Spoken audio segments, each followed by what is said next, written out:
patiently waiting for. Today's Opie and Anthony Show starts now.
Welcome to the Opie and Anthony Show.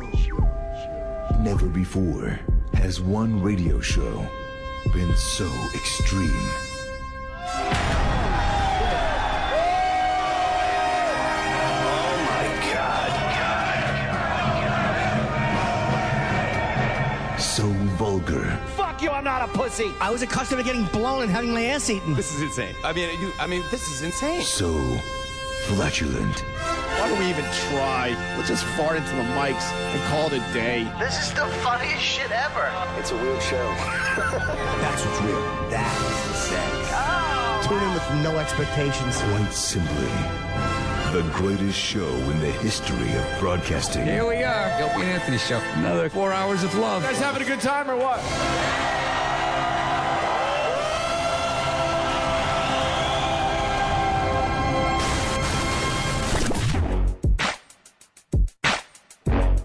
Yeah, check, yeah, check it. I'm up early in the morning, yawning. Put Opie Anthony, yeah, Jimmy Tranny pawning. Opie like brother man, Ant wants to join the clan. Jimmy on the other hand, he working the other hand. Turn my headphones up. They're horrible. horrible people to say in this objectionable human beings, and I want you to know, unacceptable to my scene, but I'll give it a go. 50 Cent, Larry King, Opie, and Anthony Show. Go, go, I know you're feeling the flow. While Opie's mother hucking, Jimmy's trying to get blown. Then we come to play around and we still in the show. I know you never heard nothing like this before. How important is the board? Bored you'll never be, and don't worry about getting shot when you're with Anthony. Oh yeah, on the edge of your chair. Cause you really want to hear Opie, Anthony, and Jimmy. Just keep it right here. It's the Opie and Anthony Show. Yeah, the Opie and Anthony Show. Yeah, it's the Opie and Anthony Show. Yeah. It's the Opie and Anthony Show. Yeah.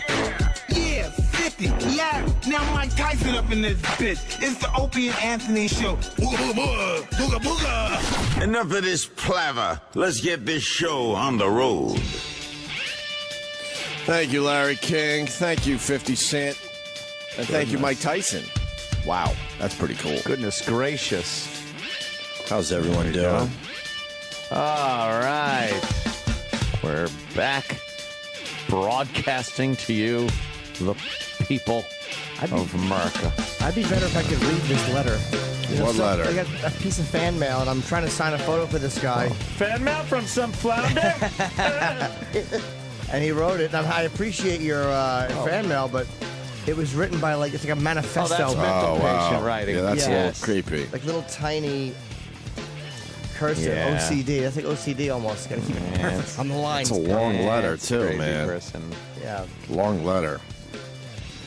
You know, before the show, we were joking about Jake LaMotta, and I was talking about Sugar Ray Robinson. I was watching Sugar Ray Robinson footage, and Travis said, "Who's he?" So I gave some shitty answer because I thought he was joking. And it's like, you really never knew who Sugar Ray Robinson was. I was never a boxing fan. No, but I mean, he just. I'm not. Well, I'm it's not way shitting on before you. all of our times. Yeah, so when you hear Sugar Ray, you think Leonard. I think you know? Leonard, yeah. But Leonard got his name from Sugar Ray Robinson, right? Yeah, I'm just amazed. So we got Jake LaMotta coming in today. He's 92, 93. Oof. I heard. Good. That'll be good. That'll be good. Kind of rough. I know who Jake LaMotta is. Yes. Yeah. Well, yeah. He's coming in? Yeah. All right. We'll have fun with him. We'll have a blast. He's doing comedy now. Yeah, huh? He's got jokes on jokes. Jokes. Jokes. Does he do any jokes during interviews? Yeah, he's got a. Well, I don't want to blow his punchline. It's just a sugar and diabetes joke to look forward to. All right. I only know. I listen. Why to, do you think he's going to say it a few times? Well, I listened to him on Ron and Fez, and Could we have a game today? Guess how many times he says the same thing? Is it like the Godfather of Goth bet that we had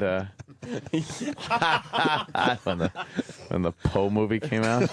Cusack. John Cusack. Oh, was that awkward? That was like the first 10 seconds of the interview. I forgot about that. I was like, oh my God, enough. And all he's been saying is the Godfather, God. And then he comes in and John Cusack said the line. and said that it's that Edgar Allan Poe, yeah. was the Edgar Godfather. Allan Poe is really the Godfather of God. It's like, oh. We were just waiting for him. And then he even it. fessed up to it. He finally admitted He was like, yeah, well, you know. he'll never come back, unfortunately. And I know he had a good time. Yeah. He was definitely cool. But you know when these guys are one and done, right? Yeah. So we got Jake LaMotta today. We got Patton Oswalt.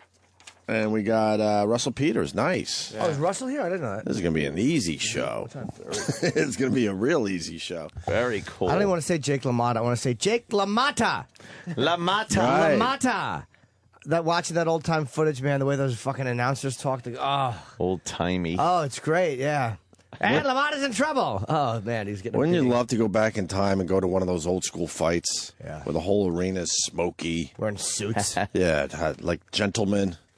They How cool would that be? There was a picture posted on one of those history things on Twitter. Yeah. History pics and stuff like that of some boxing match from. Oh, yeah, I saw you tweeted that. Oh, my God. They were bloodied. Like just from head to toe, covered in blood. What was one of those 100-round fights that they used to have? And, right. Oh, God. They're pretty much one of those guys to fight to the death. Yeah. It's amazing what Jake won 83 fights or something. And back then they were like fucking 15 round. Yeah. You know, you had to have your head knocked off before they stopped it. And to watch Ray Robinson beating him And he went down once in his career. It was like, I think, his last fight. And then A fucking animal. Who was saying right before the show that he fought 20 times in 1 year? 20 times in 1941. He fought 20 times. Before we were even in World War II, he was fighting like. And then you're 20 times. you're lucky to get these guys fighting once a year. I know. Once every, 18 months maybe, if you're lucky? Yep. Holy fuck, he fought 20 times in 1 year. I remember Sharp. from Raging Bull, there was a line that the announcer did, and I always remember it in the movie. And he said something about Ray and Jake, and he goes, nobody else will fight them, so they fight each other. And here they fought 3 weeks apart. 3 weeks apart. They fought. You're not even healed. recovered, yeah. That's so fucked up. He's a tough dude, obviously. Watching him after the knockdown, I forget the guy's name who knocked him down. It was a final fight in Florida, I think. Watching Jake stand there, he had his right hand was on the ring rope because he was ready to go down again. And just he's trying to fight with his left hand. And this guy is just beating him with both hands because the guy was a younger middle. I think it was actually I might have been a light heavyweight. And it was really fucking awesome to see how tough this fucking guy was, man. What year did he tap out? I want to say 51 or 52. Jeez, really? We have it written down. Look at those guys. They're covered in blood. Amazing. Holy shit. Yeah. Unbelievable. Those are good old days. Everyone's got a hat on. Everyone's got a fedora on. Yeah, they all dress It's like either a John, fedora or one of those extra read all about it hats. Where have you been? It's coming back Oh, strong. I know. Believe me. I hate those. It's unbelievable. Fucking dumb hats. Yeah, this 54. This picture looks like it happened yesterday in Brooklyn. Yeah. Yeah. Wow. Yeah, Nice. 1954, last fight. Hey, really fast. Everyone's talking about the Happy Days thing we did yesterday. Oh, man. And we're going to put that on the podcast next week. Ooh. Because a lot of people have been asking for it. So, yes, that will be the podcast next week, which will come out on Wednesday. This week's is the Bill Burr one, right? Yeah, it's Burr-centric.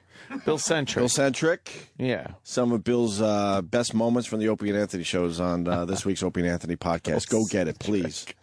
And spread the word we're doing a podcast because I know, there's a lot of people that have tapped out of satellite radio just because they can't fucking afford it anymore. Oh, man. So at least they'll get a little taste every week. We do an hour and a half. I think this week's is almost 2 hours. It's pushing it. It's pushing 2 hours.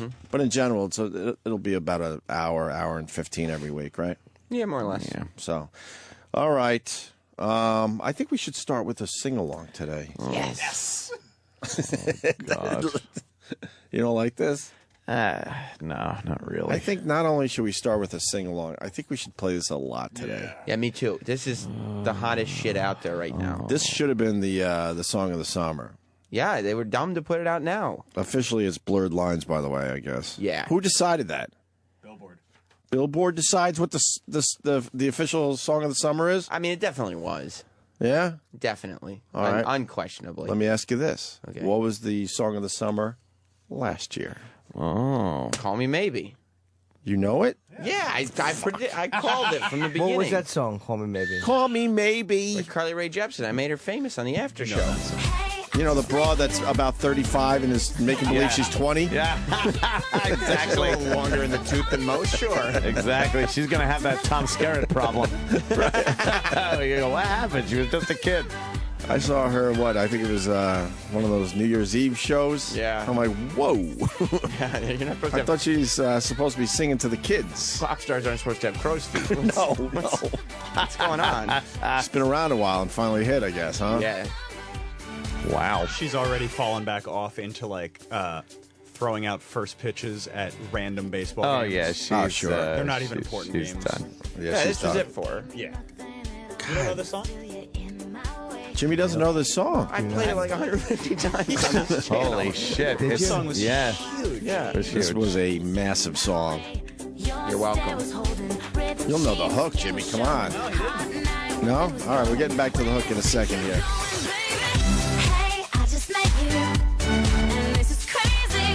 Might have, I don't know. I think it's really funny that you're as shocked that I didn't know a song from last year as I am that you didn't know Sugar Ray Robinson. So I didn't know a boxer from priorities 70 years ago. You didn't know a song that was out 8 months ago. That's kind of my point. Like, That's why we all need to work together. We all have a little Yes, a little knowledge for each other. a little knowledge that we can pass along to help each each other out. Right. Yeah. We're one big super brain.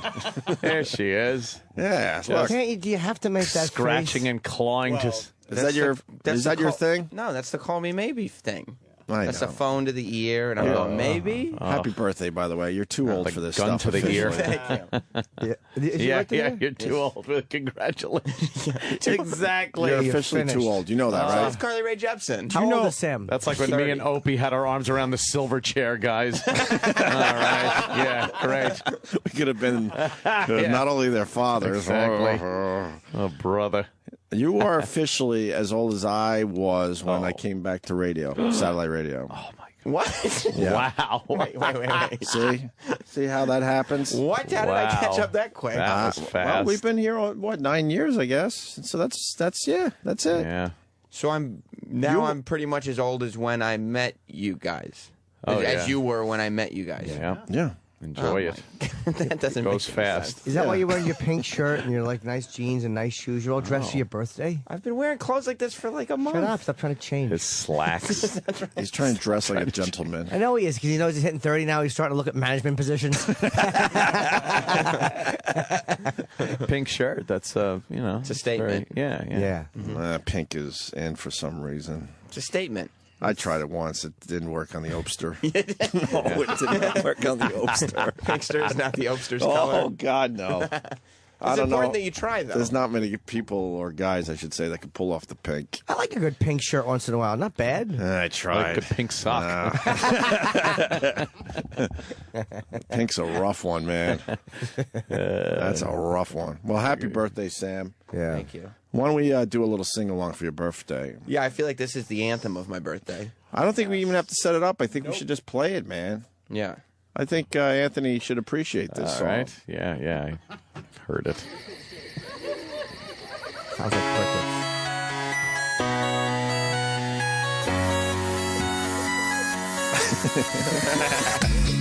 Dog goes woof, cat goes meow, bird goes tweet, and mouse goes squeak. Yeah. Cow goes moo, frog goes croak, and the elephant goes toot. Ducks say quack, and fish go blub, and the seal goes ow, ow, ow. But there's one sound that no one knows. What does the fox say?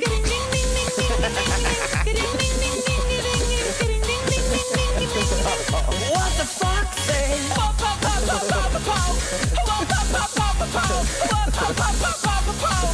What the fuck say? Happy, happy, happy, ho. Happy, happy, happy, ho. Happy, happy, happy, ho. What the fuck say?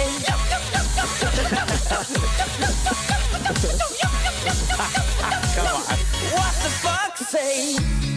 Big blue eyes. Are we going through the second verse? Oh, yeah. Oh, fuck yeah, man. It's catchy. It's a real production. Yeah. Oh, this guy ain't fucking around. No. This thing is going to be huge. Where is this from? Norway. Norway. That makes perfect sense now. Why? But it's because they're fucking mental. They're also they're talk show hosts. Yeah. Oh, are they? Yeah, and so they're making like a funny song. But it's meant to be silly, though. Yes. Meant to be silly, meant to be catchy, and I'm telling you, this thing is going to be everywhere within days. Yeah. It's already started, but... Mashup will be playing it next week. You think it's actually going to make, like... Well, they'll play it like they play the Friday song. Play it ironically? Like, like this is the viral video, but it's also catchy. So ironically, but they also like it. Yes. Oh, boy. I do. You like it, Ed? Oh, yeah, it's one of my favorites. Is Rich going to be jealous that he didn't come up with it? He might be. He tries a little too hard with his fucking parody songs. I'd like to hear one. Does he shoehorn? Oh, he does a lot of them. Rich does parody songs? Oh, he thinks, I want to hear some. He thinks he has a great voice. Can I hear some? No, he doesn't. Yes, and Rich do a ton of them. I've never heard one. Oh, yeah, he's all in. He writes those, too, right? Yeah. Let's hear verse 2. He's got a little talent there, but he really enjoys doing it. He enjoys a good parody, does he? Oh, boy. We'll play this. I'm sure I'll be able to find it on YouTube or something. I hate radio guys with passion. For anything. Yeah, I know. All right, back to the song. Pointy nose, chasing mice and digging holes. Tiny paws up the hill. Suddenly you're standing still. Your fur is red, so beautiful, like an angel in disguise. But if you meet a friendly host, will you communicate by more? How will you speak to that?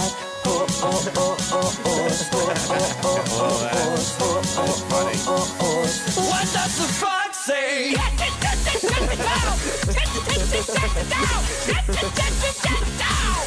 What the fox say?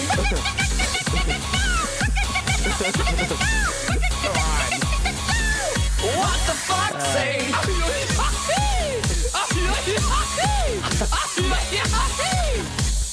What the fuck say?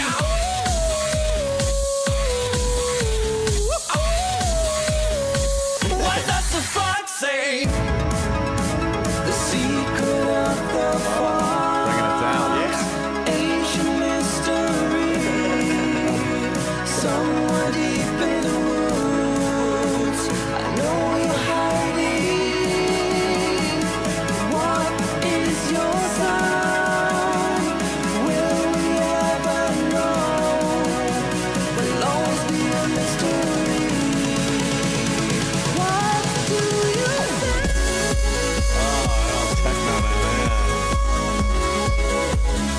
You're my darling hiding in the woods.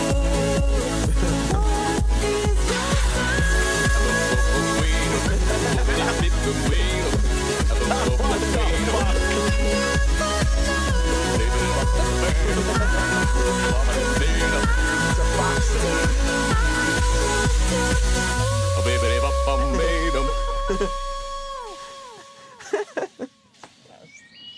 Come on. You like it. That's huge. Those are people in fox costumes. Exactly, Chippa. It already has 1.8 million views. Yeah, stop being a grouch and admit that's hilarious. It's so fucking You're gonna be singing It's that weird. in your head. I do like the little sounds that What the does the fox fox makes. say? Yeah, we all know what the cat says. Like, this song theorizes that a fox sits in the woods going, a beep-a-da beep. Yes, it really is speculating. I want to rewrite this song and say, Mr. Kumia, what do you say? I was thinking an E-Rock parody of that.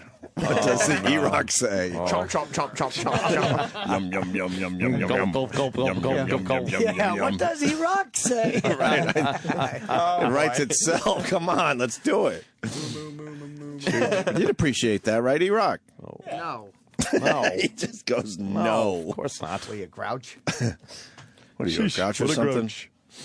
That's pretty catchy. So that's Yeah, it's gonna be happening. big. That's That's happening right It's now. big already. last night. It was the Channel 11 news people had it on. The fox? Yeah. Oh, really? Yeah, they did like why a are we quick. playing it then if local news is... Well, I think somebody on staff is a little ahead of the groove, so Okay. ahead of the curve. Yeah, so they did that, and then the weather woman was giving the weather, and the green screen behind just turned into a video out of nowhere and started playing it, and everybody in the studio was laughing. And I thought that was pretty funny, but I was like, what the fuck is this? It's a funny-ass song. Oh, I see you. You pulled the chick with the big boobies there doing Highway to Hell. Holy, I saw that last week. Have you seen this girl yet? Yes, last night. Oh, It good was the God! first time I saw Can we her. put this shit on our Facebook page? Because obviously we're doing some visual shit here. Stunned. Opie and Anthony on Facebook. Your quote on Twitter was, Jesus fucking mother of piss, holy crap ass. Have you seen I this just girl had yet? to write down exactly what flew out of my mouth when I was. my God. I saw her. Oh my She God! could be one of the hottest things on the internet right now. Yeah. Go She's full got screen on that. 4.3 million views on her video. Oh. Oh my God! Jesus. I know her. You do? Where's she from? Heaven. Look at her tits bounce. Oh, I didn't know this was the first time I watched. Oh.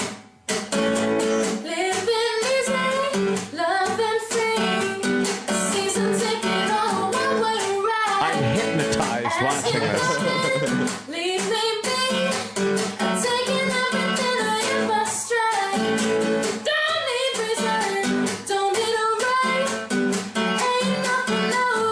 to do a karaoke duet. Oh my God.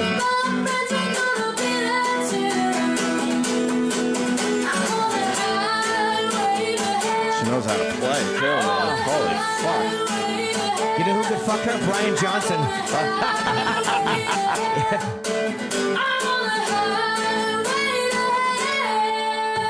She's just very attractive.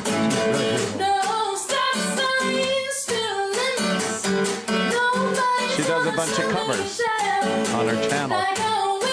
She has a lot of views. Huh? She has a lot of views. Yeah. 4.3 on this one alone. Holy shit. Her voice isn't bad, right? That's good. No, she's good, you know. But it's the whole look. Yeah. If that was some fat broad doing this, you'd be like, all right, yeah, she's good. Click. You know.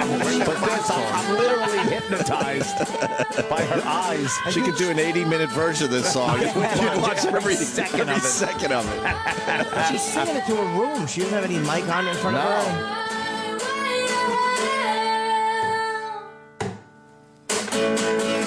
Yeah, she is beautiful. Wow. She knows how to play, though, on top of it.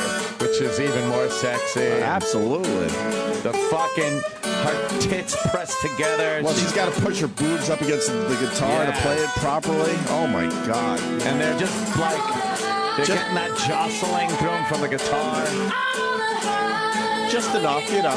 You find you pull back and you realize she has no legs. Just sitting there on two stumps.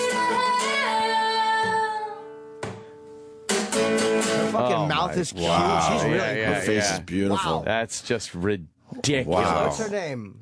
Jess Greenberg. Oh. Oh, boy. Yeah. Was she, is she home for What's her Rosh Hashanah? What's her YouTube channel? Jess Greenberg 1. Why don't we get her on the phone? Write her an email, man. Let's get her in person. Where's she from? Get her in here. Well, Immediately. Of course. Let's get her in here and make love to her. Can we try to track her down and get her on the phone at least? Yeah, sure. And then tell her we want her to come in and do some songs? Yeah. Is that what you want? We'll fly her in. We got some pocket money laying around this joint, don't we? She plays her fucking balls off, though. This one only has 2.1 million views because you don't see as much cleavage in this one.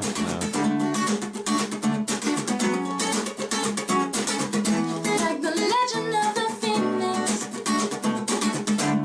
all ends with beginning. What keeps the planet spinning? Notice the framing cuts the top of her head off. Maybe she's bald. She just got like fucking. Maybe she got hit by a helicopter. Holy fuck, is that a horrific story today? That's pretty bad. I know. I got my hopes up when I first heard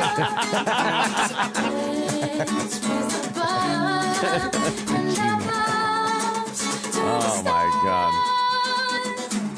Wow. Up all night to the sun. I'm up all night to get some.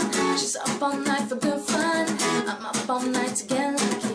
We're up all night to the sun. I just find myself staring. I'm terrible. Her mouth is really beautiful. Like she has a very beautiful, really pretty face. I don't know. I'm saying nothing, but she's star quality. Yeah, that's it. She's 12.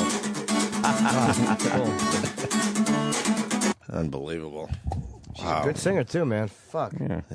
Jeez. Can't wait for a Fox cover.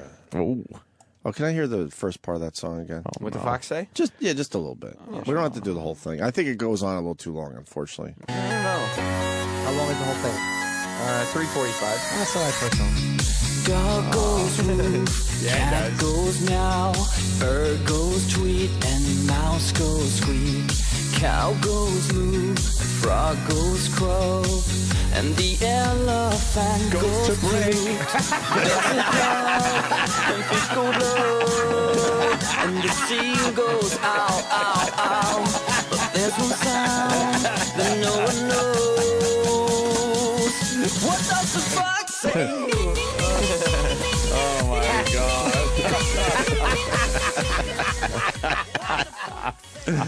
Oh, fuck. Oh, it's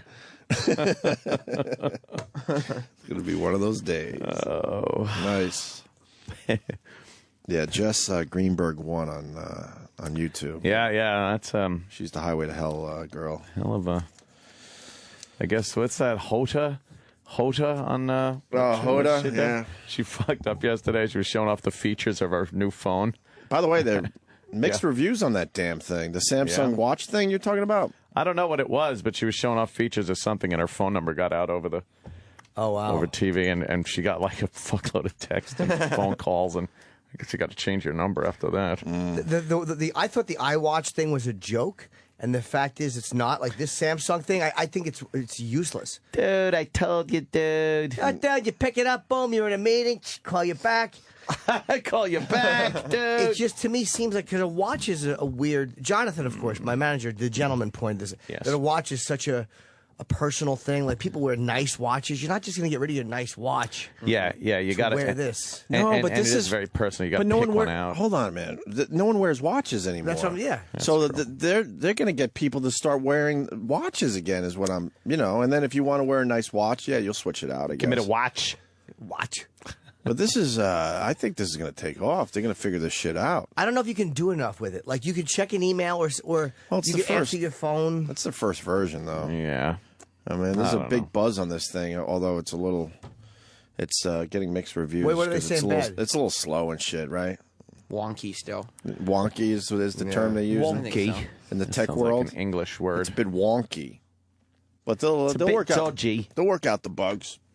They think it's going to take off. Yeah. I think you're going to see a lot of people wearing these damn things. Stupid watch. Yeah. I'll be damned. What does the fox say? Oh, no. Did you see the gentleman get arrested? I did not. I heard about that one. You want to see it? Yeah, of course. It reminded me of when you said, sounds British. This is an Australian guy. Uh-huh. And he's just the most gentlemanly arrest there could ever be. Oh. Just in the way he talks. Uh-huh.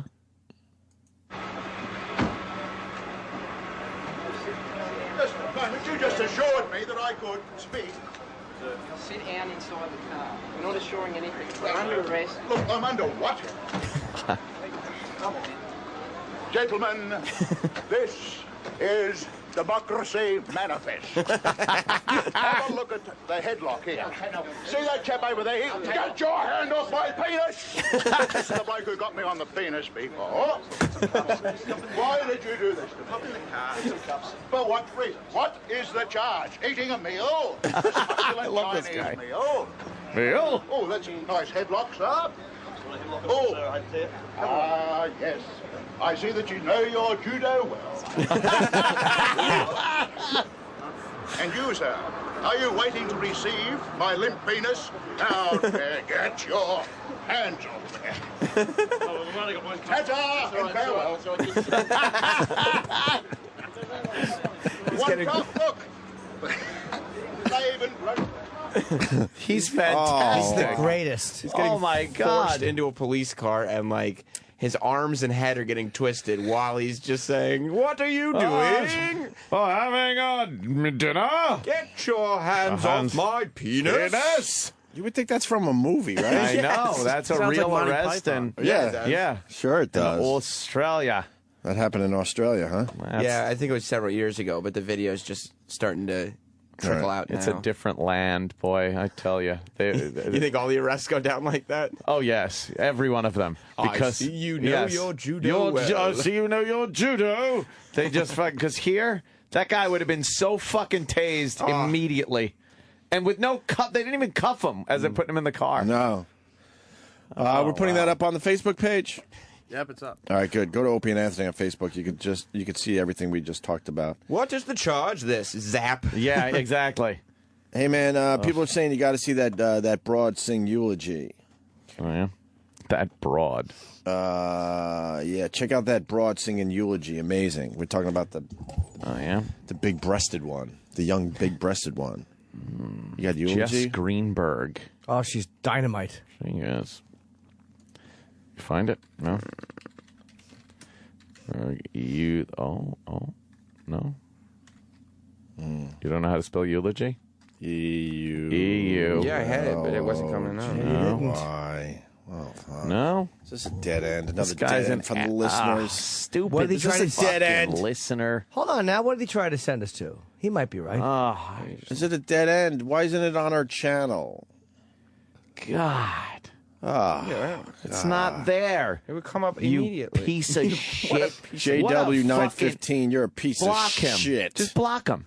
What are you doing? What a fuck You face. throw a monkey wrench into the fucking show like that? What was he trying to say? Oh, listen to fucking show a song that isn't even on there. This is Nirvana.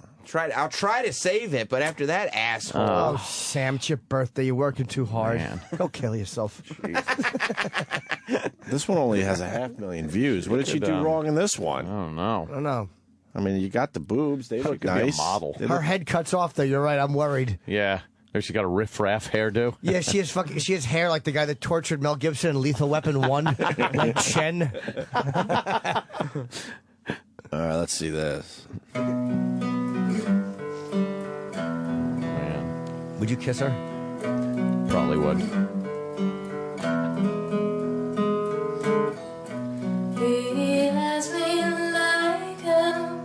Sings like an angel. Yeah, she does. She does everything like an angel. She probably takes a dump like an angel. Oh, yeah. Smells wonderful. Imagine her coming out of your bathroom looking for Febreze.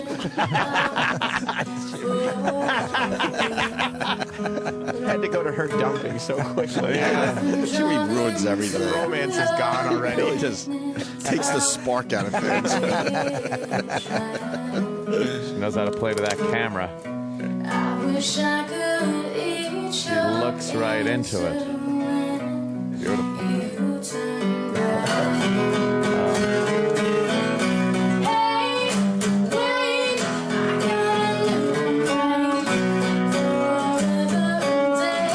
I would go to whatever shitty coffee shop she was playing at. Oh, God, yeah.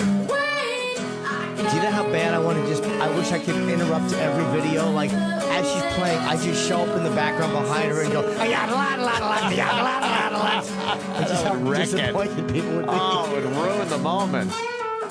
She's pretty when she looks away, too. Like, she just has a really nice profile.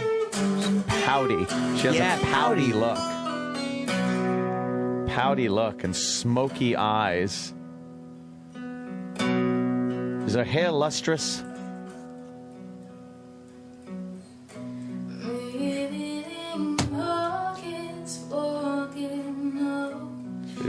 We're all hypnotized. Oh my God! All she of knows our how heads to are look at a tilted to the fucking side camera. like a dog. You see how she makes love to the camera. Does. She looks down at the neck of the guitar when she's doing something, and then looks back up, and you're like, oh. When she looks away at the neck of the guitar, I'm like, but I'm still here. Look at me. She's looking right at me. Oh. She thinks I'm delicious. Throw down your umbilical noose so I can climb. She must frame it like that. Either A, you're right about her head, or B, she just likes the eyes being framed that way. No, it's actually the way people frame things in movies and videos. You're not supposed to actually get the whole head in there for some fucking reason.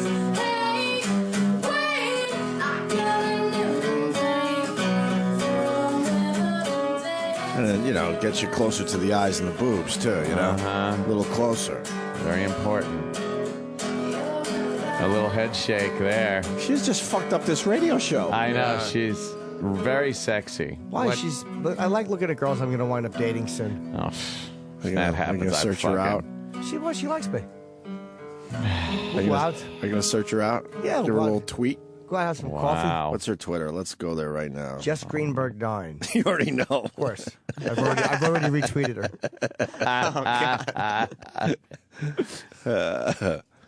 I wonder where she's from, though. Might not be from around here. Watch her be from, 50th Street.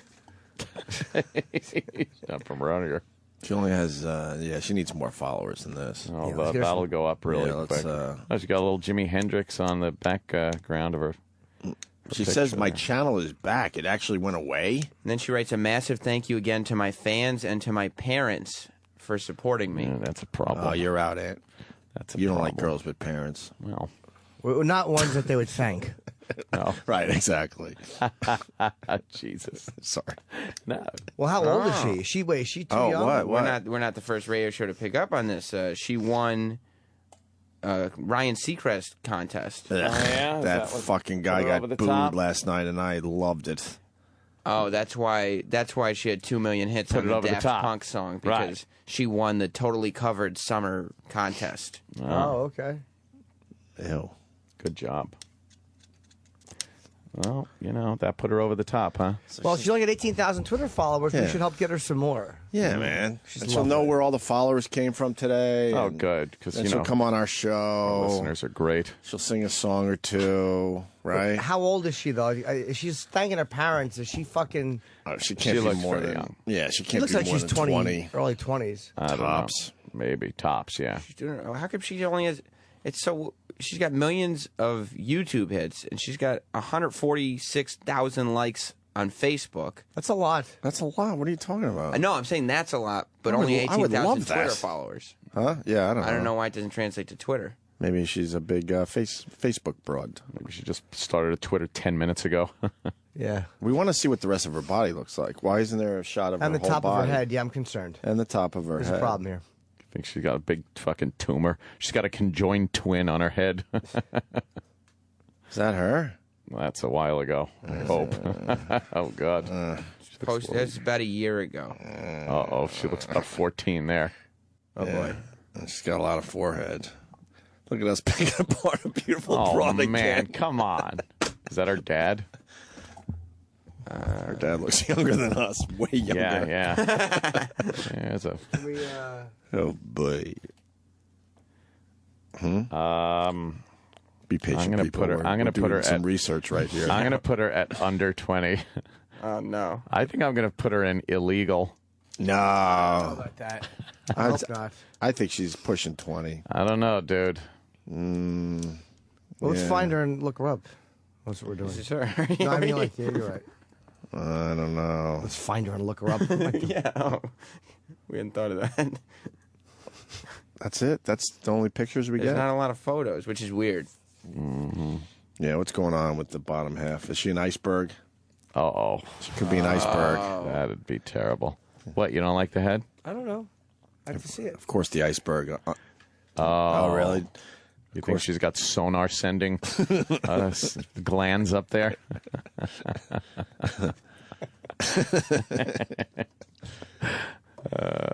All right. Can we find out how old she is, though? We can't find out anything. I don't want to think that she's really the bee's knees and they realize she's 16. I wouldn't care if she had the fucking head that the guy from the To Serve Man episode of The Twilight Zone had. Oh, you getting some intel? Oh. Oh, fuck yeah. You like this?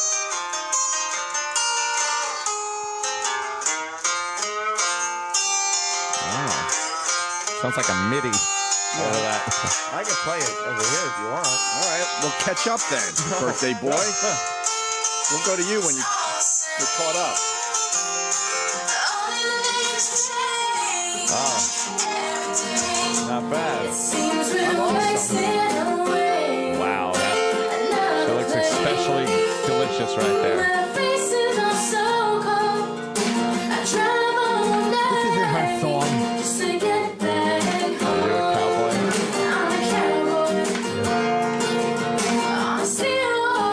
I wish Tony Romo wasn't.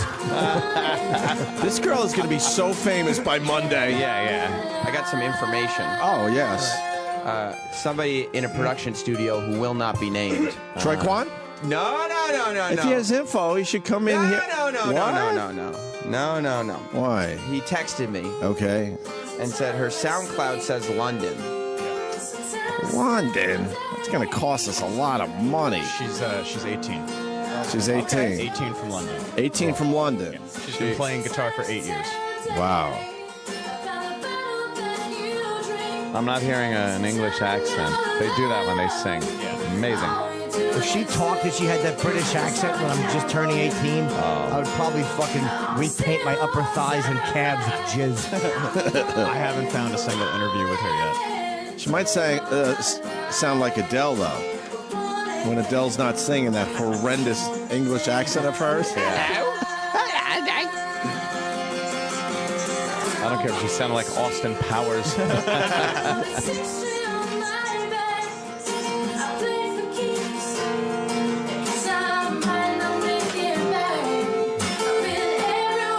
What a songbird. Yes. I'm standing tall. I see a million faces. Now I'm right there in the hall. 'Cause I'm a cowboy. She's destroying the show. Yeah. I can't stop looking now. It's either going to be her or Chip. This girl's gonna be so fucking famous. Yeah, but she's got the look. She knows how to look into a camera. She could always wear a hat, Jimmy. Rihanna started using bangs. Right. She might have to get some bangs going. No kidding. You guys like this girl better than those Norwegian guys dressed up as foxes, huh? No. Let's go back to there. Let's before we make our official decision. You're right, Sam. They're You're right. Norwegian dudes Could you dressed go up as back? foxes. Yeah, go back, please. What are they? No, you got to go all the way back to the beginning. You don't want to hit it right from the No, hook? you got to go all the way to the beginning because I want to know what the cat says.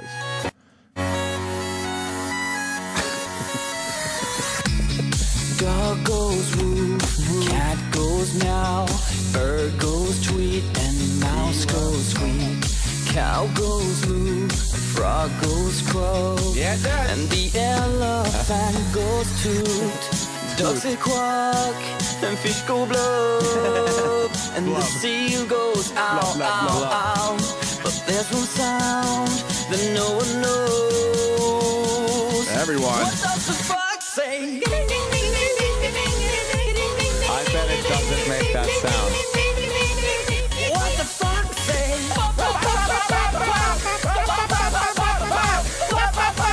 What the fox say? Happy, happy, happy, ho. Happy, happy, happy, ho. Happy, happy, happy, ho. What the fox say? Oh, man. What the fox say? I like how they put the words too, so you can Sing along. sing along. Just making it. I'm feeling the E-Rock parody. I really am. Oh.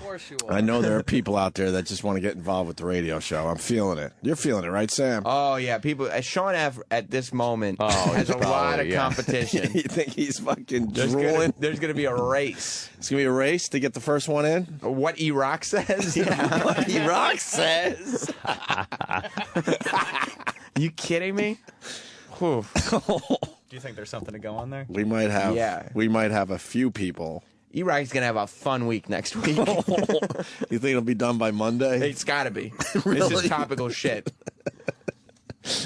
Like we It's got topical. Yeah. We have to attach ourselves Yeah. to the monstrous phenomenon that the Fox is going to be and already has become. Mm-hmm. I agree. PIX was on it. Oh yeah. Jim, are you tweeting her right now? No. I'm answering a question from somebody. I have tweeted her briefly. Roland and I sent her some messages on various social medias. She's 17. Here's the link. StarCentralMagazine.com voting 2012-11. She's 13 or 18. That was last year. Is there a conversion rate like the pound? Yeah, she's actually 32. Yeah. Okay. Birthday next month. She's my cousin, this guy says. Oh sure. Oh, cool. That guy says he's her cousin. way. So full of shit. There's no way. Some dude from Indiana is... That's my cousin. The story checks out. All right. Delron 42, very funny. What does the fox say? Is that her right there in the striped shirt? Because let's see a No. little more body. No. It's No. not her. That's not her. Sure. Huh? It's a younger Okay. girl. Well, I thought maybe it was a younger picture of her. She wasn't born at 18. Yeah. Her body would have changed then. There's no reason. She's a professional, man. They're controlling the images that are going out there. I'm telling you, this is going to blow up. Her shit's going to blow up in a good way. There's something, though. Yeah, she's There's got something. the talent, the look, Titties. the titties. The accent. Not sure about the ass or the forehead. You but haven't even heard her talk. I just like playing. Makes me feel good. Dampen my panties when I sing. Started playing the guitar. Long and thick but she and might, hard. she might sound like Adele. No, Adele's got that fat resonance to her Oh! voice. Yeah. Jimmy! Oh, but she won that award. Oh. I love the difference between her regular voice and just how she sings. It's unbelievable. It's great. It's great. You would never think it's the same person. No. Oh, what do we got there? Same kind of photos on Tumblr. It's the same picture of her. Yeah, with they're the not guitar. They're not fucking doing full body shots yet. Perfectly lit. Her makeup's done to a T. Oh yeah. Well, once she gets famous, she won't be able to hide. No. There'll be fucking threat? paparazzi. Right? That day, you won't be able to hide. You bitch. Jesus. Shit. Story of the day, changing gears. We have a guy that fucking took off the top of his head with a helicopter here in New York. Yikes. I think where you used to live, right, Ed? Close. The park's near you in Brooklyn? Yeah, I used to fly my helicopter down there. In that same park? Probably not the same park. Mine was about at 74th and Shore Road, around there. Guy really loved his helicopters. He had a YouTube channel with a lot of his videos of him flying his helicopters. He was all in. And yesterday he was trying some shit, and they said it took a huge chunk of his head off. Ow. And then you read the article further, and it turns out, some eyewitnesses said that it looked like the whole top of his head was off. So what was he? It was crashing, and he was trying to control it. I don't think he was crashing, Jimmy. This guy knew what he was doing. I think he was trying for some crazy-ass tricks, maybe some kind of flyby or something to make his YouTube videos look a little cooler. Because they're saying this guy really knew what the fuck he was doing. He's one of those acrobatic flyers of these model helicopters, and they're not the quadcopters or the 6 propellered copters that are all the rage now. Right. These are the ones that look like miniature versions of a real helicopter. One rotor on top, a tail rotor, and the rotors span about 4 feet. No kidding. And they spin at about 3,500 RPM. Wow. And they have hard carbon fiber blades on them. So it'll take your fucking top of your head right off. 4 feet long, the blades? The blades, yeah. It's like 2-foot blades, sometimes bigger. And, Jesus. And he's doing like stunts where you fly it upside down and then it turns, does a loop, comes around, and it's so fast. This shit is just fucking happening so fast. And if you're doing it right in front of you, one wrong move and that thing comes at you, bite you. The owner of the store Brooklyn Hobbies was quoted saying, "They crash all day long." These things crash all day long. All day long. Well, because they're trying to do all their tricks. For the most part, they don't crash and take people's heads off, but they can. Horrible Very story, dangerous. It's on the front page of our papers today. Yeah, I was getting a bunch of, hey, is this you? No. I'm not going to take my head off with a fucking little 6-inch propeller. What a stupid question. Yeah. Just a kid. He was only 19, man. Yeah, loved doing this stuff. He died doing what he loved, screaming. Yeah, no kidding. Do you think he screamed or just went down? He was probably done. Like in a immediately? Second. Yeah. You get clocked like that? Fuck. Head strike. Ouch. What's the attention? That must be the... There's an announcement in the daily. hallways. Everything all right? Daily. Every day. Every fucking day, that shitty thing. They test the PA system. Oh, God. Why is it necessary? Why? The morning announcements. Nothing ever works anyway in a real disaster. I want an easy job. Where all I have to do is test a PA system every day. That would get boring if that was your whole job. It would roll. Oh, God. It would roll. No stress. All you do? Right. Wow. 7 o'clock every morning. Hello, everybody. Test 1, 2. This is a test of the public address system here in the building. Hope it works. Thank you. Because if there's a real emergency, nothing really works. No, you're not going to listen to any you of never that hear shit. it. It's panic. Yeah. You're going to push the women out of the way and get the fuck out of the building, Hell right? Yeah. Exactly. Stands at them. That's right. Yes. Kenny? Want to hear something funny? All right. Oh, Jesus. When we were on vacation that week, Yeah. there was like an actual like smoke condition on another floor, and there was like a valid fire alarm. Oh. Right. So the security like had to vacate the building and this floor, and like one person was stuck in one of those little booths, like doing their voice tracking stuff. Yeah. And it came out like nobody was here. It's like they played a joke on him. Then the person like had to walk down 36 floors to the lobby. Why didn't he just stay in the fucking Yeah, up here? when you stay at that I point? would just stay. I don't know. I guess, with the smoke alarm going off. It never amounts to anything. They didn't tell him, though?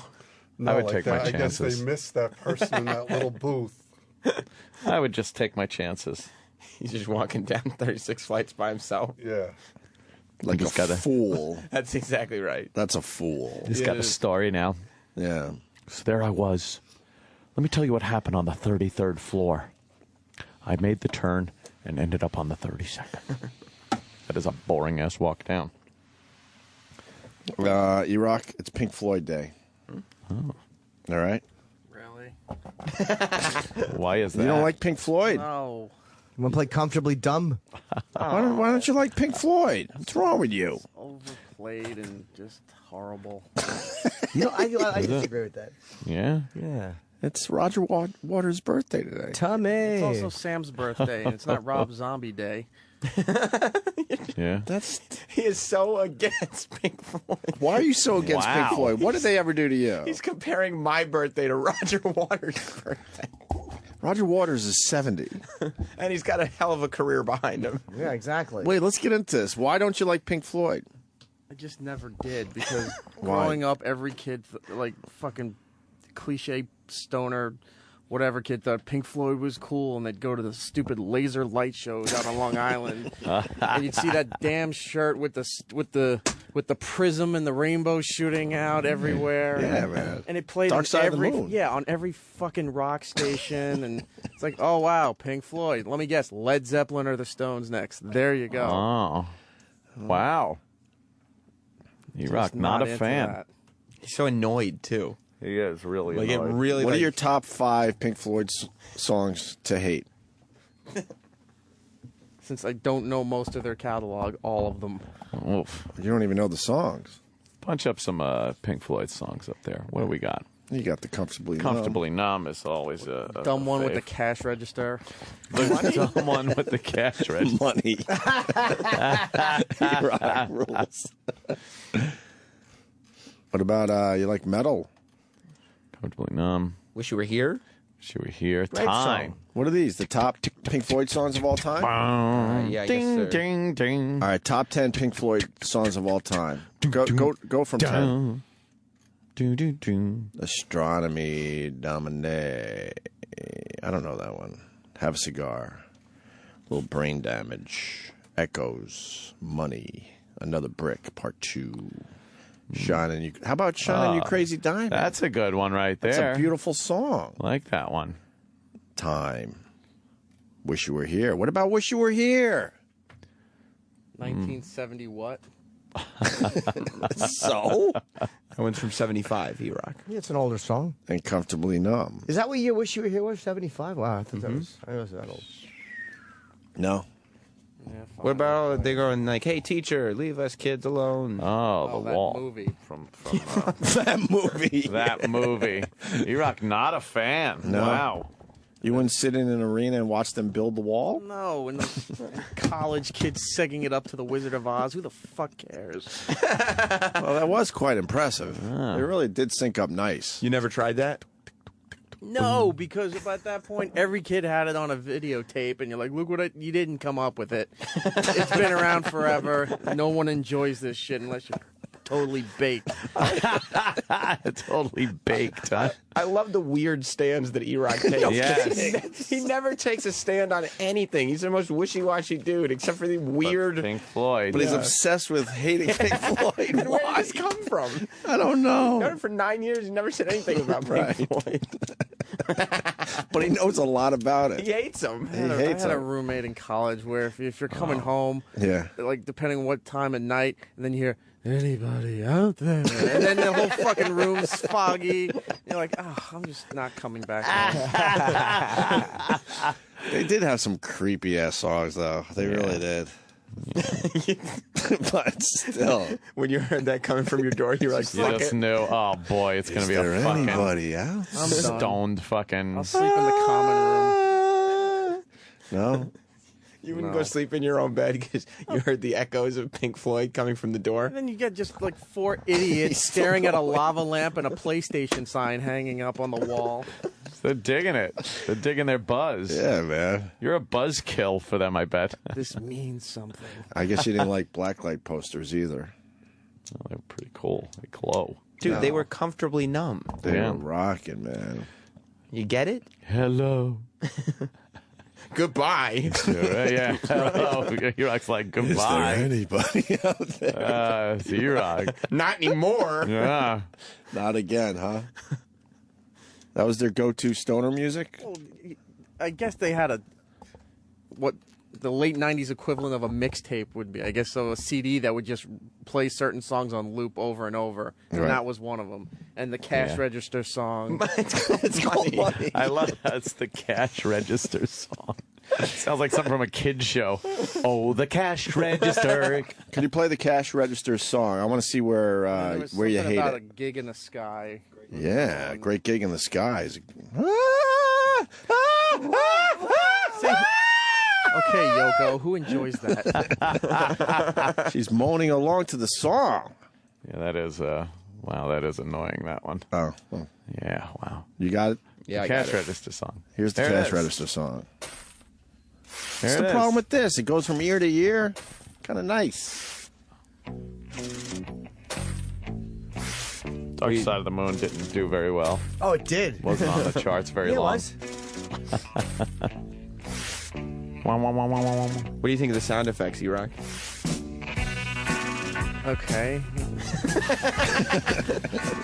I get it. It's not Mike. a fan. Sounds like Mike Francesa. Okay. I would hate for Okay. someone to come up with a Pink Floyd / E-Rock parody song. Oh, no. That would really drive him nuts. Honey. Oh. Honey. It's delicious.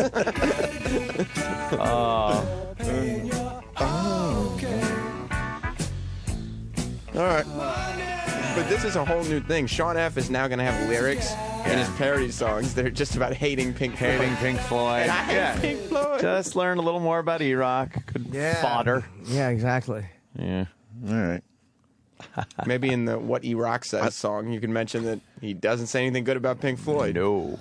I love the visual of E-Rock trying to get back to his dorm room and he hears, Yeah. is there anybody? Out there. Just stop if you could hear He me. throws his book bag out on the floor. Like, God Yeah. damn it, not again. Stoners. Pink Floyd shit. Bunch of fucking ho-hos in his book bag and 2 books. You didn't smoke back the then. weed in college, E-Rock? No. God, everyone did. He's just carrying his used condoms around in a book bag. Right. Just trying to get his precious nagel seed back into his dorm room. Trying to freeze it and sell it for millions. Right. He's just hooking up with chicks and then putting the used condoms in his book bag. Exactly, and then smelling their cunts on the outside of it. And then has to come back to his roommates playing Pink Floyd. Oh, how You had a annoying. horrible college career. Oh, it's that goddamn cash register song again. They're all having fun banging chicks. He's just alone, cranky. Sleeping in the common room, yeah. Yeah.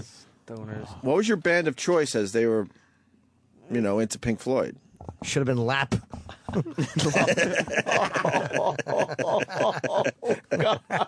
And on that note, You're listening. Sirius XM. The guys are back from the toilet. And now, back to our show. The Opie and Anthony Show. We've got some champions for you to meet right now. Happy 18th birthday to young Sammy Roberts. This is going out from Greg, Anthony, Bobo, David, and Tippy.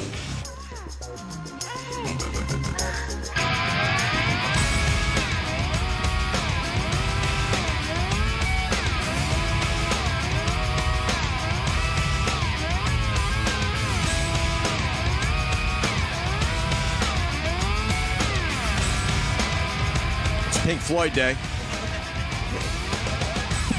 What happened? E-Rock's being defiant. It is Pink Floyd Day in honor of Roger Waters turning 70. Ah, it's some Pink Floyd Doesn't for sound you. like it.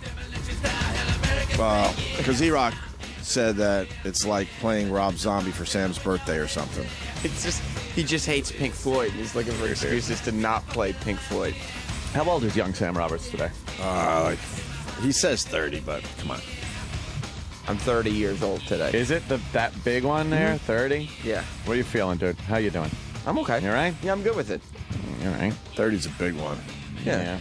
I'm good with it. I'm happy about it. Yeah, I am. Oh, well, yeah. 20s are finished. Yeah. Once I'm that's- aware. That's Your youth And is by the way, gone. it exponentially goes faster every Does it? decade. Oh, yeah. God, yeah. So your 20s, from 20 to 30 took, whatever. You know how long that took. about 10 years. Yeah, about 10 years. But 30 to and 40 it felt takes like 5 10 years. But 30 to 40 5 years. will feel like half of that 20 to 30. And then it just keeps going. I'm going to make every day count then. You should, Sam should Roberts. do that. Thank you. You should. Yeah. Oh, Like every day, just grab onto it. Yeah. Get out of bed in the morning with zest, vim, and vigor. I'm going to make 30 Vigor. count. Yes. Yeah. Football season started last night, and I know that because Roland is walking around in brand new attire. Roland loves jumping on bandwagons. Yeah. What are some of the other shirts he had over the years? I can't remember anymore. He walked in here Jeremy last year. Lin. He had Linsanity. Oh, he had a Linsanity shirt, he had even a though he doesn't Linsanity watch shirt. basketball. Last year, he had a Tebow Jets shirt the minute Tebow was on, before Tebow Right. even played Right. the game. Okay. Collector's item. And he says that he wears these shirts because he likes to get high fives in the subway. Yeah, I think he had a Oh, my the rent is too high T-shirt or Of something. course he did. He just Yeah. loves jumping on the bandwagon. But he texted me last night and he goes, "Oh, football season's starting. You get to see who my new team is tomorrow." Yeah, that's why I'm bringing this up. He's a huge Jets fan. It's one of the only Not things anymore. I know about him. He was. Yeah, I know, because he's walking around in brand new Giants. You know what? Shit, It what's used to wrong be with him? Brooklyn Nets. But what's wrong with that? Oh yeah, when it was announced that the whole right. Brooklyn thing, Everything was black and white. He came right in here with Brooklyn Nets stuff. I forgot about that. But what's wrong with just changing teams? Like this year? No, I'm going for Well, going he'd for also, the Giants. A-Rock's right, though. He'll do it mid-season. So he was Brooklyn Nets all the way and then got Linsanity and was just wearing Right. blue yeah. and orange all the time. Right. I think it's whatever shows up on the front page of Modell's website. Oh, is that what he gets? Yeah. Here he is. Roland, you're a Jets fan. What are you doing? I was a Giants fan way before until you guys ruined it. Oh, how do we How ruin did it? we ruin it? Remember we franchised Eric and Sam for David Tyree, the guy who caught the football? Oh, we did More do than, a it was more than franchise just show. a catch, Roland. Yeah, it was Super Bowl. You know what? You fast Historic forward a catch. few years, it was just a catch. That's all it was. You know, looking back, Yeah. It was easy for him to say, it was more than just a catch, and he got a book out of it. But then a few more years go by. Nah, it was just a catch. pretty much just a catch. That was it. But he was my ticket, free tickets into the Giants. Well, we blew that. Oh, yeah. Oh, Did he man. find out he was not talking to Opie and Anthony? He, I think 4 days later. we had places to be. We were busy. I always remember. Man, there are times we just don't give a shit. Look, the Yeah. guy that had that amazing catch, we couldn't stick around to talk to. He looked at me and E-Rock and he goes, "Man, you guys are legends. You guys look young." Oh, So I was like, wow. "Oh, yeah. Oh. And then Eric goes, "So what's this Jesus stuff in this book?" I'm like, "Oh." So that's when you had to bail on the Giants for a while? Yeah, then... That's about 5-6 years ago now, right? Yeah, but I'm back now. You're back with the Giants. Because I kicked him off the team and everything, so... Yeah, he wasn't even on the team the next year or something, Yeah, I right? think he was just like a bench, and then they finally kicked him off. Yeah. So it just really was a catch. It was just a catch indeed. A pretty amazing catch at that. Yeah, but So the Oh, Giants are your team, huh? Yeah, go Giants. Did you watch the game last night? I did. It wasn't the Giants, I know. Peyton Manning, threw for 7 touchdowns last night? And Ryan Seacrest got booed. Huh? Ryan Seacrest got booed. Yeah, that's where this is heading. I watched a little bit of it. Did you watch? Yeah, just, so I could watch a little bit of it. It was delayed for almost an hour. I was like, all right, I'll watch, see what the hell the hubbub's about. I saw a pretty funny fumble, little interceptions, things like that. Kind of cute, kind of fun. I saw a cheerleader's fucking pussy. Oh, where? Right there Oh, yeah. up against the Where? fucking... Some cheerleader, they were going to break, I guess, and they were showing Gary the has on cheerleaders. his Facebook. She bent over, and you literally could see the brown that was around her asshole. Yes. Yeah. She had no panties? No, she No. had panties, but she was bent over so much. Right. It spread out enough where you got Yeah. to see some of the dirt. This the Some of NFL? that filth. Yeah. Some of the dirt. They showed her butt? It's everywhere. Because people freeze frame that one fucking part of her cheer. I don't know. NFL cheerleader ass, you're going to get a lot. I think if you go to yeah, how about Broncos game? like Broncos, The guys were tweeting us all night about it. I know. I got it somewhere. I got quite a few. I thought we tweets about it. Oh fuck. Hurry up and find it. What does the wolf say? Oh, there it is. They got those big unsexy panties They on. really those do, Fucking yeah. granny. Well, Either we show can't your show their. Why not? Show your twat or put down the pom poms. Fucking worthless cheerleaders are. Yo, team! Shut up. It's football on NBC. They gotta wear bigger panties. Big dumb underwear. Fuck cheerleaders. They annoy me. Yeah. You don't need them. You don't need that to make guys root for fucking football. It is kind of an archaic So thing. stupid. Ooh, titillating. Ooh. Look at the gals. Ooh. Don't like them, huh? No. No. I don't. That's too Remember the Dallas Cowboy cheerleader movie? Yeah, with Bucky Dent was in that. Was Bucky Dent in that? Yes, he was. Who else was that? Could you find the trailer for that? Maybe there's a trailer for it. Was it a TV movie or was it a theatrical release? The Dallas Cowboy cheerleaders were... Yeah, Bucky Dent played the boyfriend of a girl going out for the Dallas Cowboy cheerleaders, I believe. Was Bert Convy in that? I don't remember. I would hope so. It was, yes, what good film I didn't would have too. Bert Convy? Didn't have Bert Convy. His scenes from Apocalypse Now never should have been cut out. Dallas Cowboy cheerleader movie. I think it was a TV movie, but we watched the opening credits. Yeah. All right. Oh, Let's sure. see who's in it. Oh, boy. Now they just showed them dancing and really... Yeah, that's them. They were the... Good music. It's just the cheerleaders. Dallas Cowboy cheerleaders. People watched this. Oh, God, yeah, I remember watching it. Oh. I just wanted to see the Cowboys in it. Did you? I didn't care about the girls. Starring Jane Seymour. Jane Opie can't Seymour. stand. Fuck Jane Seymour. Elevator cunt. Thank you for remembering. Lorraine Stevens. And Bert special Convy. guest star Bert Convy. Good call. Oh, that's right. Holy shit. Yes. Bucky Dent. Bucky Dent. I Why was so Bucky disappointed. Dent in this? He was acting. Also starring the Dallas Cowboy cheerleaders. I just love the words Dallas Cowboys. Who else is in this? Jennifer Ellen Brown. Shaw. Oh. Nobody's. No big stars. No one there. What the fuck? Tony Dorsett, of course. And Lauren Hughes. She was the cokehead from the Love Boat. No. Yeah. Okay. Now Wow. I want to This see some of the looks acting. So bad. You think so? The music's good. Yes. They're just showing slow motion cowboy footage Yeah. and cheerleaders as the Back credits in the roll. day. Little Roger Staubach. That's Staubach, huh? Of course it is, number 12. And it looks like, is that Drew Pearson? Has to be, right? Wow. Damn, that was more good than a catch right there. Might have been Tony wow. Hill. Oh, Bert Convy. They're watching this game on TV. They're smiling. Just jerking off with his buddy in the office watching the Dallas Cowboy cheerleaders. All right, he's I've got been watching that cassette of the Super Bowl for a week. cassette. You know where the TV cameras spend most of their time? On those girls. No, they don't. The Dallas Cowboys cheerleaders. Incredible. Two best teams in the country going head-to-head on the field. The TV cameras are panning the sidelines. An Those actor. girls are the hottest thing around. Those girls are the How much hottest lead time things do we around, need for a Beavis. cover? Well, we always need 3 months. You've got 2. I want them for the September cover story. Since when are we putting out a cheap cheesecake magazine? We're not.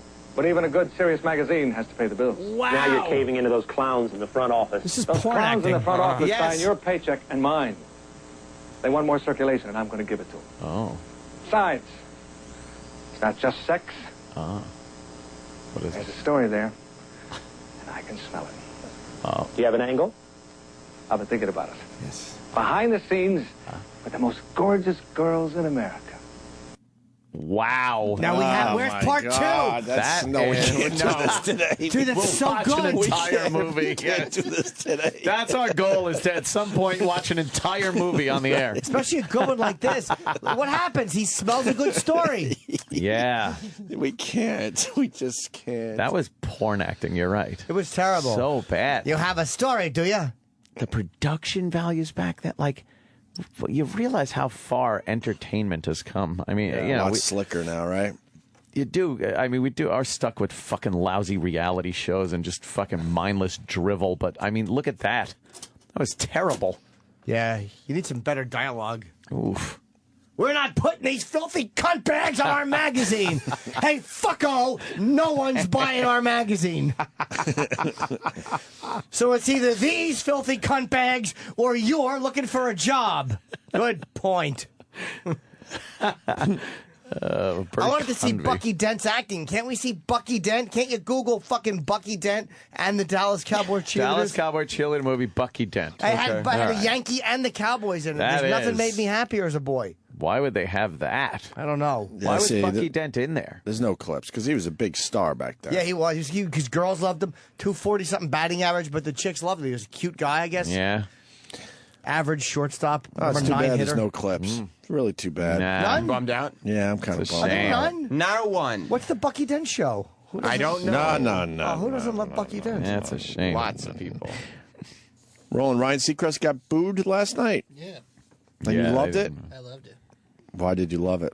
I'm a big fan of his. Because he's got Carson Daly's back, is why he loved it. That's right. Loyalty. But it seemed like they lowered down the booze, though. You hear like a loud boo, then it started lowering. Like They turned it down. Yeah. Please welcome Ryan Seacrest. I only know of one other countdown that might be as big as this one.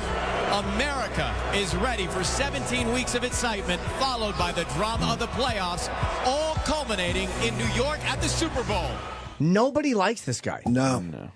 The industry likes him, so he's just in places that we're going to be anyway. It's not like people go to watch Ryan Seacrest. He plays music people like, so they listen. He's at the fucking Times Square, so people watch. But the business likes him. He's He's a safe. handsome guy. He's very safe. Yes, he's exactly what the business likes. He's not offensive. But why does Right. everyone hate him? Like, he just... Because he's a bore in He's the a end. bore. He stinks. He's worth millions, but he stinks. And I mean, he's everything football isn't. Like, I don't know why they would have, other than the NBC tie-in to promote his stupid game show that's coming out. Like, why? Oh, that's why. Yeah, of course. But why would they That think cross-promotion shit? Football fans wouldn't boo Ryan Seacrest? Right. He's just... He says nothing interesting.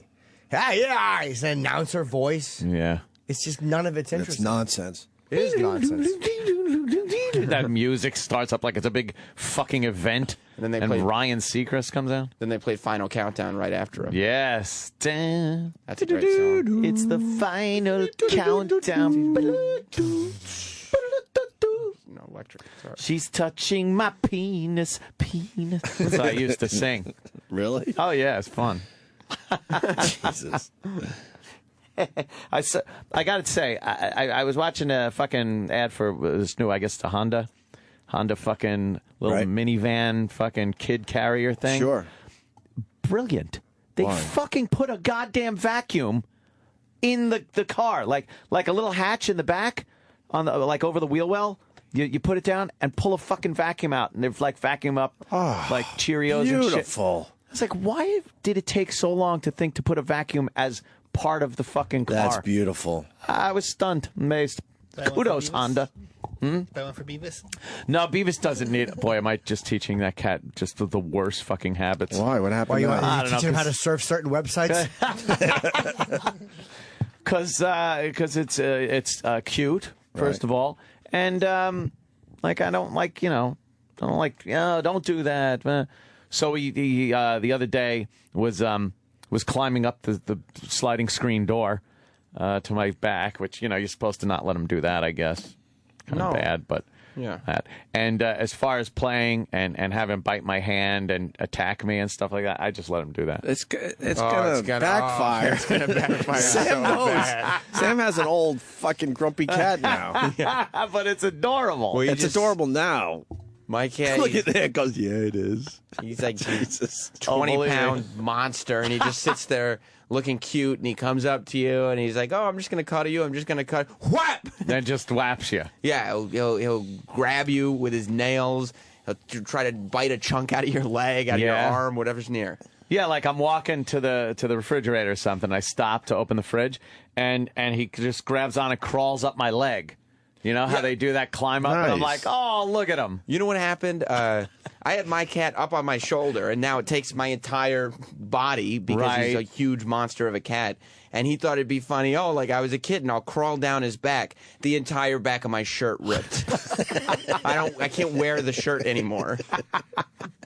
Just bad habit. Is that what you did? You taught him bad habits? Well, of course, because it's adorable. He was like the size of a water jug. And it's like, look at this little guy. He's biting my feet. Go ahead and bite it, you little tyke. Yeah. Now you got a monster in your house. Yeah, and now his big boy teeth came in and he started It's literally a monster. You're raising a monster.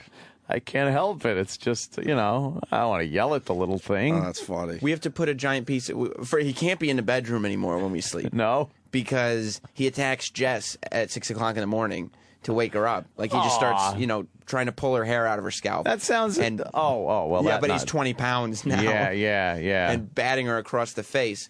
So we have to kick him out at night, and now we have to put a giant piece of cardboard up in front of the bedroom door, like a couple of hobos. Why? Because at 5 o'clock in the morning, he thinks now it's time to scratch at the door without stopping until somebody wakes up. There you go, man. And then if you let him in, you're just like, okay, you can come in and get on the bed, and we're going to go back to sleep. He's like, no, you're not going back to sleep. Oh, not unless you man. want claws digged into your face. He scratches your face.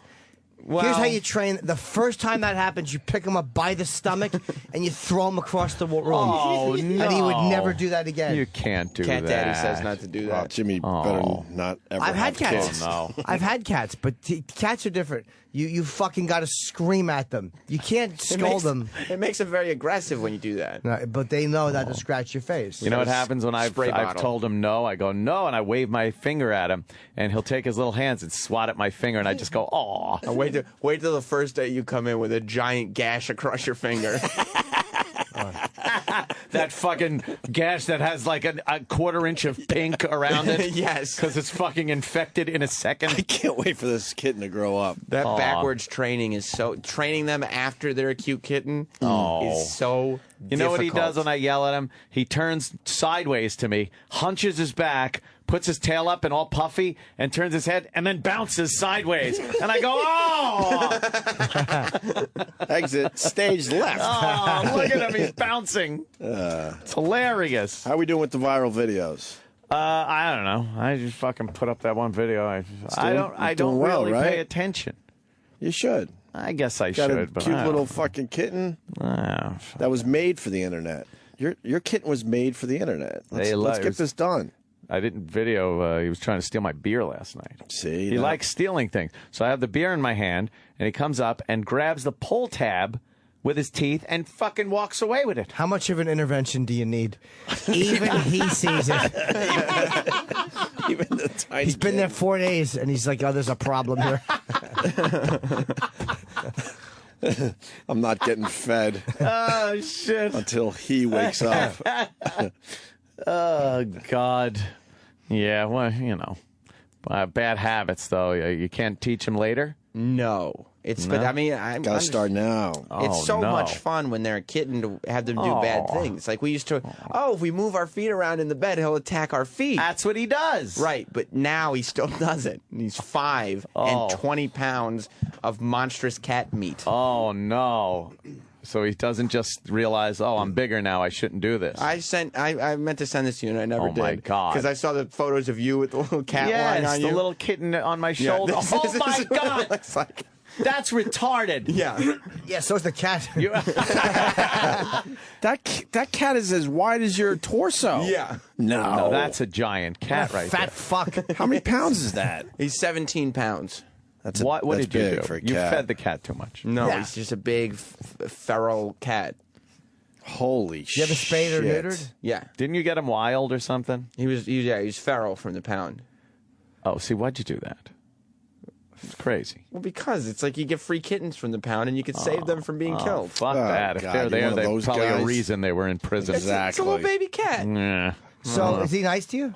Yeah, he is. He's Why nice don't you to me. go adopt a convict? Yeah, go ahead. Because that's pretty much what you just did. Go to fucking Rwanda and help a fucking child. Right. Adopted the child of a convict, not Yes. a convict. I don't know. Ant's right. If they're in that predicament, If they're they in did the something pound, wrong. they did something. They did something That's what wrong. I tell you. He was they're born. They're guilty of something. That's right. Going to just be a burden on everyone anyway. Might as well fucking kill him. He's a victim of his environment. No, I don't think so. I think it's in their fucking DNA. Cats, right? Yeah, the cats. Yeah, no, he was born into where he was. What? Oh. Yeah. You guys. I don't know. I like a more refined cat that was brought up and, had the parents right there. That's what I saw. I see no parentless fucking cat at a cat prison. No, we just got this dark little kitty. Oh, with God. No parents. Cat says what? Cat says. The cat, I believe. What is the cat say again?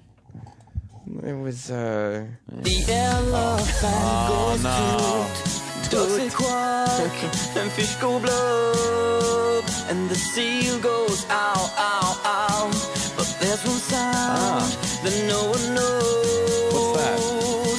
What does the fox say?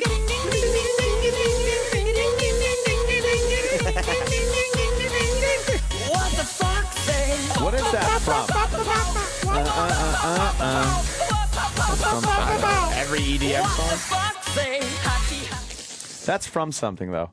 Dun, dun, dun, dun, dun. That's that whole thing is somewhere. Huh. Oh, The it's rock that. song? No, it's like a dance song from the 80s. Da, da, da, da. Everybody dance now. Everybody dance now. 90s. Yeah, 90s. Yeah. Yeah? That's it.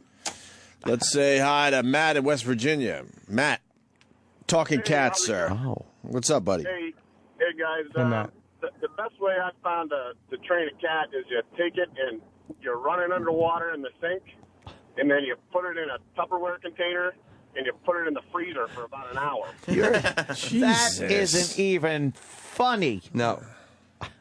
That would probably kill it, dude. Oh, really? There's always one in the I know, town right? we lived in. There was always Oh. a story. You're the stories of It was your Mill Pond for us. It was like a potato sack filled with kittens that they found.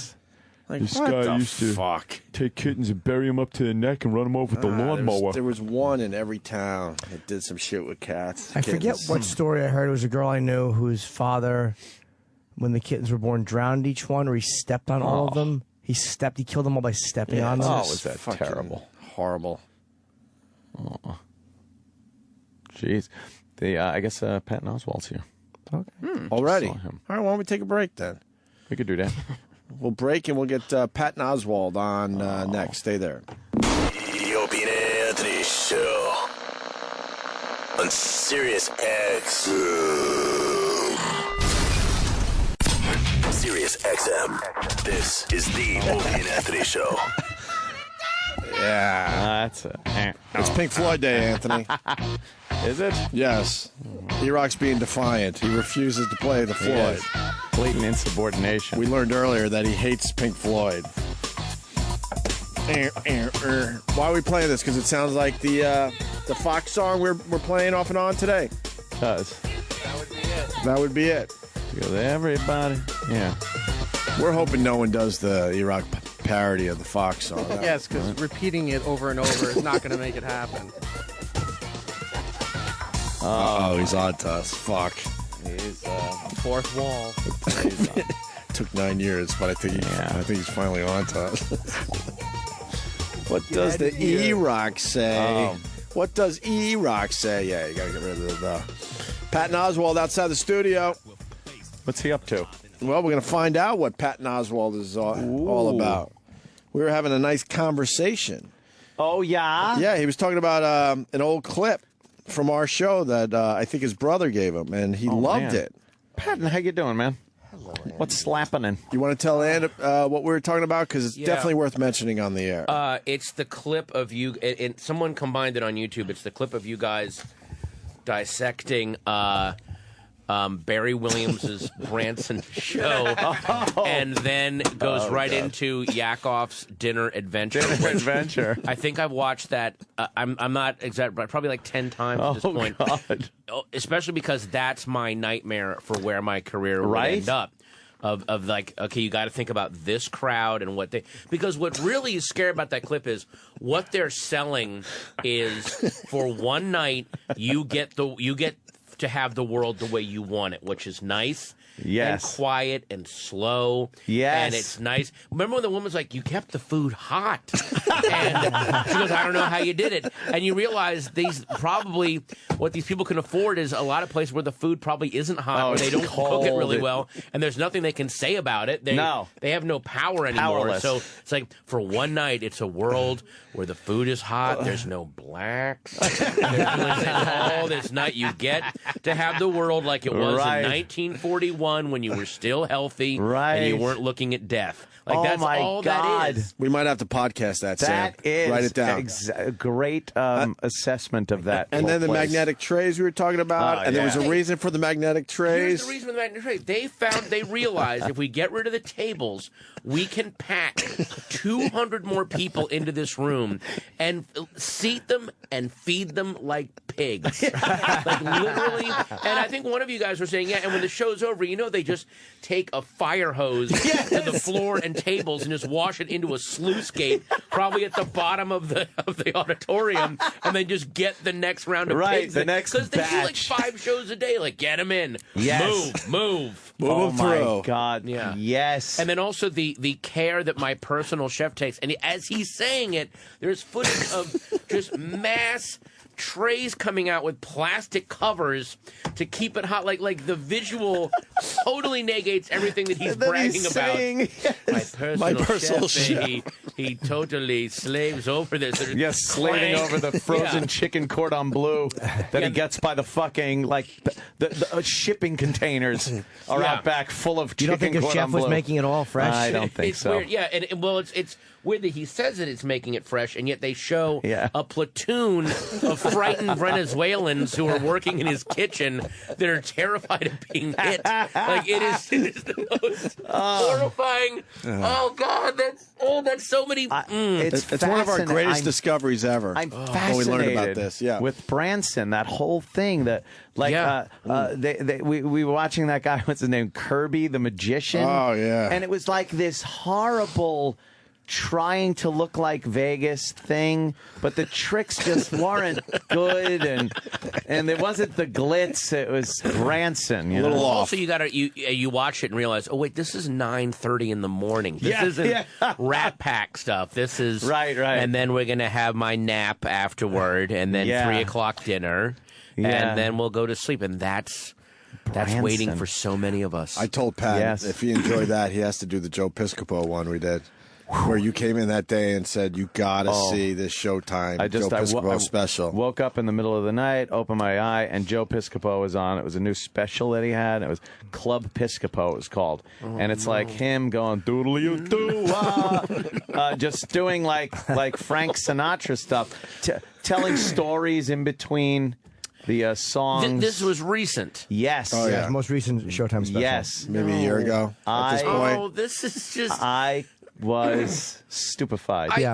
I was when I was in Staten Island. I was telling Opie that he has he had it when I was there. He had like a residency at some hotel that he was doing like out on Staten Island, which I thought that's kind of cool. Like, he's out like while you're in Manhattan doing stuff out on Staten Island. Yeah, Joe Piscopo's going up right now and doing a show, but a whole show. Oh, is that like on? Can I just got XM Radio Satellite 103. I got that station which has you guys on it now. And I just listen to nice. when I'm riding around LA. It justifies all my anger.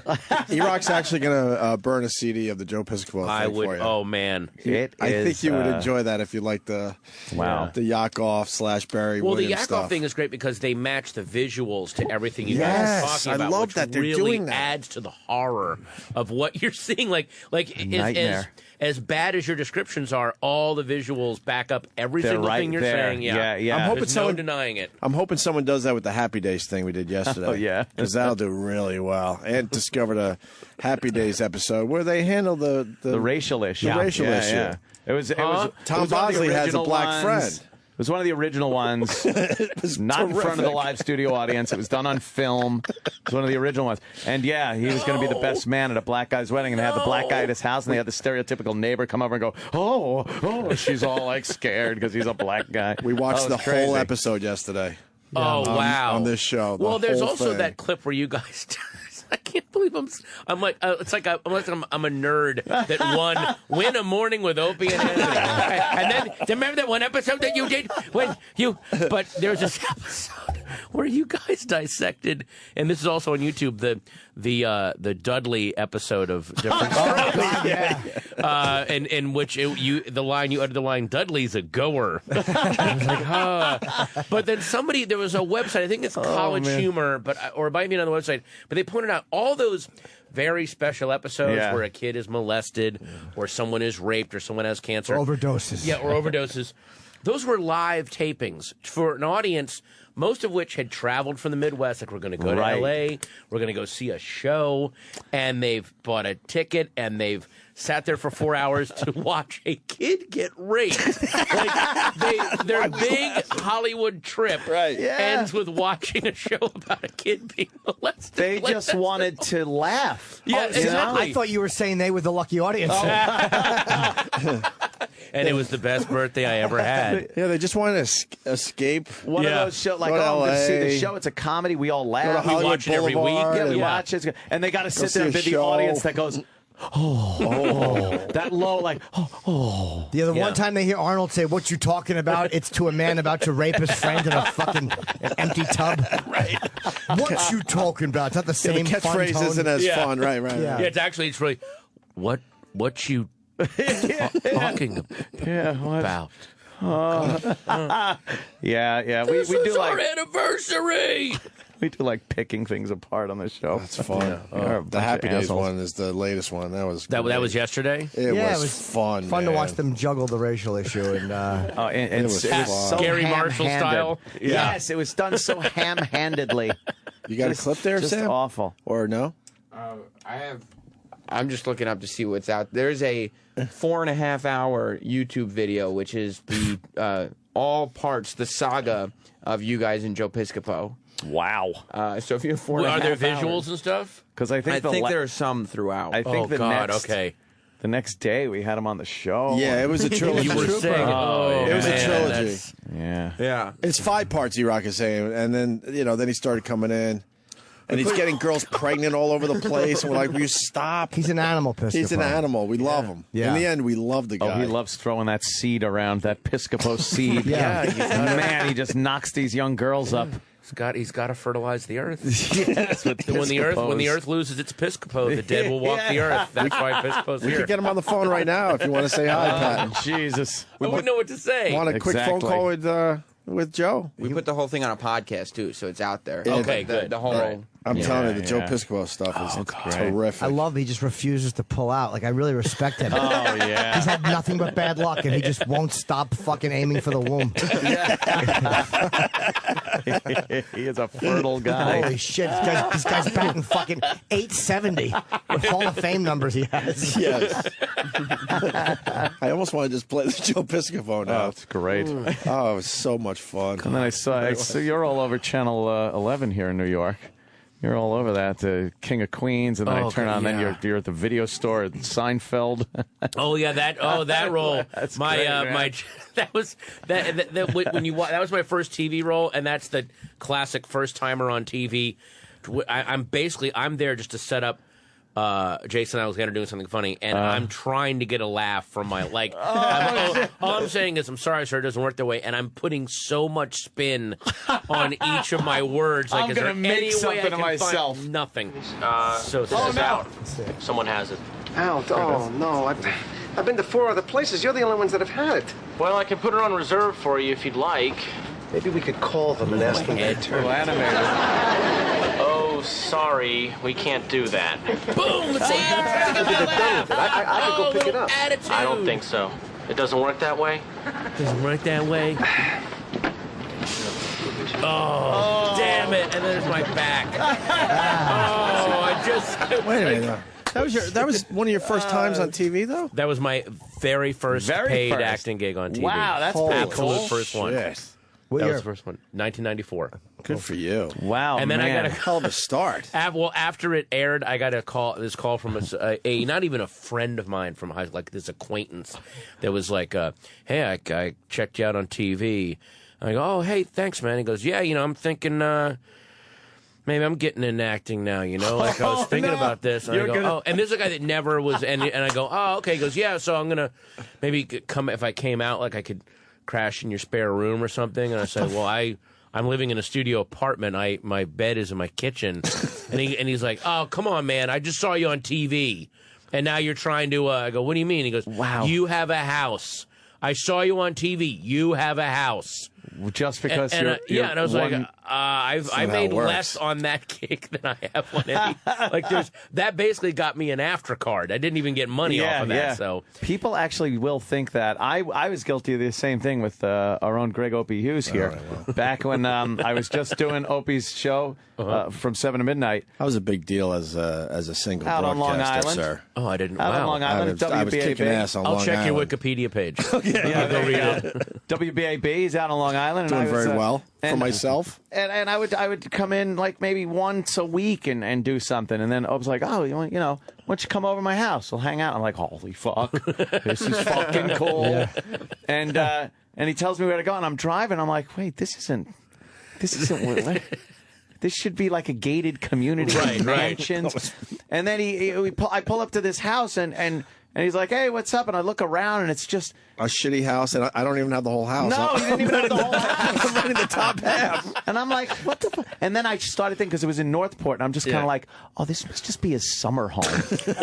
Like Opie's summering in Northport. Summering. You know how people go to Northport just to chill out? Sorry. Yeah. It was an old house, a lot of rusted shit in the yard and the backyard. Yeah. I was porch. just like, oh, man, I thought. Had to deal with a horrible landlord. He's got his own radio show. He's got to be wealthy. What'd you guys do in the house together that day? Yeah, we actually watched The Crow. Did we really? Yeah, it was The Crow.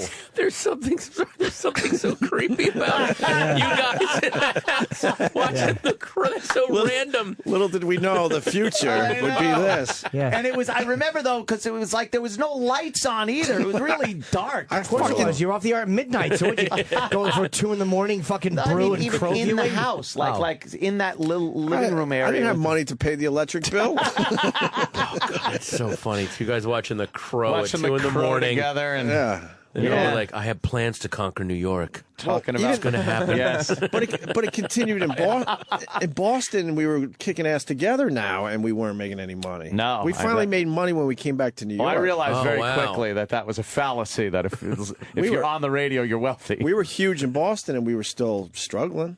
More or less. Yeah, I mean, Opie was living with my mother-in-law. Yeah, I lived with her for 6 months going, fuck, that's 6 months of rent I don't have to deal with. Right. You can get some savings or something. Yes. We moved in. We all were living there. Me, my wife at the time, and Opie, and the mother-in-law living in her little fucking townhouse. And but my wife and her mother got along so poorly that it was like day one. She's like, I'm getting the fuck out of here. I got to get away from this bitch. And I go to Ed. I'm like, well, you guys are leaving, but this is great. I like this. Fucking, she cooks dinner. She actually did my laundry. Yeah. I think she made the bed every day when I went to do the radio show with Ann. I'm like, and my chick at the time didn't want to move to Boston. So I'm like, what the fuck? I'll just stay where I am. That's what I was thinking at the time, too. It was kind of like, oh, I could fucking, save up some money. I don't know how we got into this. I don't know. Yeah. This is depressing. All the millennials out there. Yeah, can we get off on a different subject right now? Because I'm living with my parents. I have a law degree, for God's sakes. Yes. Oh, okay, the Piscopo Saga. Piscopo Saga. Sorry, I'm looking at the... I don't even know if you need the visual on that one. I think you could just pop that. We play a little audio, driving around. Yeah, I lived at home until I was 30, and you know how I remember I met a girl in Vegas when I was opening for Dice at the fucking Venetian, and she thought I was fucking hot shit, and I was joking with her. I was being sarcastic. I'm like, yeah, I got a Jag and a Benz, and she's like, really? Oh no! Oh, my God. She believed it. Oh. And then she fucking I flew her to Jersey when I lived with Florentine. Oh no! And I'll never forget when she saw what a fucking hunk of garbage my apartment was because I had the roof leaking. Remember? She's like, do you have any vodka? And I gave her fucking vodka, and I just taught her chess in my living room. It was fucking. That was your whole. That was my fucking- time. Was Wow. I felt so bad about that. Black mold on the walls. We did a Cribs with Jim Norton. We actually went through his plays. When I was 33 years It old. was unbelievable how much mold he had in that joint. It was terrible. I love how she immediately goes, "Do you have any vodka? Like, can I just numb this?" Yeah, Can I- that's what it was. That's what it was. Yeah. Well, like I'm about to get surgery in the Old West. Just give me some bourbon and let's get this over with. Where's the Benz? You gotta tell him real fast before we move on to other shit. You would bring girls back to your parents' house. Well, I was in my late 20s. Yeah, I'd get blown in the fuck. I remember me and my friend Larry got a fucking pregnant prostitute in my fucking grandmother's, where she's dead, but in her basement. And this girl sparked up a crack pipe. She sparked up a fucking crack pipe. I'll never forget that. 9 months In pregnant. Grandma's house. Yeah, I mean, my parents' house. Oh, in your basement. parents' house. Jim, you casually rushed by about 8 horrific things just to get to the point of your story. I got this pregnant prostitute. This is my grandma. She's dead. So anyway, wait a minute. We're just rushing by all that shit. Where are we heading? Like, what's the kicker of this? Of all that's like, don't worry about that. It's just the illusion of wealth people have. They think that you're doing better in show business. They have no idea. Yeah, that is true.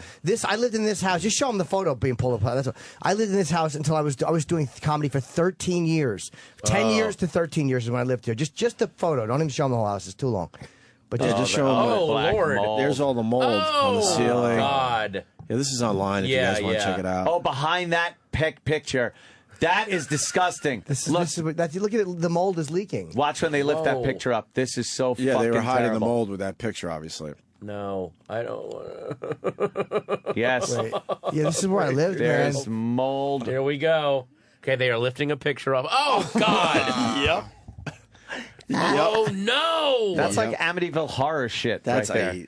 Isn't it? Oh, and it's under, of course, a nice framed Chagall. Yes. Yeah, that's my framed Chagall. Isn't that like isn't that weird brain eating mold? That, that's just you dangerous. have to flee the house That's once the you black have mold, it. right? Yeah. Yes. Yeah, I think so. This doesn't seem that long ago. Yeah, it's fucking. It's got to be 13 years ago, right? What are we in 2013? Oh, God. Yeah, it's 13 years ago. Yeah, I'd been at it probably almost nearly 20 years before I could afford a house. There's just not that much. Wow. People see you because you have so much exposure. People don't realize that fame and fortune are usually completely opposite. Yeah. You know, you can be very famous and have zero fortune. Mm-hmm. Yeah. Yeah, it really is a fucking long process to make any kind of fucking real money, man. And people are so disappointed when they realize. Oh man, that yeah. you're broke. If you're on TV, you have a shitload of money. That's the illusion. Yeah. And then when you start making money, one of the first things you have to do is start paying off all the debt you accrue to even get. Like I had so much debt that there was nothing I could do about it. Like I have to keep living in this debt because this is the life I'm living. And then thank God I was able to finally pay it off. That's exactly, but it was bad. yes, that happened to me too with credit cards and shit. Yeah. I was like, I just resigned to the fact that I am going to be paying the minimum balance for the rest of my life. Oh, yeah. How many times? I remember one time, oh, God, okay, I was in San Francisco. My phone got cut off because I hadn't paid the bill. So I got to walk down. I was rolling nickels and quarters. I had this huge bucket of change, and I sat there for a few hours and rolled enough to literally, I had like $200 in nickels. I had them in a big bag, a trash bag, and I walked down to the office, the phone company office, where you literally can pay it in person and get it turned on right there. So I'm lugging this trash bag down Clement Street so I can go pay my bill. And there's this kid, I was like 20 at the time, he was like 17, a able-bodied, totally healthy young kid begging on Clement Street. Just like, hey, you get any change? Like, just, again, this is like early 90s. And I was like, I am really sorry. I don't have any money. And I actually stopped. There's no reason to talk to this idiot. Right. And I'm like, I got to go pay this phone bill. I have just enough to pay it. I got to get my phone turned back on. And because I'm trying to be a member of society, you able-bodied young man. So then I go to the office. I pay it. But I had like 87 cents left. Like, oh, I actually had more than I thought. Nice. I was so happy that when I was going back, I passed him and I went, "Hey, man, look, I got some change." And I gave him my change because I was in such a good mood. Oh, man. And then he stopped and he went, "You said you were broke, you fucking asshole." Jesus. Holy shit. So, okay, that's got it. Yeah. Yeah. You don't realize people can rip you off on credit cards too. That's a problem. When you get into credit card debt, I had $3,000 on each one, and then all of a sudden I had like a $10,000 hit, And I used to go to these prostitutes and pay with a credit card. I really would. It would never occur to me that they would rip you off. Oh, really? The prostitutes wouldn't rip you off. Yeah.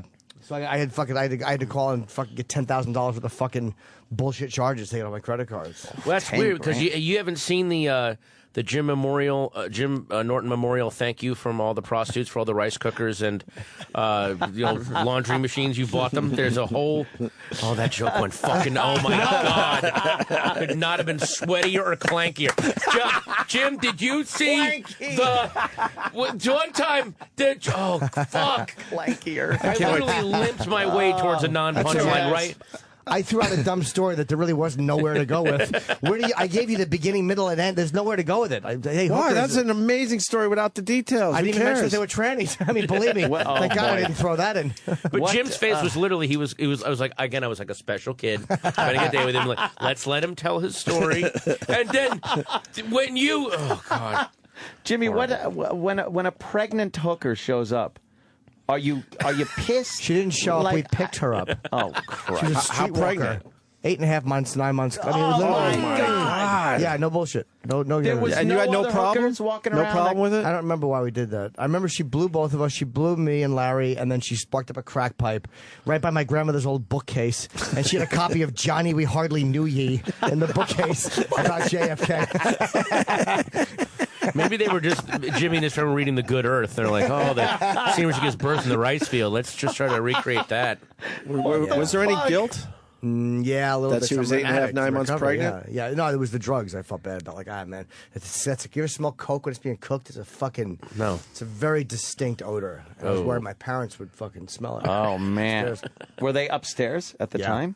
Yeah. You bring a fucking pregnant hooker into the downstairs part of the house when your parents... I remember being nervous, like just having a girl over on the couch doing normal fucking shit, making out and dry humping. You were worried they were going to come check it out, right? What was that? Is that not a pregnant hooker smoking crack next to Johnny We Hardly Knew Ye?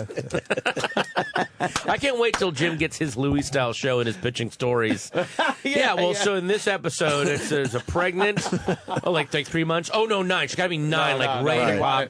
Should we smoke and crack? Trust me, Jim already has that show written and is just trying to get rid of it. Can we get the clearance to use the book Johnny We Hardly Knew? I need that in the shot. I need that to frame the left side of her face as she's doing it. The camera has to pan to that before commercial. So, Pat, what are you promoting? We haven't even mentioned Patton's promoting. Oh, right, Whatever happened to Moby Dick? Is that a book you written? Or, yeah. I'm saying. No, I'm... there's two things I'm doing. The next Tuesday is the season 2 premiere of The Heart She Holler, which is an Adult Swim show that the guys they did Wonder Shows. I don't know if you ever watched Wonder Shows. Wonder Shows is amazing. It's like if Sesame Street were on bath salts and they go and just drive people in New York insane and they have these things like. Kids on the street, kids on the beat kids, and it's like kids doing the news. So there's a kid, they dress a kid as Hitler, and then he's talking to me like, what do you think is wrong with the youth of today? Like these old people are like, why are you dressed as Hitler? Like they're so upset. And then they also send this kid to the racetrack to talk to just these old people at the racetrack. And this one little kid's like, I can do an impression of you. And this sweet old man's like, really? Yeah. Gamble, gamble, gamble, die.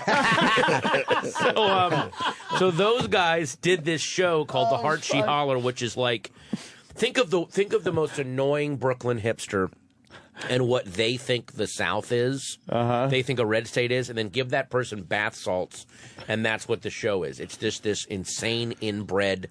And we did 6 episodes 2 years ago, and Adult Swim liked it so much they went, why don't you do 14 more?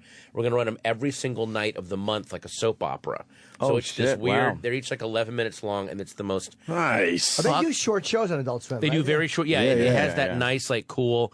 If it's only 11 minutes, just do 11 minutes. Make it great. And it is the most disgusting shit I've ever done on camera. Oh wow, the weirdest shit I've ever done. If you want to watch, like, people crawling into women's vaginas and a woman. There's a scene they showed last night. They did a thing at the Nighthawk in Brooklyn where a guy. Oh God, this is so gross. I'll just put it this way. a woman does him from behind because something is sticking out of his rear that she is riding, but and I'll just leave it at that. It's horrifying. I would gather. Is she sharing a dildo with his asshole and her You know vagina? what? See, that would be nice. No, it's something even. Oh, nice! It's a duty? A very solid log. There, thank Wow, you. I didn't want to be the one to say it, so.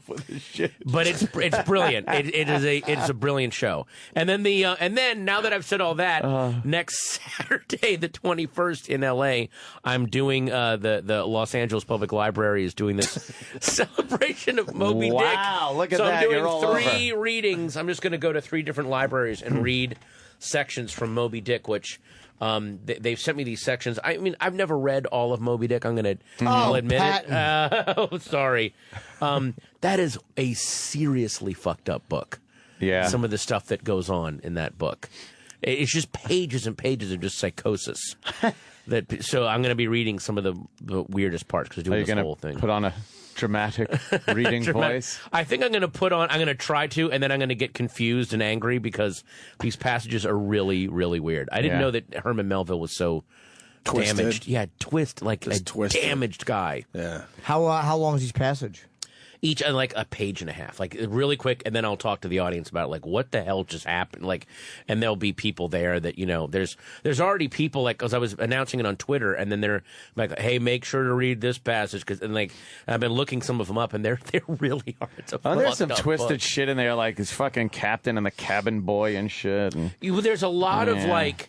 There's all these references, or at least they allude to the idea that he hates this whale so much that he's gone to all these islands of different savages, and he's storing these like Zoroastrians and these crazy religious fanatics, but he keeps them stored like under the decks, and they just sit there smoking weed all day and going crazy. And the minute the whale surfaces, he's gonna like let these maniacs loose to go kill this thing. So on the deck of the ship is Queequeg and Ishmael and all these guys, but then underneath of it, it's like the gathering of the Juggalos, and he's just giving them all PCP, and they're going to go kill this thing. Just to throw them out like a cluster bomb of savages. Yeah, exactly. It's amazing. Yeah.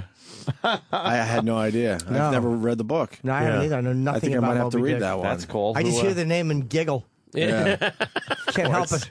Well, also what I didn't know about the book was Herman Melville was this hugely successful, like, killer diller author, money, fame, and then he spent all these years writing his great American music, and it ruined him, and he died penniless and kind of crazy. Yeah, this thing just ate him alive, and he wouldn't.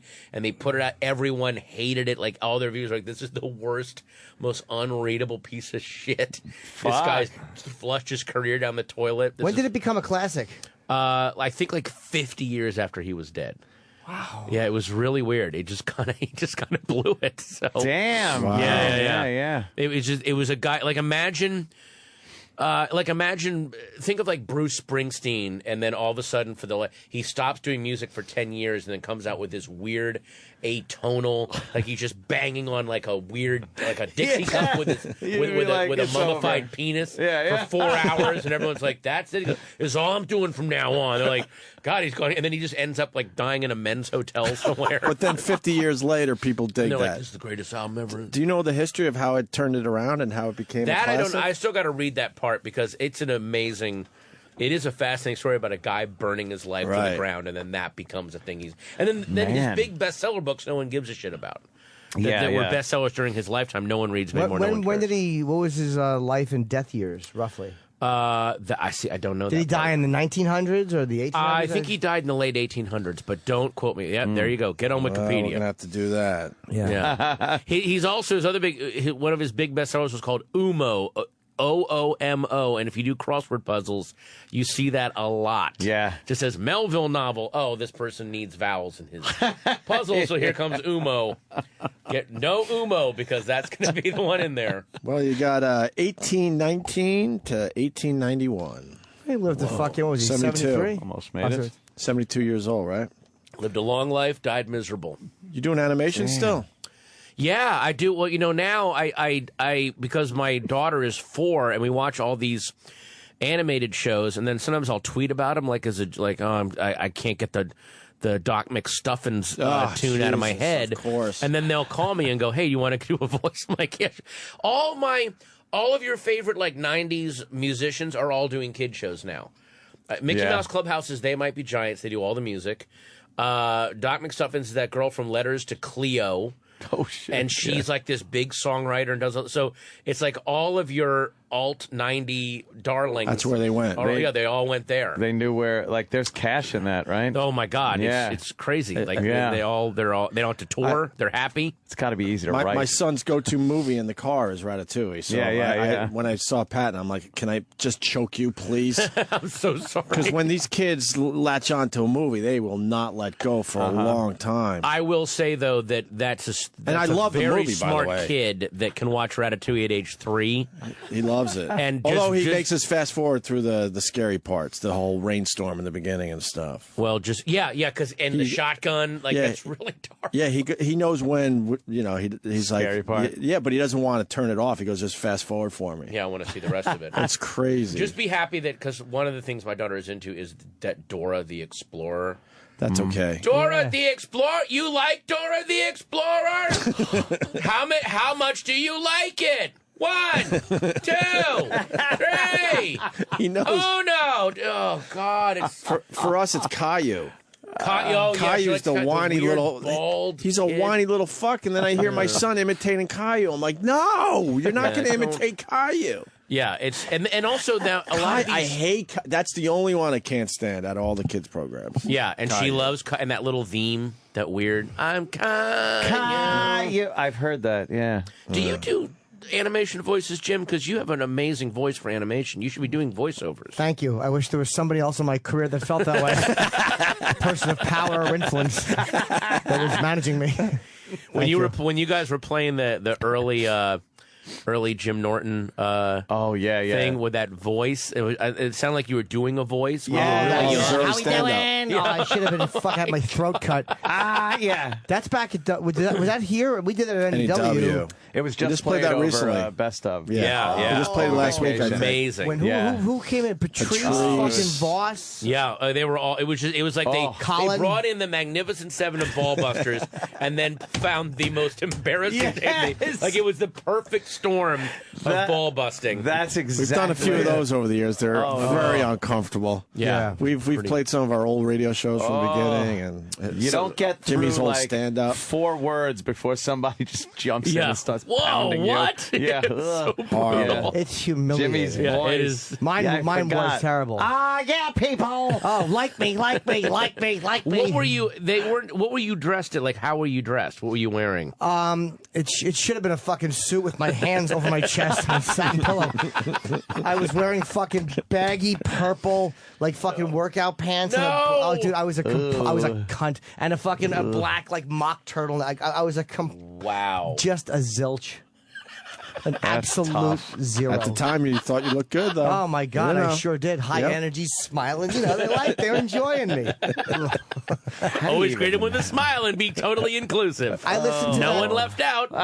You know that like me shit. You got to be likable. You got to be likable. And when you first start, you hear that, and you want the industry to like. It's all this nonsense you buy into that. Thank God some of us get out of. And Well, how much nonsense? Remember when you would buy into the idea that if you fuck up at this club or anger this club, in your mind, it's a network. Right, and they right. all talk to each other, and you'll be banned from all. Right. Like suddenly you have a cabaret card that's 1961, and you can be banned, and then you realize later, it would have actually helped my career if certain club owners had hated me immediately. Yeah. Because the word would have gotten out that, this guy's actually good if this asshole doesn't Yeah, if like he him. hates him or fuck him. There's no loyalty. You can burn down the Cleveland Improv and they'd still hire you in Baltimore. Yeah, they don't give a shit. They really don't. So yeah, there was always that. So frustrating. How do you know, like, when you're starting out like that, what to even wear? Like, I'm wearing these purple things. Like, was it calculated? Did you go into that closet and be like, tonight I'm on stage, let me get that? Or did you just throw on Club what was owner clean? gave me them. This guy, Mark Vito, who runs Club Casbah, and Wildwood gave me a couple of baggy pants. I just thought they were kind of cool, and I would tuck my shirt in. Here's the one I wore during my fight with you, Rock. Red, white, and blue shorts. Exactly. I would always try to wear I would always try to dress like in the subtle comedian uniform. Yeah. So it's like maybe like the suit jacket, but then the jeans, and then the bright sneakers. Like, come on, he's a little. Yeah, we don't know what's gonna come out of this guy. He's dressed for fun, and then the T-shirt under the suit jacket with a weird, ironic logo on it. You know. Look, it's the Mr. Bubble logo. I'm nuts. We don't know what I'm going to do. I mean, if I'm willing to put this on, what's going to happen? Oh, Jesus. It's so pathetic. So needy. There's nothing. That's what's hard about watching you when you're yourself when you're young. It's not that you're not funny. It's that you're needy. You're so needy. It was both. Yeah. I was not funny and I was needy. That's that when we were going through old radio stuff. I was so happy to be there. Months out of doing construction, so I was just so happy. But to you be get a pass. I'm like, oh my god, so everything was so like, oh yeah, yeah, over the top, fun. I was just so eager to like anything. I'd throw in an imitation. I must perform because the attic was waiting for you. Yes, that attic was. So you kind of have a pass. You came out of this kid. Anthony came out of. He came out of nowhere, though.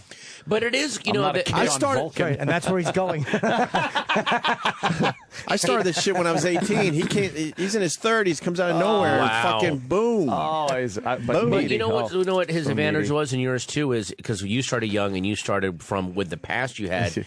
You had this cliff of darkness behind you. There's nothing to fall back on.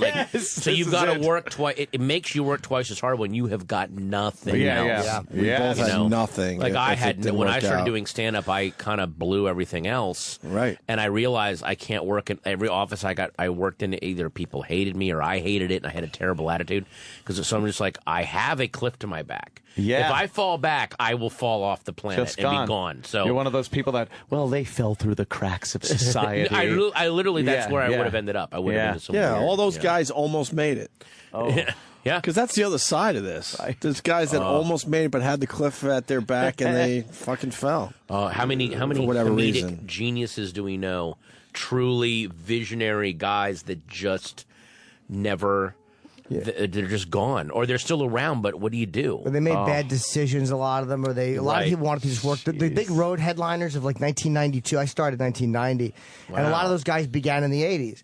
And they headlined before they were ready because the 80s had a fucking million clubs, so everyone got the headline. Oh, yeah. And then they got bottlenecked, squeezed out in the fucking early 90s, and they couldn't find work. And like those guys that would work in like 92, 93, they're gone now. There's no, 'cause a lot of those rooms aren't around. So also they got used to a certain lifestyle of, I make this much money, I do this. And the people that survived when the boom stopped, and there were people that did make it, but those are the ones who are like, I got to get some other shitty job and keep doing stand-up until it comes around again.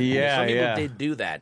But you're right. There were some people that are like, I used to headline at a club chain that does not exist. It doesn't even exist and anymore. no one cares. Yeah, yeah. And there were also those guys that they wrote their 45 minutes and then they just I'm done writing. Yep, exactly. I got my 45. Dude, that's my life. Yeah, absolutely. My life's comedy. I don't understand those guys. Why would I go on stage for no money? You see, some of those guys come through, once a year, and you go see them. You're like, what are you doing? It's the same thing. Same exact thing. Isn't it fun? I thought it was fun writing jokes. That was the whole point of doing this. You have to do the same shit over and over again. New stuff. Yeah. Those guys I'm merciless with those guys. They're fucking lazy. Yeah. It's like you're fucking lazy. Yeah. Fucking write a joke or try a joke.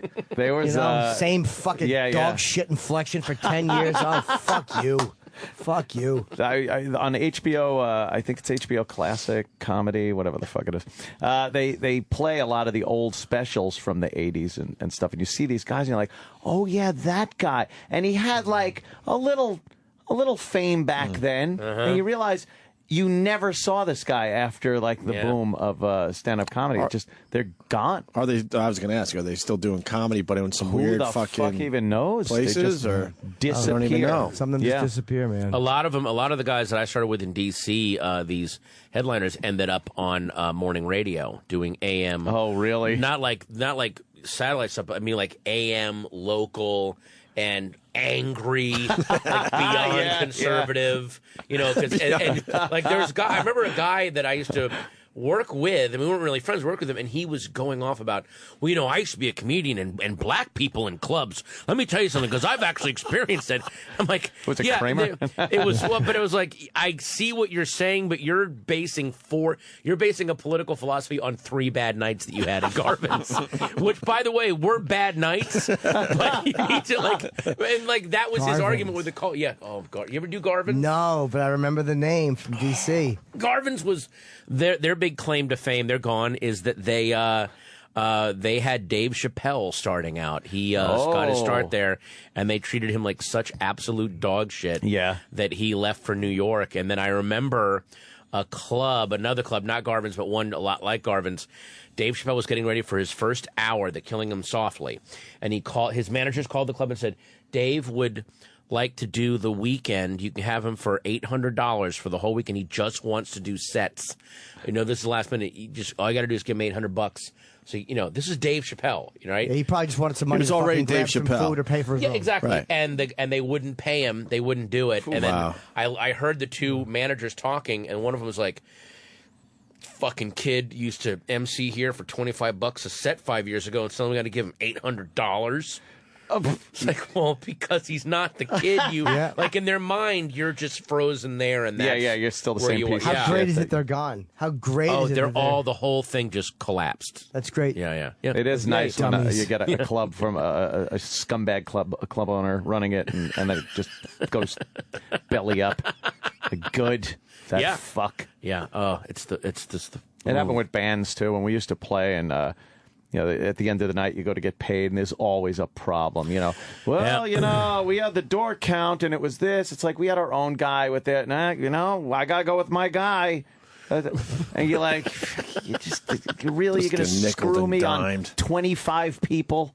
You prick. Like you do realize this can't sustain. Like, eventually, your club is just going to collapse. Right. There's no way if you keep pissing the talent off, no one will come back fucking everyone here. over. Right. Yeah. That's fast. And they all try to. They all try to fuck you for 8 seats or 10 seats. Or now we're doing a golden ticket thing, you know, but you weren't supposed to because we have a contracted ticket price. They all try to get an extra few dollars. See, that's what, again, if they were trying to fuck me over for 20 grand, I would at least respect that I'm dealing with a supervillain. But when you're dealing with someone and they're like, I just talked to you for 20 minutes because you were trying to get like $48 out of me. That's what drives me crazy. Yeah. Just that scumbag. much. And it's weird when you have these like old clubs that like for years you worked in, and then you realize that it's 2013 and you're going back October 11 and 12 to the Comedy Cabaret at Poco's Restaurant in Doylestown. Oh, Jimmy. Tickets are on sale now. I'm working out my new hours, so I'm just going there. Yeah, and tickets are cheaper. We're doing $15 tickets. I wanted to do $10 tickets, but they couldn't do them because they make no liquor money. And it's where I want to go just to work. I'm going to have like maybe some paper with me and just work on material. That's cool. Yeah. No, when I was doing this, I just taped my new special in July, and I did the same thing. I did every Thursday night. I did. There's this little art gallery near me that also does stand up, and I go, let me just have Thursday nights, and I got to go there every night for 3 months, and then I would also go every Monday and Tuesday month. I'd go down to the Irvine Improv, which is in a mall.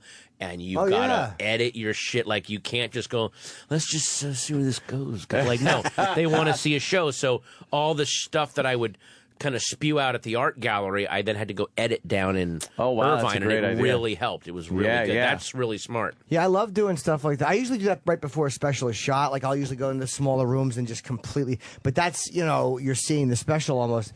I probably have, since I shot, probably 35 new minutes. Already? Yeah, about. But it's been 5 months. Though. It's been 5 months. 35 new months. 35 minutes. So I would say, you know, you'll have close to a new 45, and I'll play with the crowd a little bit. But I love doing that. It's my favorite part of it. Colin in Long Island City when he was just starting working on the last Unconstitutional, yeah, Unconstitutional. No kidding. And it was great. Just watch him, and he'd go through something and be like, well, that don't work.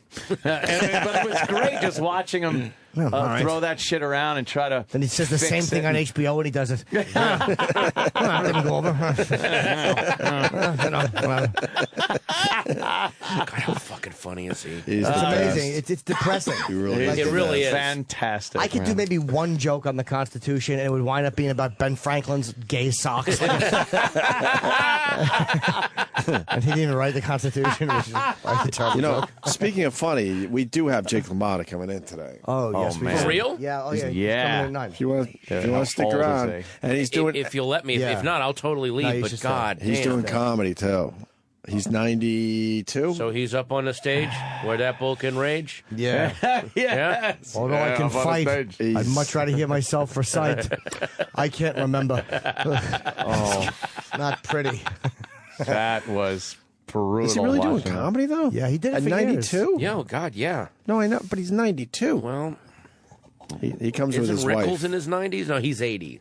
But Rickles, yeah, but Rickles also wasn't belted in the head by Sugar Ray Robinson for a total of 106 rounds. Good point, Jimmy. No, yeah, good point. Very good. We'll be right back on Point Counterpoint.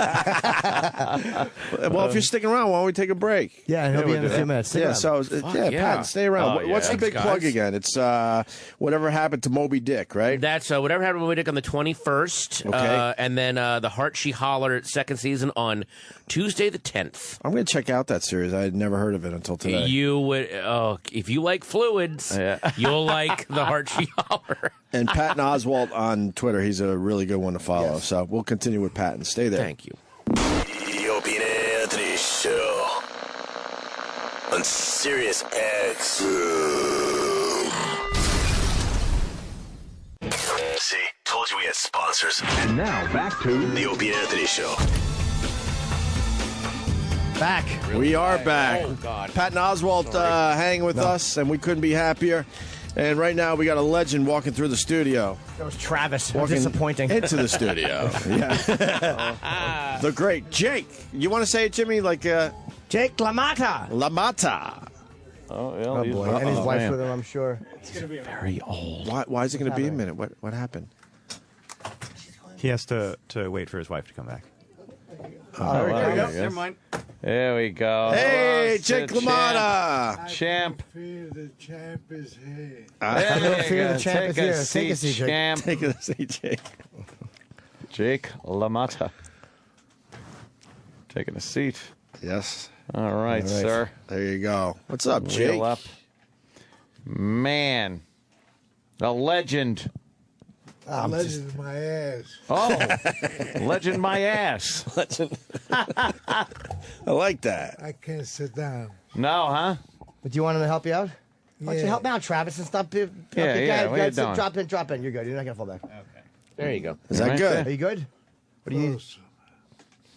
Yeah, pushing closer. Do you need the chair What's the matter lowered? with you, Travis? Okay. Does that work? That's good. Well, Jake LaMotta. Can you hold this so we can push back? Wow, what a first of all, your career. Have no fear, the champ is here. Have no fear, the champ Love is it. here. That's What do you want to know? Just ask me. Why did you fight Sugar Ray Robinson 3 weeks fought apart? Sugar Ray Robinson so many times. You wonder I don't have diabetes. There it is. Sugar. see, sugar. Yeah. Yeah. How come you guys You said fought that would happen. 3 Didn't we? weeks apart? Yeah. Why so Yes. close together, the fights? Well, it was obvious at that time. It wasn't that big a deal. Today, you make a big deal out of it. But we fought 3 weeks apart. I remember that fight. 3 weeks. I fought Sugar Ray so many times, it's wonder I don't have diabetes. Yeah. Wow. Do you Okay. do you think fighters today are softer because they don't fight as often They don't fight as often. as you guys did, right? Yeah. Well, I feel that you're in shape already, so why not take advantage of it? I fought Sugar Ray 3 weeks. 3 weeks, I fought him again.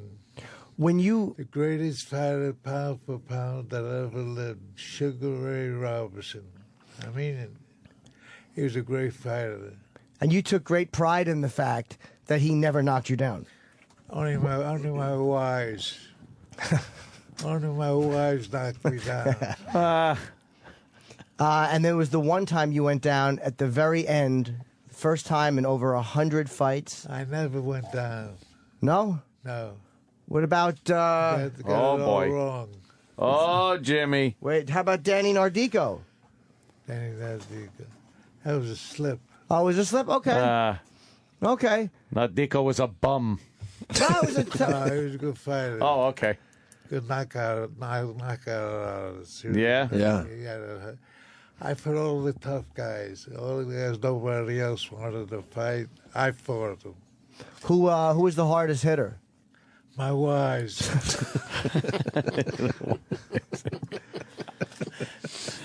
I fought them so many times. But there was 6 wives. Six wives? All right, Yeah. you're crazy. My first wife died from eating mushrooms. Oh, yeah?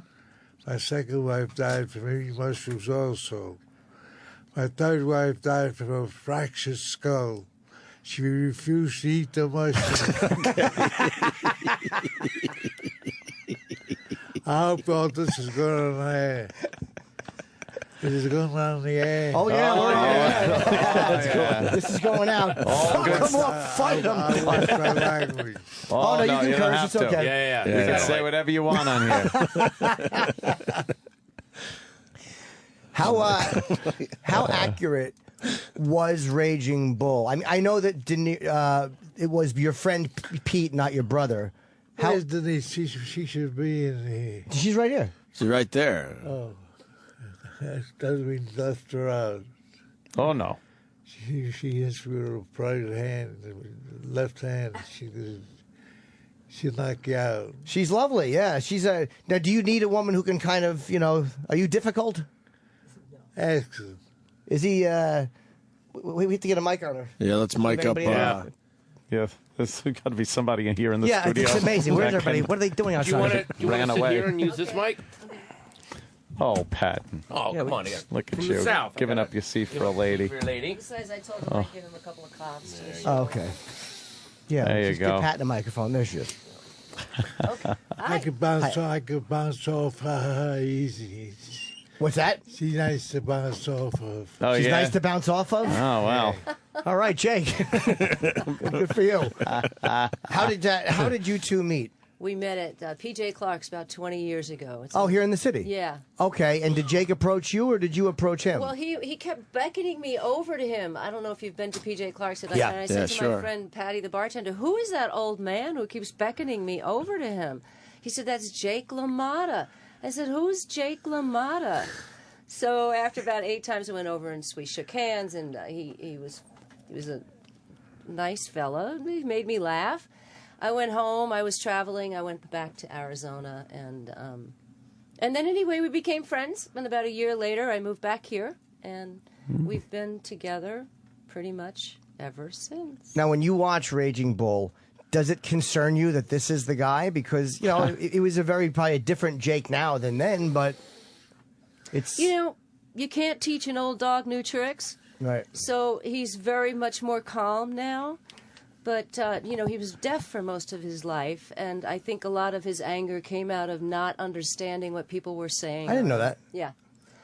He Oh, still wow. is. He wears a hearing aid. He has 70% loss in his right ear, and he has about 70% use of his left ear. Oh, I didn't. Okay, I didn't. They didn't say that in the. Nobody really knows that, except his family. And now, Jake, are you doing a few more people now? Yeah. Jake, are you doing stand-up shows, or what kind of live shows are you doing? I do regular comedy. I don't know what you call it. It's regular comedy. Just going out and doing a regular act. Yeah. When you... I got bought Sugar Ray so many times. It's the one that I don't have diabetes. Sugar? Yeah. Now, when did you start doing a nightclub act? About 10 years ago.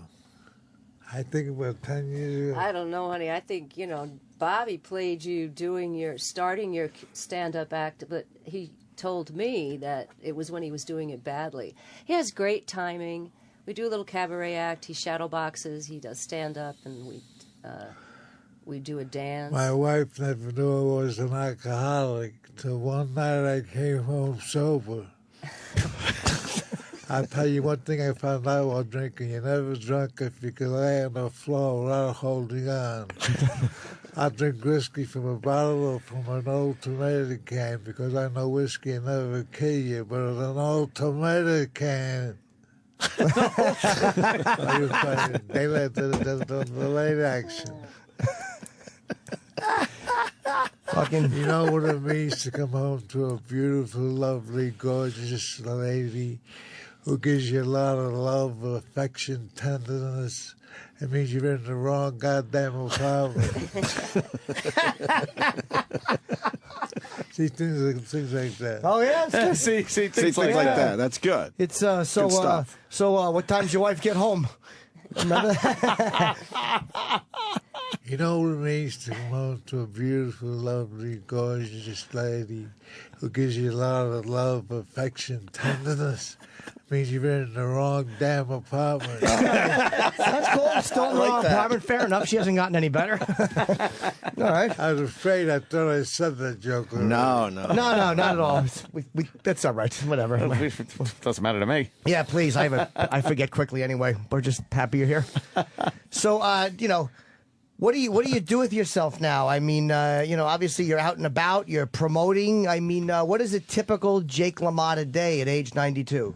91. 91. Sorry, I didn't mean to get a line there. At age 91. You gotta ask the boss.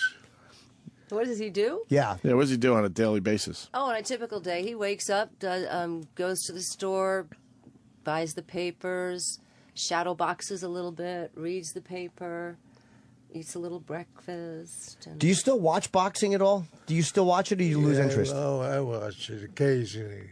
How about UFC, mixed martial arts? Do you like that or no? I seen it once, I think. You liked it or no? Yeah, I like it. Who do you like in boxing? Sugar Ray Robinson. Oh, good. Anybody that's... Have you fought him, right? Oh, yeah. I fought him so many times. It's the one that don't have diabetes. Oh, my God, that's a great line.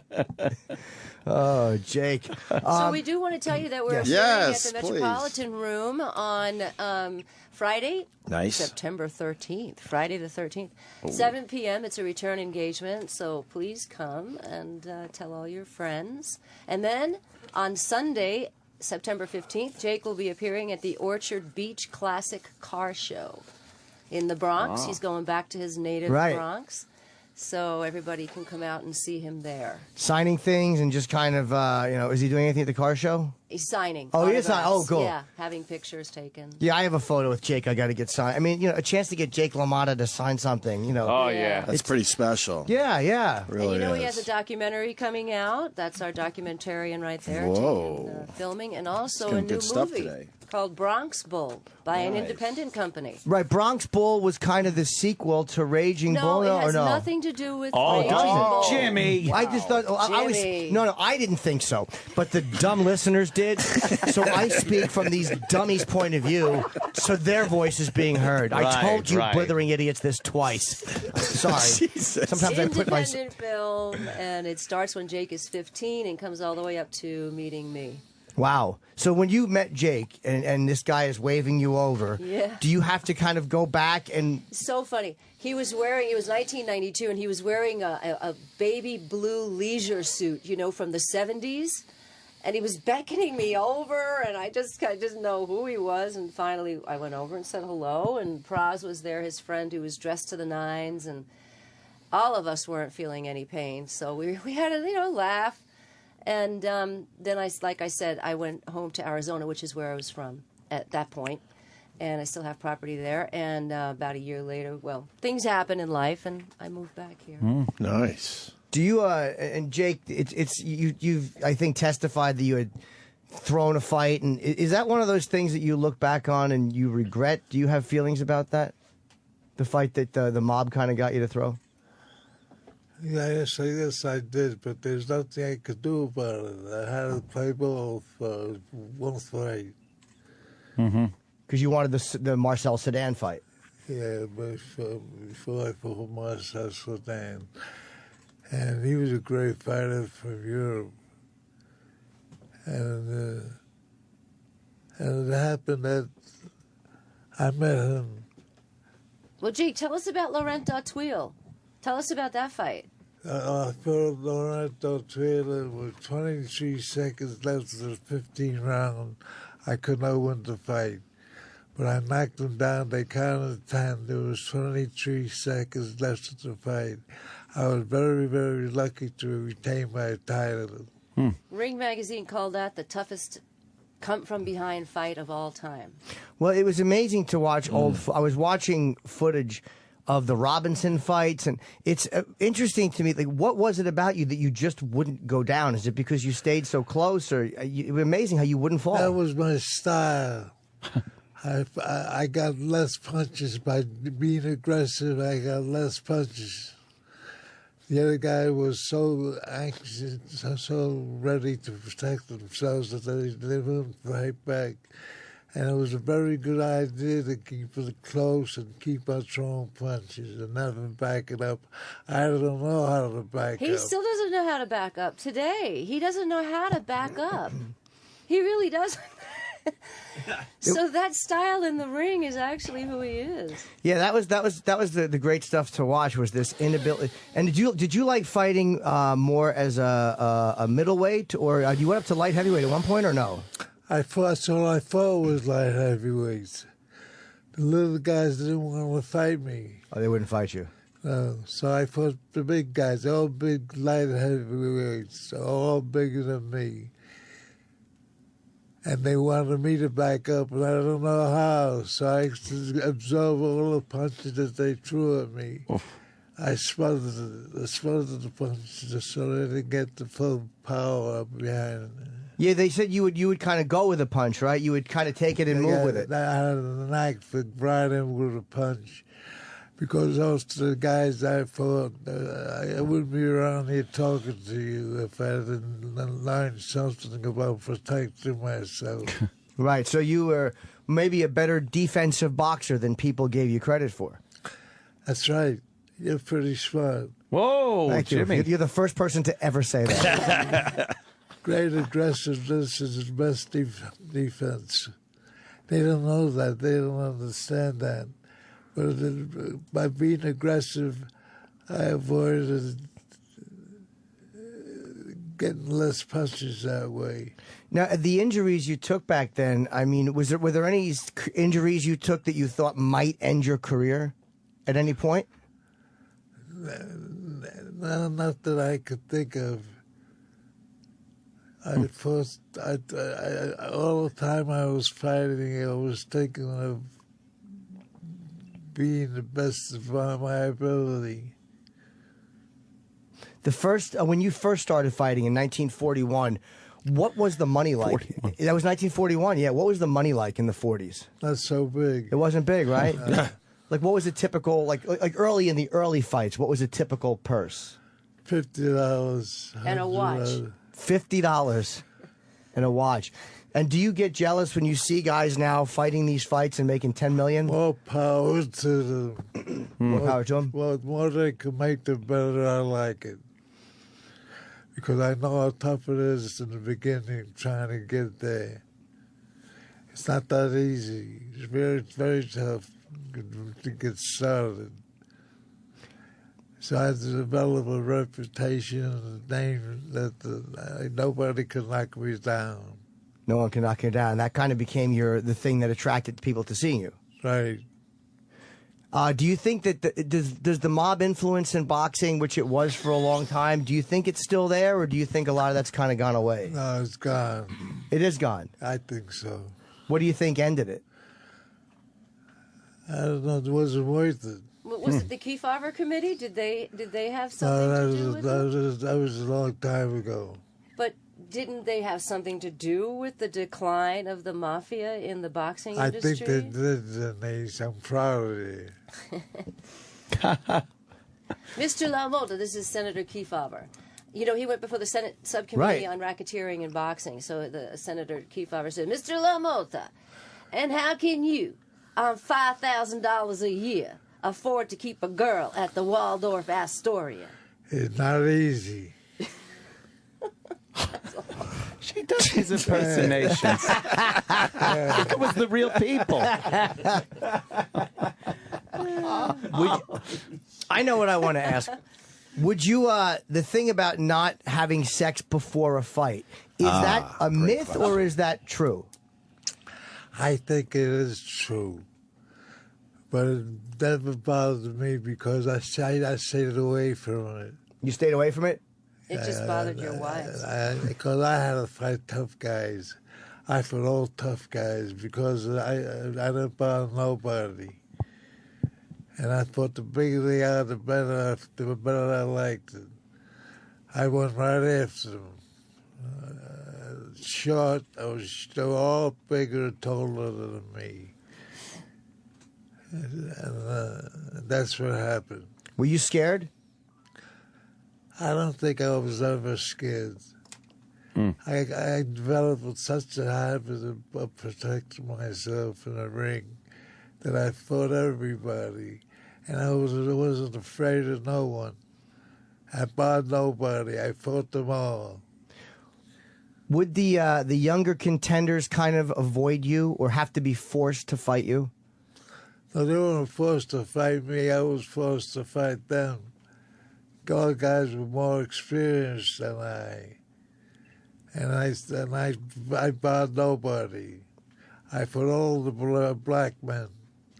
The black men liked me because I gave them opportunities to make some money. A lot of the fighters wouldn't fight the black fighters. No, they wouldn't fight the black guys. So I fought all the black guys. Most of them were black. Few of them were white. Were the white guys scared of you? I guess so. And the black guys needed the money and nobody else would fight them, Right. so they... Nobody else would fight them. Nobody else would fight me. So we fought each other. I became friends with them. And that was at a time where those friendships were kind of... It was tough to make a living in those days. It was tough. And when after fighting, you opened Jake LaMotta's place in Florida.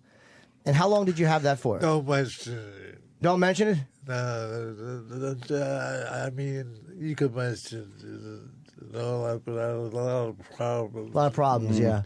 He's not too smart anymore now, huh, Jimmy? You're not too smart now. Well, you know, I have to, because I'm getting into the nightclub act now. Is that when you started doing your nightclub act, when you had your own place and it would kind of bring people in to see you? Yes. Now, were you always a funny guy? Like, I don't know if I was always a funny guy, but a lot of my jokes don't work so good. But Jake, when you were young, you were mean, tough, vicious. I was mean, tough, vicious, cruel person. Then I retired from the ring and I went into show business. Now, my greatest pleasure is making people laugh, and if you don't laugh... he puts up his left hand. Oh, yes, good. a good fist to the mouth. Now, do you shadow box every... She knows the questions to ask me. Interrupt once in a while he's talking, and I answer your question. It's the same thing you're doing what he's doing. Okay. Yeah, we're both just asking questions, and he's right, basically. If I'm yammering on about something, just interrupt and ask a question, because I'm not too sure what to ask. Oh, okay. Why the cowboy hat? I like the cowboy hat. I developed a habit. And people seem to like it, so I wear it. Are you happy to be performing again and doing shows again? Did you miss that? Well, I never left it. You never left it? No, every once in a while I go back. And is it something that, like, after you left boxing, did you ever want to continue in the boxing world, or did you just want to be an entertainer? Both. I think you managed a boxer at one point, didn't you? You had a young boxer you managed for a little while? I managed. And then you got into show business? I went into show business. Now, what else did I do? You got married 6 times. 6 times. Who's counting? 6 times. That's nuts. She was lucky as 7. That's and me. she was lucky service, and the day before we were going to get married, I developed pneumonia. Yeah. And it's been kept off since it was last year, I think. It was this year. It was January 4th. We were supposed to get married. On January 3rd, we were in Arizona, and he came down with the shakes. I had to bring him to the hospital. They diagnosed him with pneumonia. January 4th, he was standing in the hallway of his room, ready for me to pick him up and take him home. Wow. They had already discharged him. So, but by that time, the Justice of the Peace had gone home, and we couldn't get married. Are you married now, though, right? You are? No. Oh, you're not. You're going to be. Eventually, one day. First chance we get. Well, you could probably go I mean, to. we're so busy. You have to imagine, 91-year-old man. We're busy all the time. Do you have time to do it or no? No, we really don't. I mean, you want to do it right. Yeah. You know. Yeah, I suppose. Move around. Wait a minute, mate. Let me ask Jake. Now, do you really want to get married again, or did you feel it coming on and go, "Oh, I got pneumonia," and just kind of blow it off? We've been together for so long, for so many years. It's a habit. No, he's the one that wants to We're married. All we need is a piece of paper to sign. Yeah. And the first chance I get, I will sign it and marry her because I love her, and that's the way it is. No, he was the one that pushed Oh, to get okay. married. Yeah. Are you a jealous guy? I don't think so. He's very jealous. Yeah. Oh. Very. We were in Las Vegas at Leon Spinks's 60th birthday party in August last month. And we were at the Rock the Vault show at the Las Vegas Hotel. By the way, it's a terrific show. Yeah.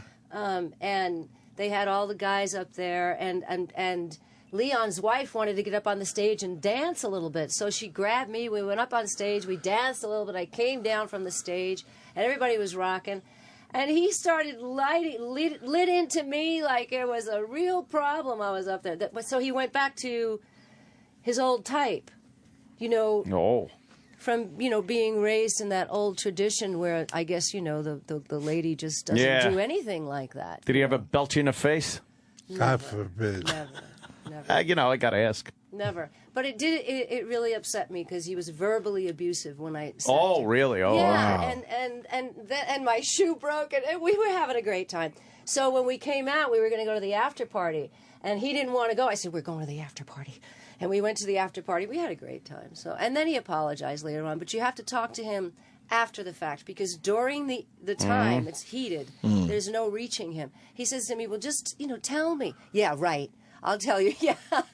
Honey, you're acting like that, you know, and it just doesn't work like that. Well, that same stubbornness, that same kind of is the same thing that wouldn't let you go down in the ring. Stupidity. I didn't want to say it like that, Jake, but you can. I felt it was better to throw it out there and see if you picked up on it. But that's the same thing that wouldn't let you fall in the ring. It was that same plow through and not stop mentality. Right. Probably you're right. You diagnosed that pretty good. Oh, yeah. Jimmy's smart again. Yeah. Back to being smart. But there's a stubbornness to not going down in the ring because there's times I saw a part of that. Too much pride. What's that? Too much pride. Too much pride. Yeah, it's the same thing. I watched that Nardico fight, and there was times where you're holding onto the ring. Nardico's beating you and hitting you hard, and it was after your slip, and you're holding onto the ring with your right hand, and you're punching with your left hand, and you're holding the ring so you don't go down. And I'm like, any other fighter would have fallen down, but you're holding the ring rope. I'd never seen anybody actually physically do that. I don't know. Sometimes it's stupid. He's a terrific man. He really is. He's got a huge heart. He's a very nice, gentle soul. Yeah, and you're royalty. I mean, in boxing, the other boxers treat you like very well, don't they? Mm-hmm. I guess so. Oh, yeah, he's the godfather of boxing at this point. There's nobody older. Yeah, is there anybody left from that era that fought Ray Robinson and fought all these, you know, again? Sugar Ray Robinson is dead. God bless his soul. You guys became friends, or you were friends? We were friends. We were good friends, too. Sugar Ray was his... He had a lot of pride. He had a lot of pride. I had a lot of pride. He was looking to knock me down, and I was looking to stand up and charge him and throw as much punches as he threw at me. I threw at him, And they're all close fights. You don't fight 6 times unless they're close. And these were close fights. I say I fought Sugar Ray so many times. It's a wonder I don't have diabetes. Well, you know, the sugar. I said that joke a couple of times already. I didn't catch it. That's fine. It's a good one every time, Jake. What the hell? You know. But I mean, he's 91 and he wants his. Again, this is his idea to have this cabaret act. It wasn't mine. He pushed me to do it. Well, it being like, and when you're a fighter. And, you know, there's probably a certain amount of activity you need, and you have to always feel like you're moving forward. Sure. You can't just stagnate and sit there. How do you know? Well, I've been told by men. I wouldn't know. I've just been told He's by a fighter on the radio. Yeah. Oh, no, he's absolutely right. You should take a punch from Jake LaMotta. LaMotta's Jimmy. right. The nerve of me to talk to Jake like we're both fighters. Exactly. I should put on a dress and That's good. That's good. I like it. You like it? All right, No, but good. you guys are champs on the radio. Oh, well. Wow, look at we us. try. Gosh. Do you shadow box every day, or do you hit the bag every day, or? No, I don't. I used to. Now I hit her. Now I hit her. Oh, I fucking I would love to see him shadow box. That would be amazing. See shadow box. Well, come to the show. She hits me back. I tell her don't do that. Yeah, it's not nice. Yeah, do you? She's a lovely, gorgeous, beautiful lady. And she has a great heart. Yes. God bless her. I love her. And that's sweet. And now let's give the final plug. Yes, please. Where can you see? Everyone wants to see Jake LaMotta live, and in this show, this cabaret. It's when is it again? Right. It's on Friday, September 13th at 7 p.m. at the Metropolitan Room on 34 West 22nd Street in Manhattan. And then on Sunday, the 15th, he will be at the Orchard Beach Classic Car Show in the Bronx. So if you're around and you want to go see Jake, he's the last from that era. And, you know, if you don't know... Along with Larry Storch will be there as well. Yeah. God forbid. It's going to be worthwhile because I'm pretty good at it. Okay. The cabaret show. All right. Good. Thank you The so great much. Jake Thank LaMotta. you to the great Jake LaMotta. Yeah, absolutely. Thanks, Jake. Happy you're here. And thank you, dear. What a treat. This has been a lot of fun. Thank Wonderful. you, sir. All right, we're going to take a break, right? Yeah. Yeah, let's do that. The Opie and Anthony Show. Sirius XM. Sirius XM. Sirius XM. The Opie and Anthony Show.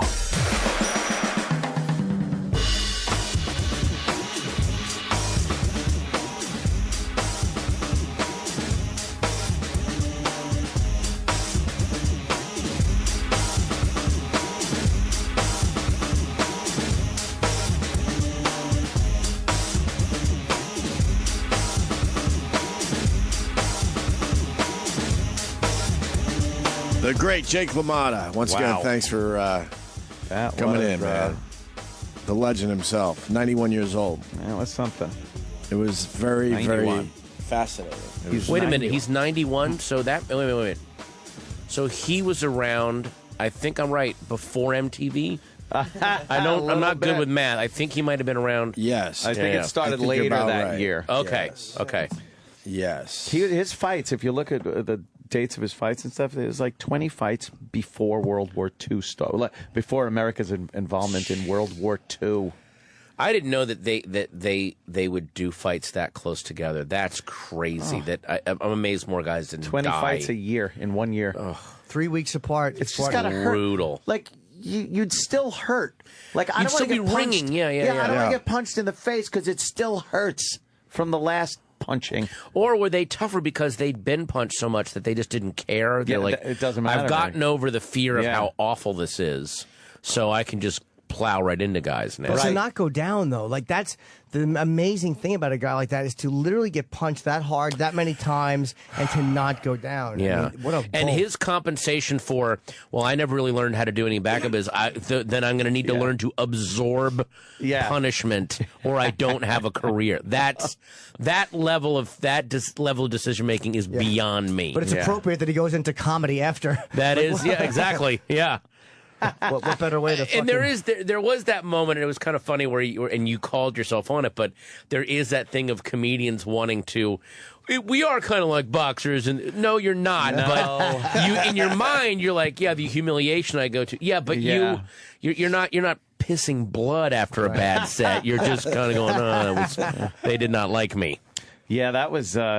God, just getting that old is. But he's no worse than any other 91-year-old, and he was more coherent than a lot of fucking 70-year-olds.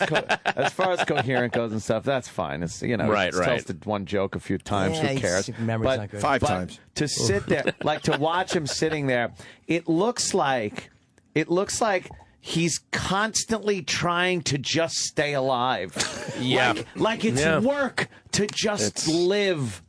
It just looks like a lot of work.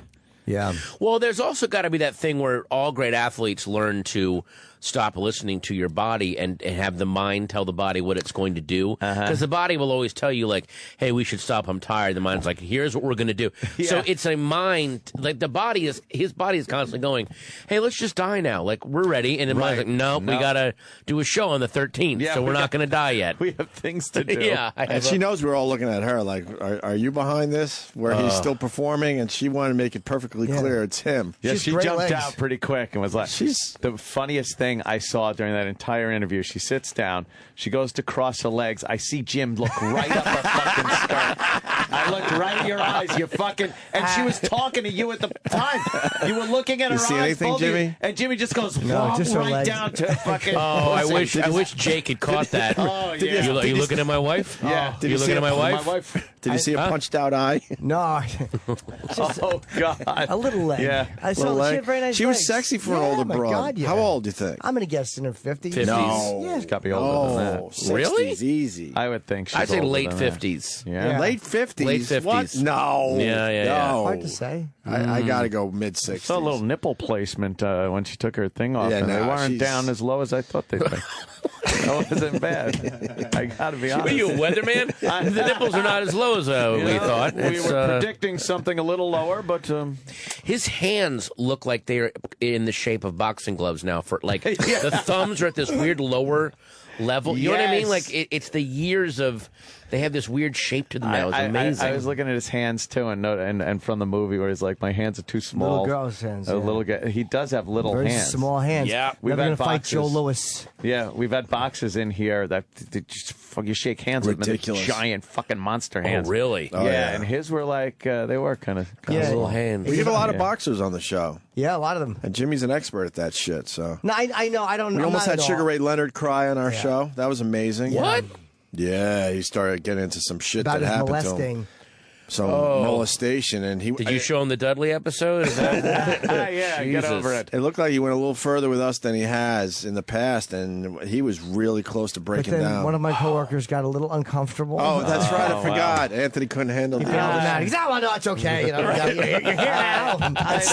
Me and Jimmy are wide-eyed How's like the career going, Slugger? Yeah. we're wide-eyed like, oh my God, Sugar Ray Leonard's going to cry at any moment, and Ant was feeling that and made sure he snapped him out of it. Pulled the ripcord. Yes, he didn't want to be here to see Sugar Ray Leonard cry. I asked him one too that I wanted to get him. I used the word betrayed. Yep, that was it. It was close. Oh You yeah. feel betrayed? Then we've had Tyson twice, Barbara 3 Walters. times. Do you feel betrayed? I Sugar Ray? know. He Trying to did get him write to about cry. being molested, so I had to Yeah. ask. Okay. You know. Then we had Tyson Who's a bunch. He's unbelievable. Then we had Joe Frazier near the end there. No kidding. He was amazing. Was he coherent? Joe. Still fucking taking shots at Ellie. Yeah. he didn't let it go, Oh, man. he didn't let that grudge go. I think he was playing his answer machine for us, where there's a message that trashes Ali. He just right to the end, Yeah, man. he's like, you see the way he is? I'm responsible for that. Yeah.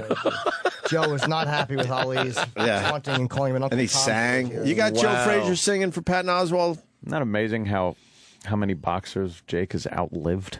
Dude. Just everyone. Amazing. Oh, did I tell you I met Arsenio when I did Leno? He was doing something like shooting something. Is for he later. still coherent? Like how coherent is he?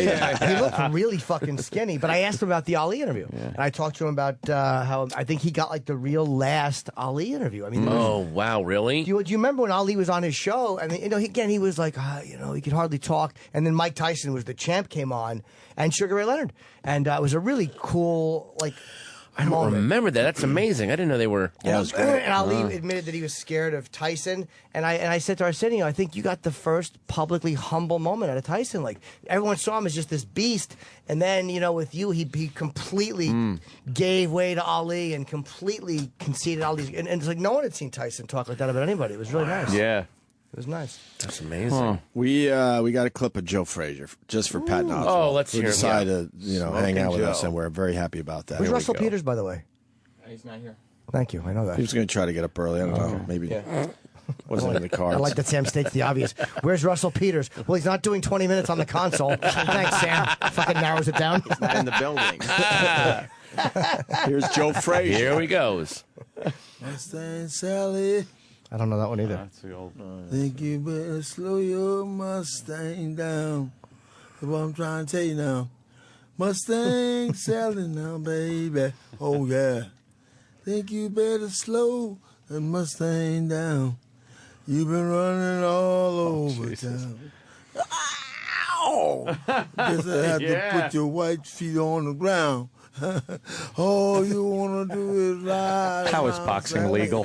How is fucking boxing legal at this point? Can we just say it is one of the most detrimental things that can Why be are done we to a stop person? talking old fighters? It's creepy. Oh my God! They just call boxing almost murder. You gonna go watch the almost murder match tonight? Yes. We're trying to be cool about this. It's creepy. Wait a minute. Yeah. Wait a minute. Oh, Did we God. talk over the boo at the end of the Joe Frazier singing? Wait, what? Was that what happened there? Could you replay the end of that? This is what happened at the end of this legend singing. Oh God. Oh no! All you want to do is ride around, Sally. Ride, Sally, ride. Oh shit, Opie, that was mean. What? Wait a minute.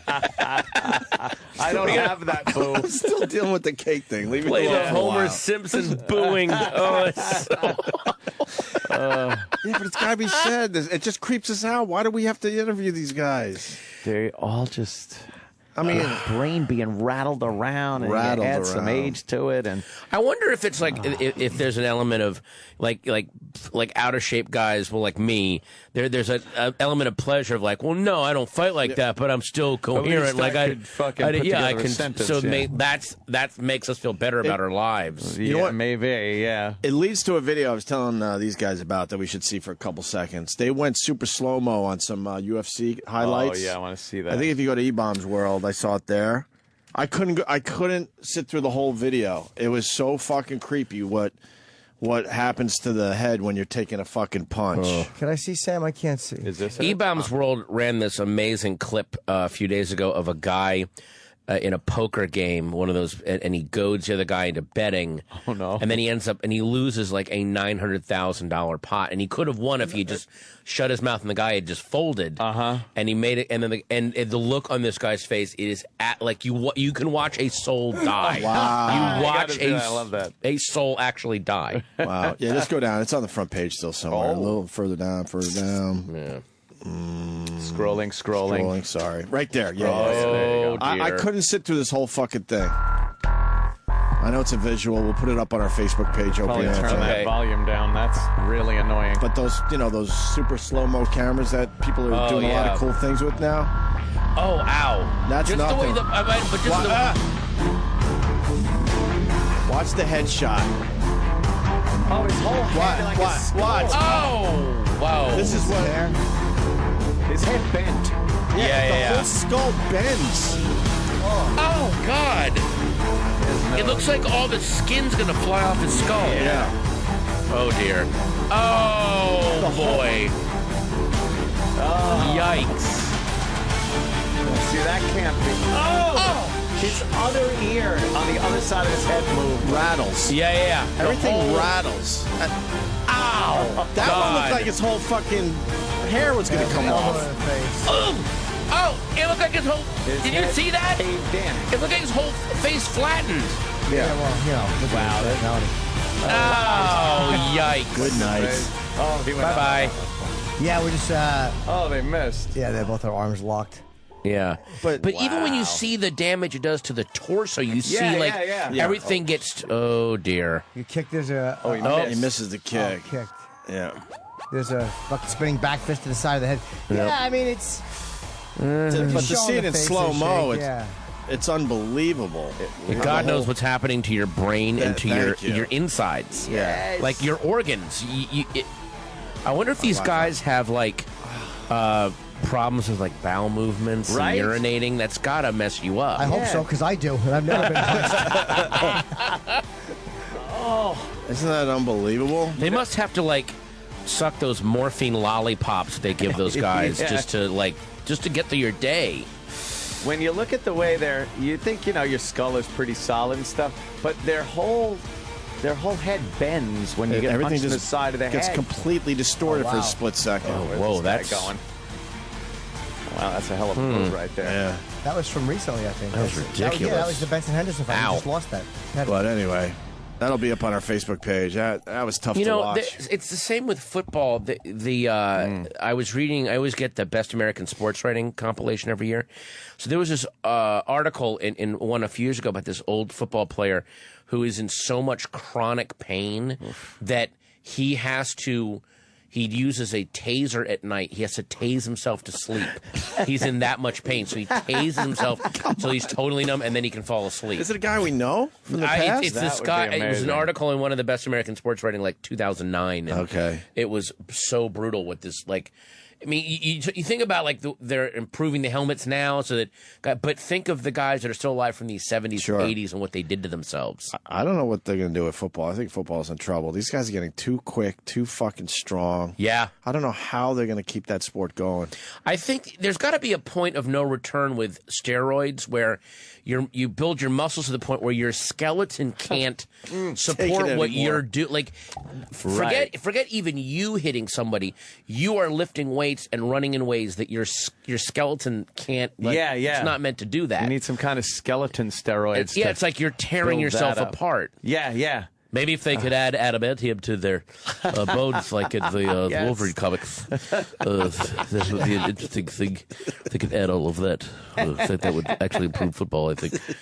That would be great. Wonderful. Let's debate the pros and cons of that at our next seminar. Yeah. The next TED Talk. There's your next TED Talk. That's your TED Talk, yeah. X-Big technology to use for improving American team sports. Is this the poker the saddest guy? face in poker. Why? Oh, God, look at this. All right, so what do we do? Go back to the beginning. Here, let me show you what's happening in this thing. He has, so this let's see what the guy's has got. ace 10, the other guy has ace queen. The flop, there's a 10. So he's got two pair.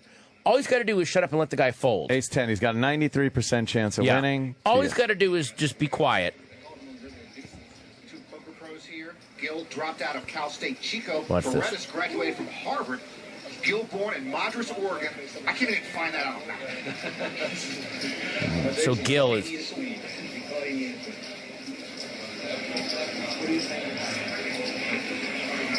All right. The guy could just drop out. Right. But he said I have ace queen? He's got ace queen. Ace and there's 10. only one card left. Ace 10 went all in. Look at that. He's turning a fucking queen on the river. Ha Oh, my God. He's good. going to turn a queen on the river. Oh, he's going to fuck this guy. $987,000 pot. Oh, there it is. Oh, my God. Oh, look at his face. He's done. He knows His it. soul is dead. He just died. He's done. He just goes, wow.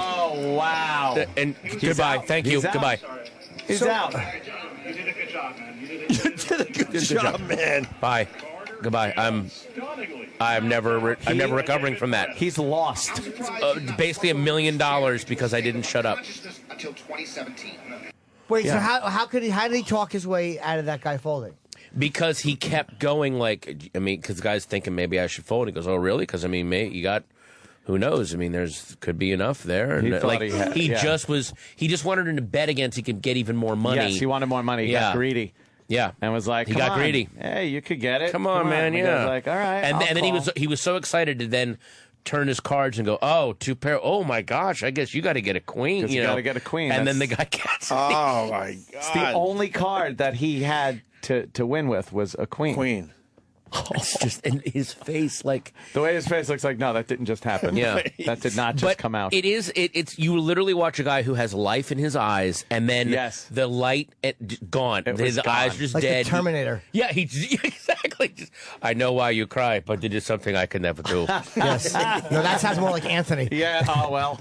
I remember I was in college, and I took some class about death and dying in philosophy or something, and it was a 1 o'clock class in the afternoon, and for some reason me and my friends drank that morning, like starting at 10 a.m. So I showed up to class drunk, and we were talking about Socrates, and the professor was going, now, what Socrates do? Was it a suicide? And I had seen Terminator 2 the night before. Oh, no. So then I'm kind of buzzed, and I was like, hey, I saw in Terminator 2, speaking of Socrates, so at the end he says, I can't self-terminate, but then he lets the kid lower him into the steel, the molten steel. No. So if he passively accepts his death, technically isn't that self-termination? And so the professor starts going, well, and then one of the other kids in the class said, we are not talking about Terminator 2. And I went, no, but because he says, and then this kid goes, we are not talking about Terminator, you fucking drunk. So that's my best memory of college, is I was trying to fold Terminator 2 into this death and dying. Were you a Pink Floyd guy, Patton? Yeah, when I was younger. All right, good. Classic. Yeah, I mean, Dark Side of the Moon is. Yeah, well, E-Rock hates Pink E-Rock Floyd. doesn't really like it. And he doesn't hate much on this show. It's really hard to get an opinion from the guy. And it really is. He was all in on the Pink Floyd today for some reason. What? Yeah, he was a little pissed E-Rock, off at would you want to? Pink Floyd. He just doesn't like it. Let's hear it. See, you can't even get an opinion out of him now. I know. Now he's going to back off. What, is you shutting down? What's wrong? That's what he does. He hates Pink Floyd. Why? Because in school, his roommates were like all fucking Pink Floyd and smoking weed, and he'd come home and be like, "Oh, here we go again." He would hear, "Is there anybody in there?" He said he would get home and they would play what he referred to as the cash register song. Yeah, he calls it the cash register song. That's classic. That's like the way my grandmother would talk about Pink Floyd. They've got that wonderful cash register song where it's clever because you know, a lot of things in life can make music, and you can take a toaster and maybe there's a song in a toaster in there. Well, they're British, so they can figure that out. Of course, they can do that. Cash register song. Yeah. E-Rock. Yeah, he doesn't. Yeah, well, I'm not a huge fan. It's moody music, you know.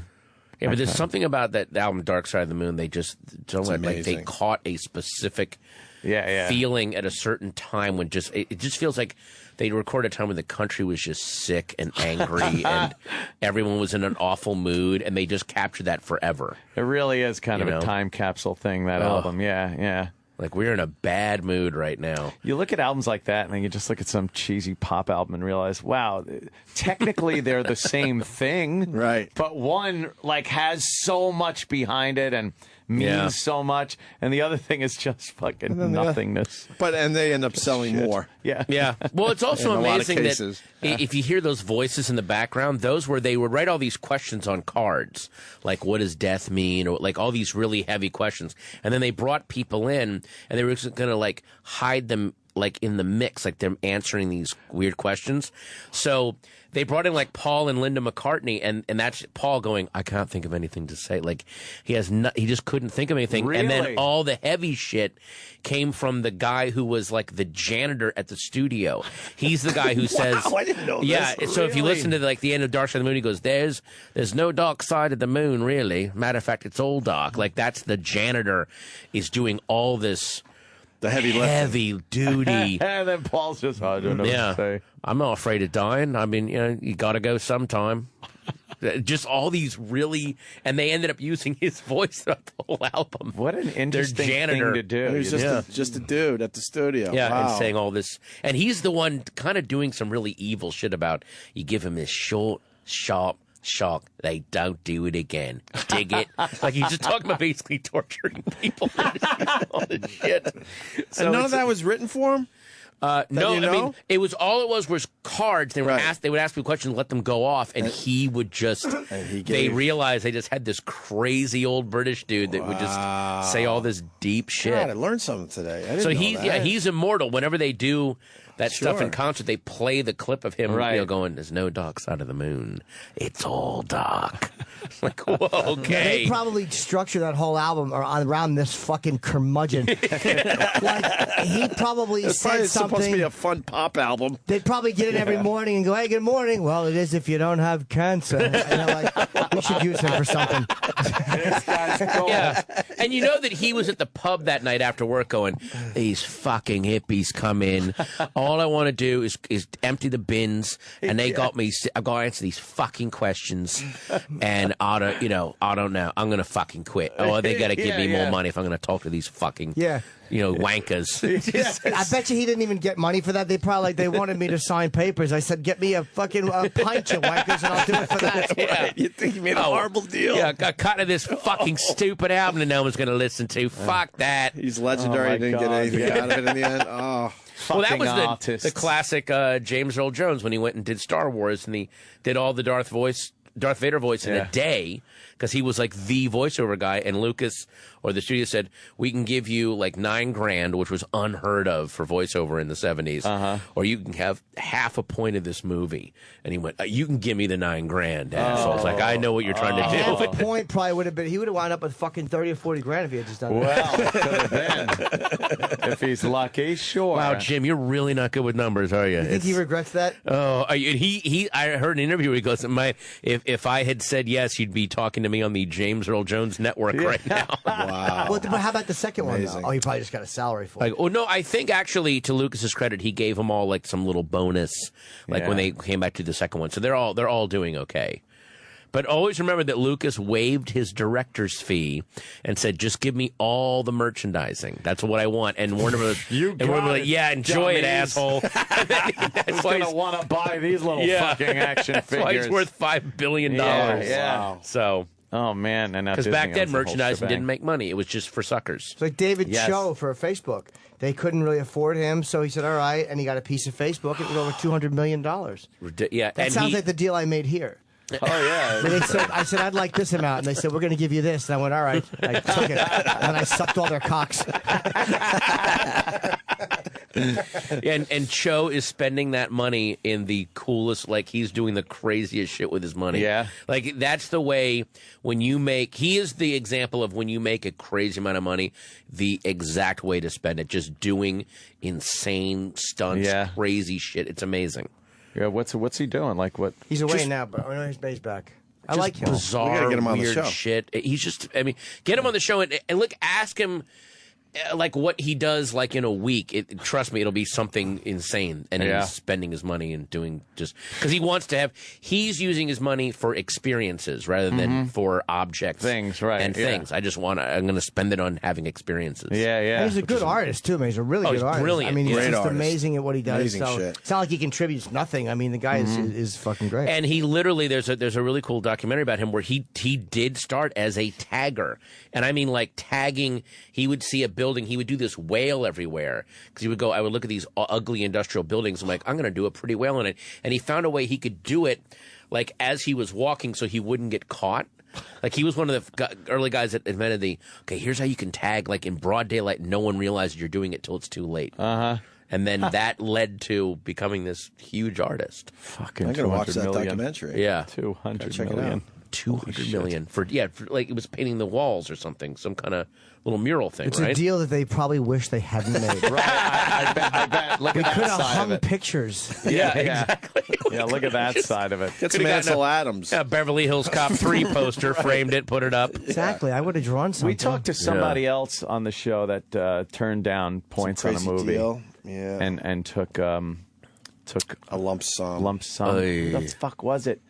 It was recently. Well, within Always the past take year. points, even if it flops initially. You never know. I mean, think of people that probably got laughed at for taking points on something like Office Space or Donnie Darko or The Big Lebowski. Right. And then 10 years down the road. I mean, the guy, one of the reasons Lou Adler is a billionaire and has courtside seats with Jack Nicholson at the Lakers is because he held on to his points for the Rocky Horror Picture Show. Jesus. And then just waited, and now it's ka-ching for doing nothing. No shit. I pitched on.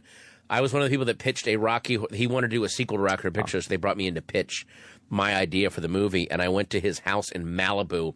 It is up on this cliffside. It is the most gorgeous house I've ever seen, and that grandfather clock with the skeleton inside of it from Rocky Horror Picture is right by the front door. Wow, cool. That you walk by it, and then you go sit, and he just lives in this palace, and I talked to him for half an hour, like, here's what I would do with the movie, and he's like, nah, I'm not going to do that. But it's nice to meet you. Like, he was perfectly nice, but the studio wanted to try to do a sequel, and he's all right. I'll listen to people, and he just sat there having his bagel and enjoying himself. He's just a happy old rich hippie.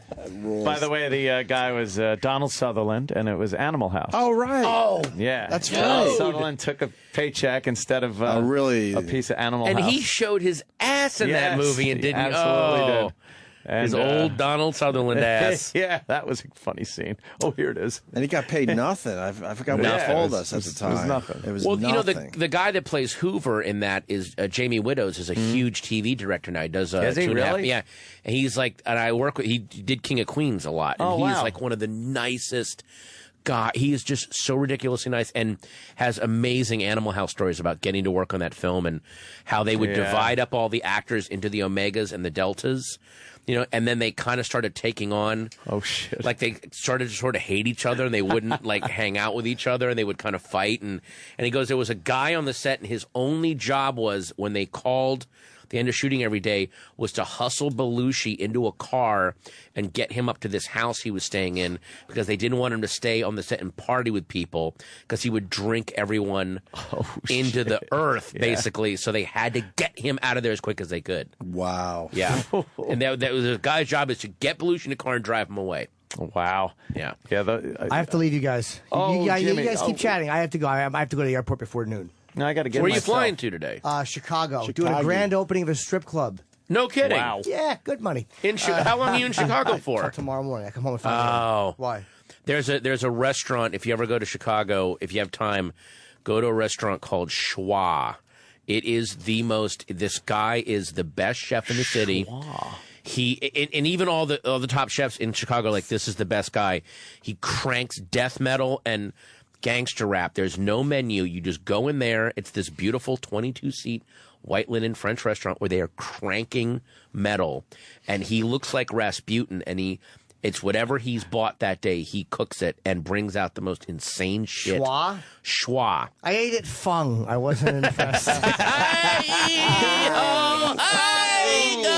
Let me give out this number, 215-345-JOKE if you want to come October 11 and 12. I'm working on material at the Comedy Cabaret in Doylestown. It's an amazing small room in outside of Philly. It's fucking great. It's like a fucking 25, 30-year-old comedy club. Oh, that's and like so like not a lot of 150 seats maybe, like one of those places to work on material. Yeah, it's a workout room. The best. You know what it's like, Jim? It's like you and I in the gym. It's the same thing that Jake did. Absolutely. Yeah, it's like we're in the gym, right? Yeah, it's almost like sparring with the crowd. Exactly, right? It's almost like Sugar Ray peppering my fucking face and head for 45 minutes for $50. Yeah, it's the same thing.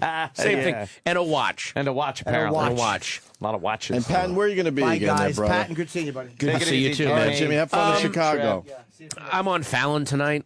I'm nice. on a little show called Jimmy Fallon. Little joke called Late Night with Jimmy Fallon. Yes, he's doing very well. Yeah.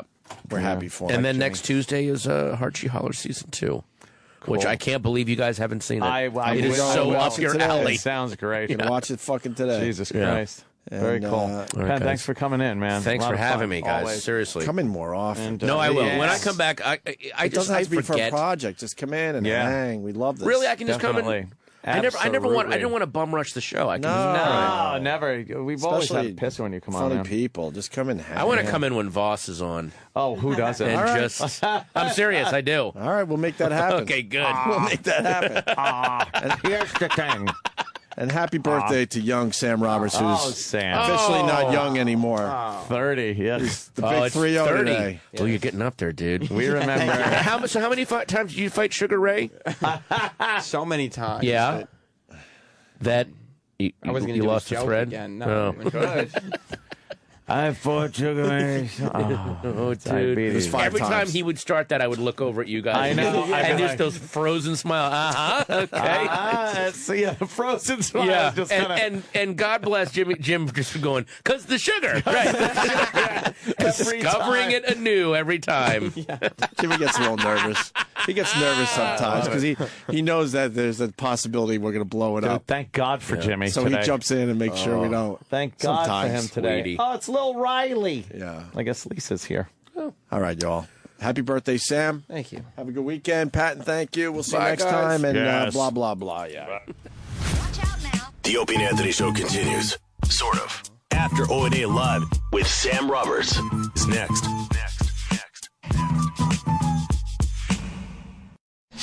This is After Opie and Anthony Live. Here's your host, Sam Roberts.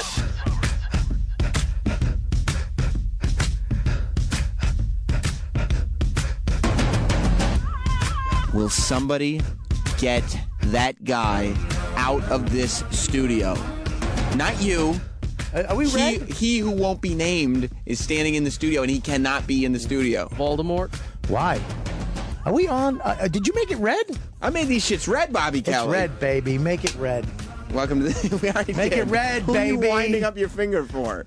The Bob and Sam show's back. It's a very special edition of After Opie and Anthony Live featuring Bob Kelly. I think Bob and Sam show. This is big because I was reading your Twitter. Happy birthday. Oh, thank you, Bob. Happy Okay, birthday to you. All right. Happy birthday to you. It's unnecessary. You don't need to Happy sing. Okay. birthday, dear Sam.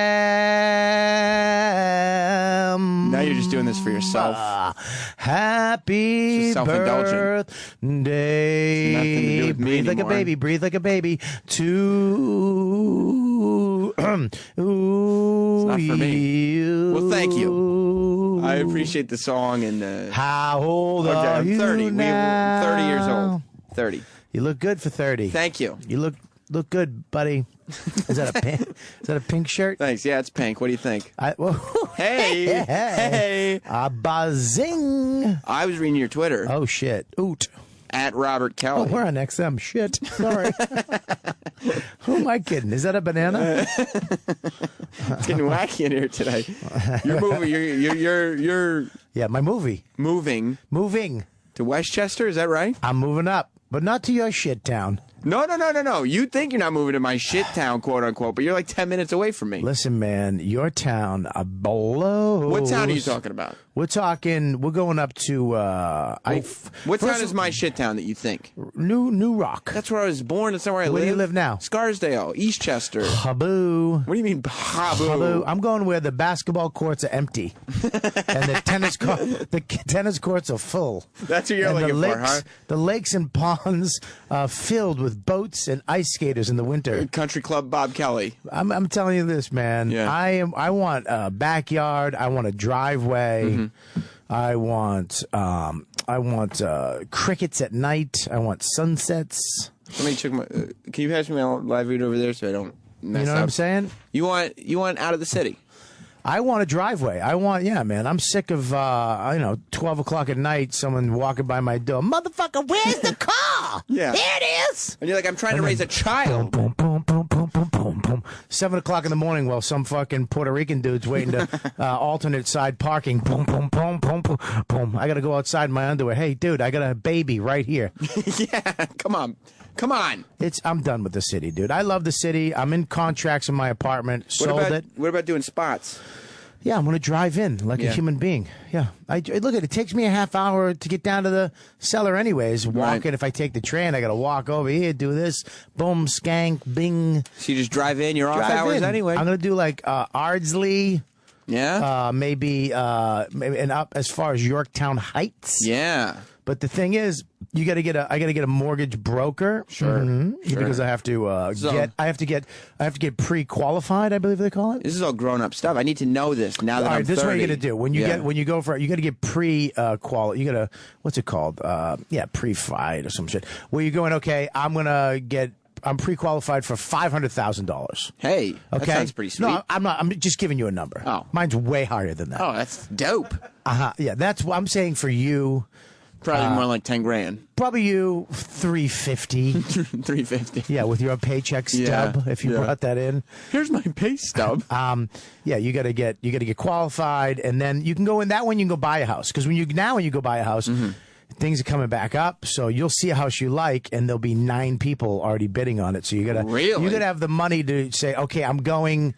This house is $350. I will pay I'll pay $380. That's it. So I'm out. Obama's bringing this shit back. It's getting back, dude. The rates are going up, and now I got to. And it's hard too because I'm a comic, so all my money goes into my Not You account, right? Which is my business name. Oh, really? I don't know if you heard that story, but I'll tell you someday. It's a hoot. Yeah. Save it, Bobby. We got enough going right here. Happy birthday to you. You know where you could move? Yeah. You want a rich area? What were you going to say about Sal? I saw him catch your eye.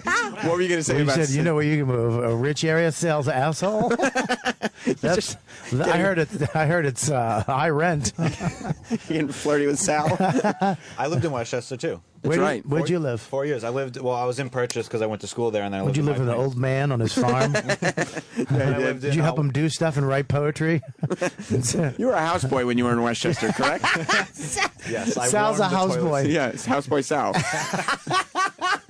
He was warming toilet seats and just wiping people down and whatever they needed. He would he worked for a couple artists, gay men. Yeah. He would pose for them. He'd do 10-minute poses. Sal, come upstairs. I need my release. Every once in a while you hear beep. Okay, switch, Sal. Give us a new pose. Hey, can you come on. Then for lunch he'd come up with like apple slices and pudding. And figs. They just have a room for nude Bikram yoga that they make him do every day. At night, he'd have to tuck them in and clean their assholes because they'd always shit themselves. Of course they would. And he'd calm them down. They'd start to cry. I get embarrassed doing it. It's okay.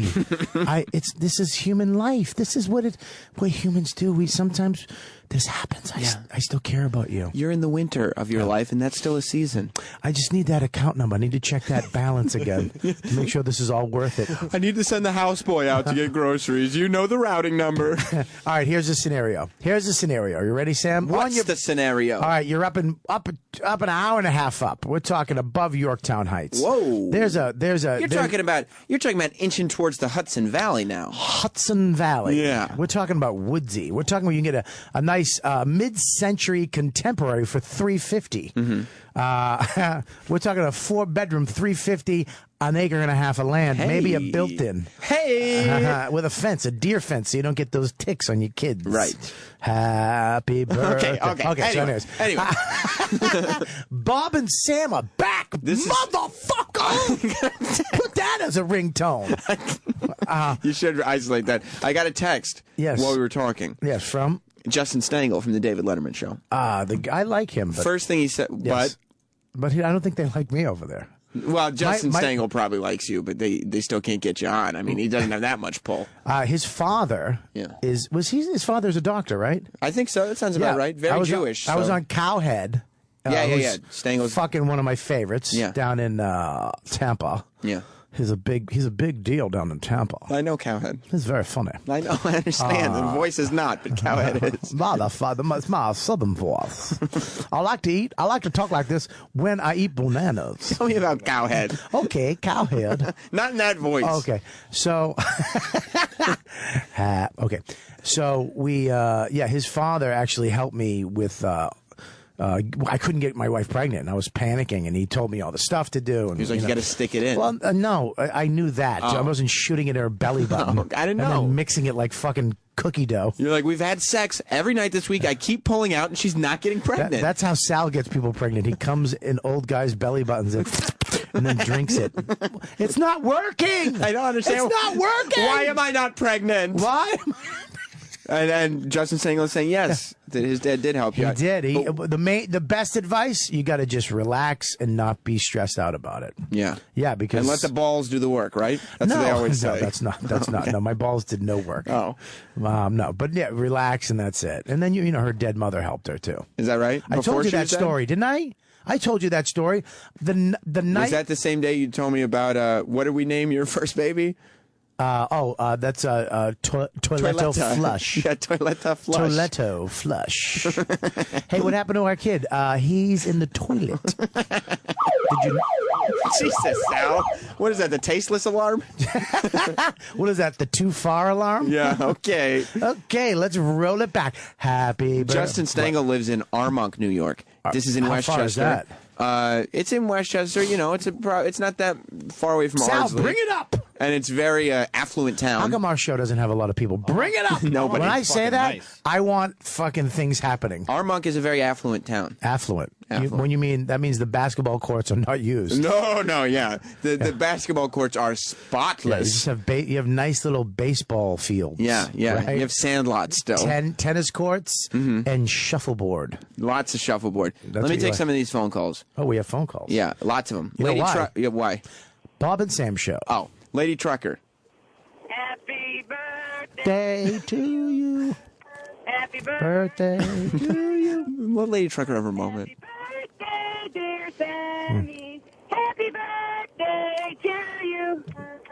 Oh, thank you Oh, very that's much, for Lady nice. Trucker. It'd be great at the end that you heard fucking thing jackknifed. And Eric's in my ear going, hang up on her. No, I like Come Lady on. Trucker. Why would Come you on, hang up on Eric. her? That was very nice of her. Plus, I got DeRosa with a hang up yesterday. I can't be doing this every Did you? day. Yeah. Why? He was on the phone with Eliza Schlesinger. You know, Eliza. And they were talking about how much they like each other. And so I was like, I'm here to talk to Eliza. Goodbye, Joe.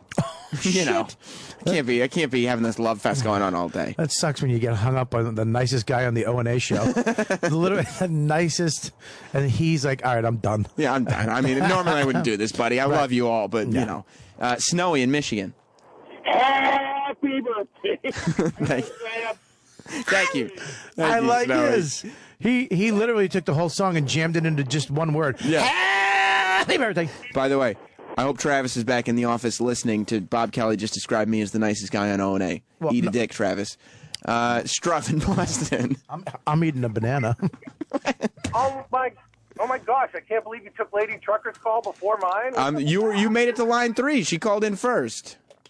Well, it's not my fault. The stupid Sirius phone app is like 18 minutes behind schedule. You got the first tweet back from me today. Wow, I you're think. really ruining Sam's birthday, making it about you. Thank you, Bobby.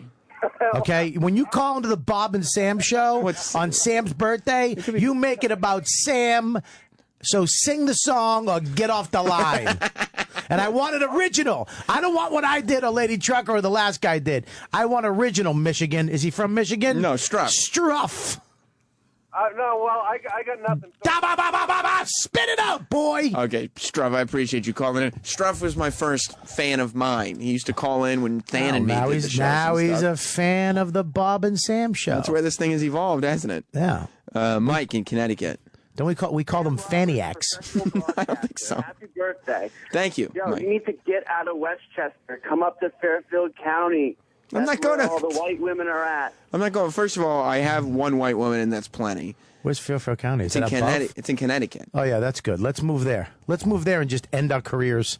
Yeah. Why don't we just fucking get a small shop and sell T-shirts we make? Although I have with ideas on it, we're like our Faniacs. That's what we call the Bob and Sam Faniacs. Except nobody's going to be Faniacs of people who lived in Fairfield County, because who's going to hear us? Actually, Fairfield County is really nice. I've looked in there. It's very nice. No, I know it's nice. You can get a house. but- You can get like a fucking 19-bedroom for $180,000 with 4 built-in pools, and it comes with a car.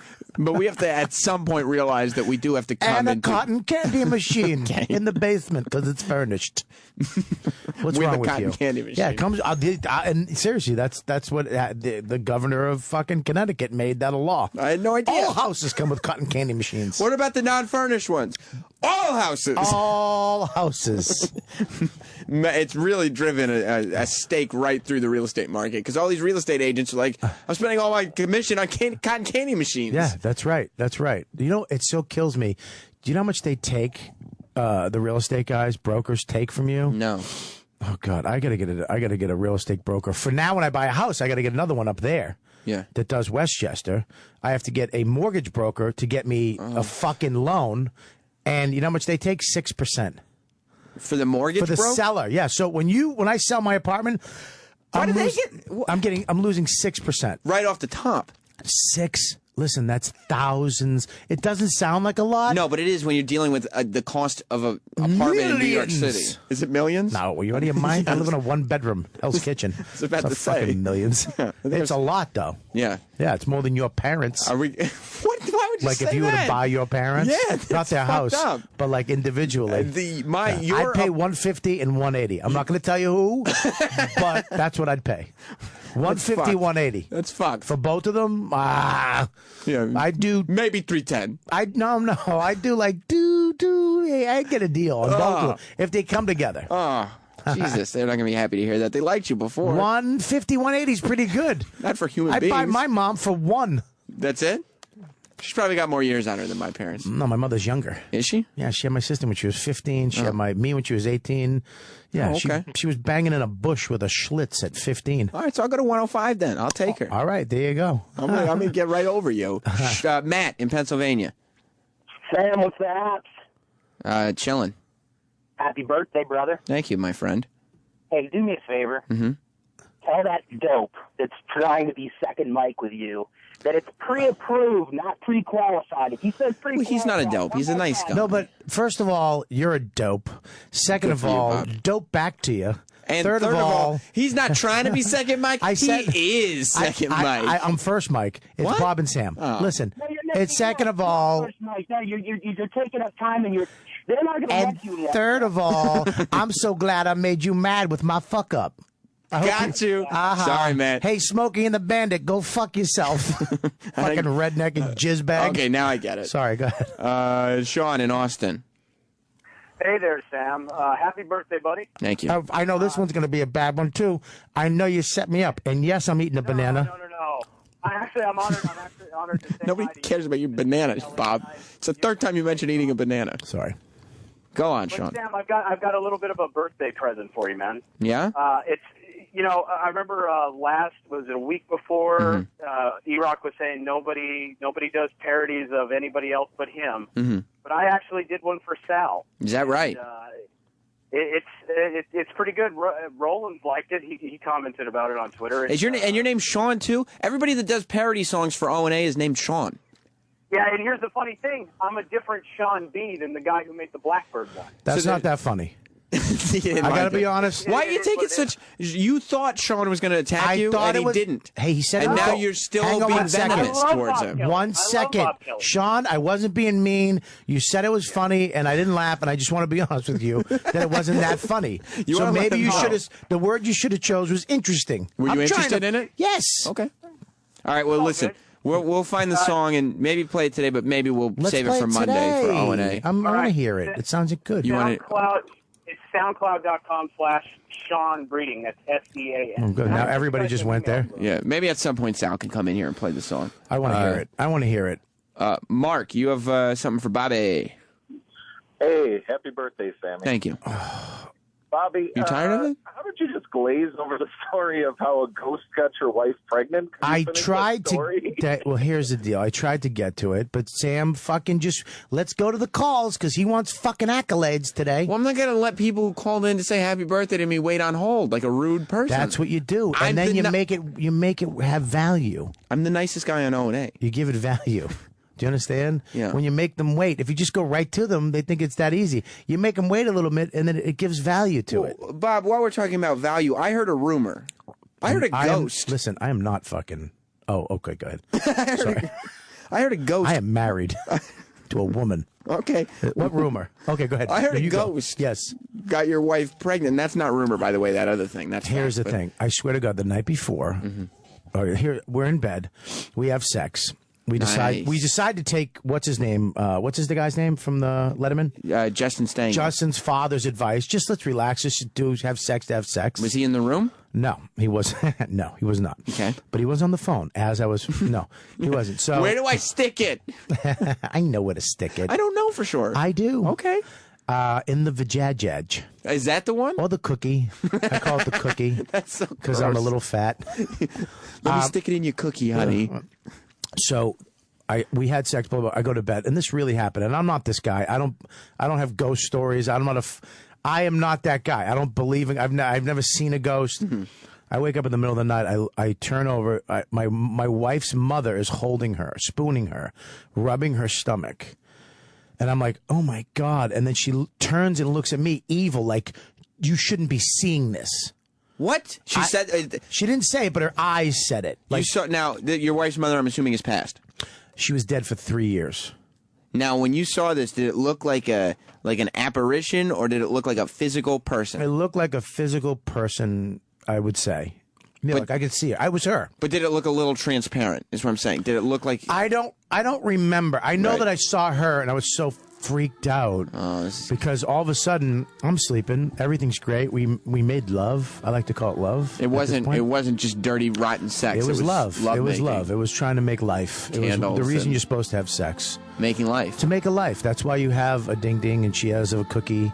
Ding, and ding fun and cookie. juice shoots out. Okay, it's to serious make sex on life. satellite radio, but go on. So to make a life. If you're having sex not to make a life, you're just having sex to make a goofy face for 6 to 8 seconds. Right. It's the feeling selfish. too. The feeling's good. So it's nice. I roll over in the middle of the night. I feel something, like in the room, and I roll over. Was it a dick?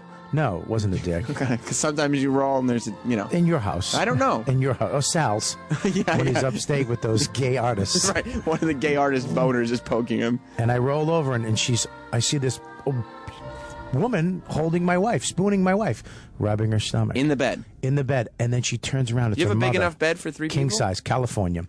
She spins over. 2 dogs, too. Whoa. Spins over. Now, did it look like how you remembered your wife's mother looking, or was it kind of like the woman in the bathtub in The Shining where she was like rotting away? No, she was not rotting away. Okay. She was the way I remember her. Like it wasn't just the Walking Dead version. Old and almost bald. Okay. Yes. But that's how she was in life. Yes. Okay. And she turned quickly and looked at me. Not like I'm going to kill you, but you shouldn't see this. You're not supposed to be awake. And I turned over and went to bed. Like you shut your eyes real tight. Like okay. I turned over, shut my eyes tight, and went back to sleep. Woke up the next day and was like, you won't believe what the fuck happened last night. Right. That night, I was at the Comedy Cellar, still weirded out. I told Louis C.K., he's like, I guarantee you your wife's pregnant. What? He didn't think you were a fucking idiot for... No, he didn't. Wow. Why? Because I'm not saying that it's a ghost. I'm not saying it happened. It could have been in my mind. I don't know. There's some spirituality happening. That's the night she got pregnant. So basically what I'm saying is my wife's mother fucked my wife and got her pregnant. No, you wouldn't think to yourself, well, what happened was the spirit of my wife's mother came, realized that her daughter was pregnant, and came to comfort her. And no, you were like, oh, well, what must have happened was she must have fucked her while I was asleep. She took my jizz from the lower portion of her vag and had pulled it up to where it's supposed to be because my penis isn't big enough so you think, get it. You think she shoved her fist and hand inside your wife? I think she did it on the outside with like magnetic... Like she has in her hands because she's a ghost. Creepy. She can pull the jizz up, right? Like you ever see that magnetic face when you have the stick and you can give them a mustache? Yes, that. Pulled it up to where it's supposed to. With a stick or with her hand? I don't. You don't know. Okay. I don't know. Honest to God, this really happened, and I don't know if it's true. I don't know it. Did it freak you out? Someone said it's just your brain knowing that it worked or wanting it to work so much that you had it. Yeah. Did you ever have a vision of her being pregnant before this? Never. That's why it's weird, because I could see where there's some kind of chemical trigger that your wife would see that, because your wife's body would know it was pregnant. But there's no way that you... A year and a half in, we tried everything. My jizz was good, her eggs were... Everything was good. And then that's the night she got pregnant. That's the night we had the kid. That's crazy. To me. What if... It was crazy. And I can see it like it happened yesterday. It like that... It never what left I you. saw, I can still see. And so, okay, So did it look like your apartment? Everything was exactly. I was in my apartment. It was in my bed. No, but what I'm saying is, I was awake. If it was, so it's not a dream. I was awake. Like I was awake. I think. Holy fuck! I'm 90% sure I was awake. But you felt awake. I was awake. Yeah. You I rolled remember? over. You remember it like a memory, not like a dream. I remember exactly. Good. That's why you're the host, right, of the Bob and Sam show. That's okay, why you. Well, we do because it's my birthday All today. Right. So it's the Bob and Sam show. Happy birthday special. Okay. Well, you is that what just it is? say, Sam. Do you know how happy it makes me that guy is mad that I'm the second mic? He's probably still mad. I bet he pulled over and punched his fucking windshield. God damn it, that Bob Kelly. I hope he hurt his hand on his vent. So. Yeah. You remember it like it was a memory. Pre-qualify for right. Pre-qualify was the word you're looking for. You remember it like it was a memory. Yes. And in your mind's eye, as you recall this, my mind's eye, everything. Third eye. Yeah. No, your third eye I think is the dick. Oh. But the mind's eye I think might be the fourth. Interesting. Yeah. You remember? You sure that wasn't somebody who molested you when you were a kid that told you that? I guess we can't be sure, can we? We could be. Memories get repressed. I don't have a memory of it. If I take my dick out and you get hypnotized and you start sucking it like it's a cotton candy. Oh, good. It was a callback, but it wasn't going to work. Go ahead. So, yeah. I'm glad you cut it off when you did. Yeah. Smart. That's why you're experienced comic. Boom. Everything, though, you're in your apartment was as it is. Because if it's a dream, Listen, stuff's going to be weird. I'm going to tell you right now. Tell me. It was my apartment. Fuck. I wasn't in a fucking dream sequence. There wasn't a midget with a unicorn floating by. It wasn't Tony Soprano putting peanuts in a Coke machine? It was not. No, not that. It was no. It was not a dream. I was awake. I woke up, rolled over, looked at my wife. Somebody was holding her. I flipped out. I was like, "What the fuck?" Turned Did you say around. anything? No. In my head, I said, "What the fuck?" Sure. Because I'm scared of ghosts. I'm scared too. I've seen lots of movies. Dude, I am. Let me tell you something. Scared of I them. can't watch. I can't. There's horror movies I want to see. I can't go by myself because I scream. I'm not kidding you, dude. Dude, once you're in Westchester, like we're going a little together. Girl, where we're gonna go to the Alamo Draft House. It's right by my house. I know. Fucking 2 minutes. Ghetto neighborhood. It's not ghetto. It's the worst Babies R Us on the fucking planet Earth. Anyway. No. Anyway, nothing. Fucking shitty elevator. That's what you want. Babies R Us has graffiti in the elevator. There's gangs taking elevator rides. Have you ever seen Insidious? Yes. Are you worried that what if you have like an Insidious baby? I'll tell you why. You know why that movie's the scariest movie of all time to me? One of them? Wow. Day ghosts. Yes. They have E-Rock, by the way. Day ghosts. E-Rock is in my ear making fun of you. He's going, Day ghosts? He brought this up already. Fun of him. I said this. He brought this up before. That's how we found out about Insidious. Yeah, that's that. Oh, so he's make fun of him, not me. I didn't bring it up. So you tell me this. Are you worried that you have a little Insidious baby? No. Well, what if the ghost, like now it's communicating with ghosts? It was her mother. It wasn't some strange fucking old lady. Darth Maul? Who fucking murdered Indians in my house. Okay. And there's Indian bones underneath my fucking apartment. Good point. It was her mother helping. It wasn't some strange dude. What if your baby now becomes friends with Casper then? Casper's not real. That's not confirmed. That is confirmed. It is? Abso-fucking-lutely. All right, I didn't know. There's no. I didn't fucking know. Casper, doesn't it suck? Casper, the friendly ghost. Shitty Why don't they just Casper. call him gay? Casper, the homosexual ghost. Yeah, he's just a little goth gay kid. He's Sal when he's a ghost. Is Sal gay? No, not out. He will be by the You time never he let me hits finish 30. my scenario with that. No? All right, enough with the music. You're still going. That was way overproduced, by the way. Let me use this as a transition. We'll go to Rick in Pennsylvania. Yeah. Happy birthday to you.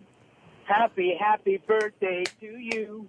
You're good to grow, so count the candles and glow. Happy birthday to you. To you. Happy birthday, Sam. That was great, Rick. That was terrific. That was a great one. Really nice. That guy put some effort into it. That was like original. It was really nice. I've never heard the song before. Let me go to Dave in Maryland. Sam, start embracing your blackness. Mhm. Happy birthday Oh! to ya. Happy birthday to ya. Happy birthday. Yeah. Amen, brother. Love that, Dave. Love that. That was a good one. That's some Stevie Wonder shit. So, yeah. How soon are you going to be a Westchester resident? Next month, I think. I'm renting in Ardsley. Mm-hmm. And then I gotta see. This is what sucks. Why would you not tell me that Here's you the were deal. already renting? Like, why wouldn't you call me up and be like, dude, I'm living in Westchester now. We can hang. Well, makes me think we're not actually friends. We are friends, and when I get up there, I'll call you and we'll hang. But All right. let's just make sure that I get up there first, okay? All right. I like to make sure everything's, copacetic. That's the word I was looking for. Yeah. But here's the deal. Although if you're in Westchester, kosher is the word. I have to sell my place first, rent, and then buy. Because it's Gotcha. so hard for a comedian to get a loan because you don't take anything seriously. Everything's no, jokes. that's not it. Oh. That's not it. Oh. It's because we have companies that the money goes into. I don't get LLCs? paid. I don't get paid. My company gets paid, and they don't understand for some fucking reason. The bank doesn't understand that that's me too. Yeah, you know what I mean. So Yeah. you have to prove all this crazy shit. Really? Oh yeah, it's crazy. Oh. Crazy. Crazy. I have an LLC. I know what you're talking about. You do? Yeah. What is it called? Not Sam. Really? Yes. It's nice. Yes. Mine's Not You. We both have not. I love that. That's so fun. Fun. Just Are we going to go fun. to that big new mall up in Yonkers?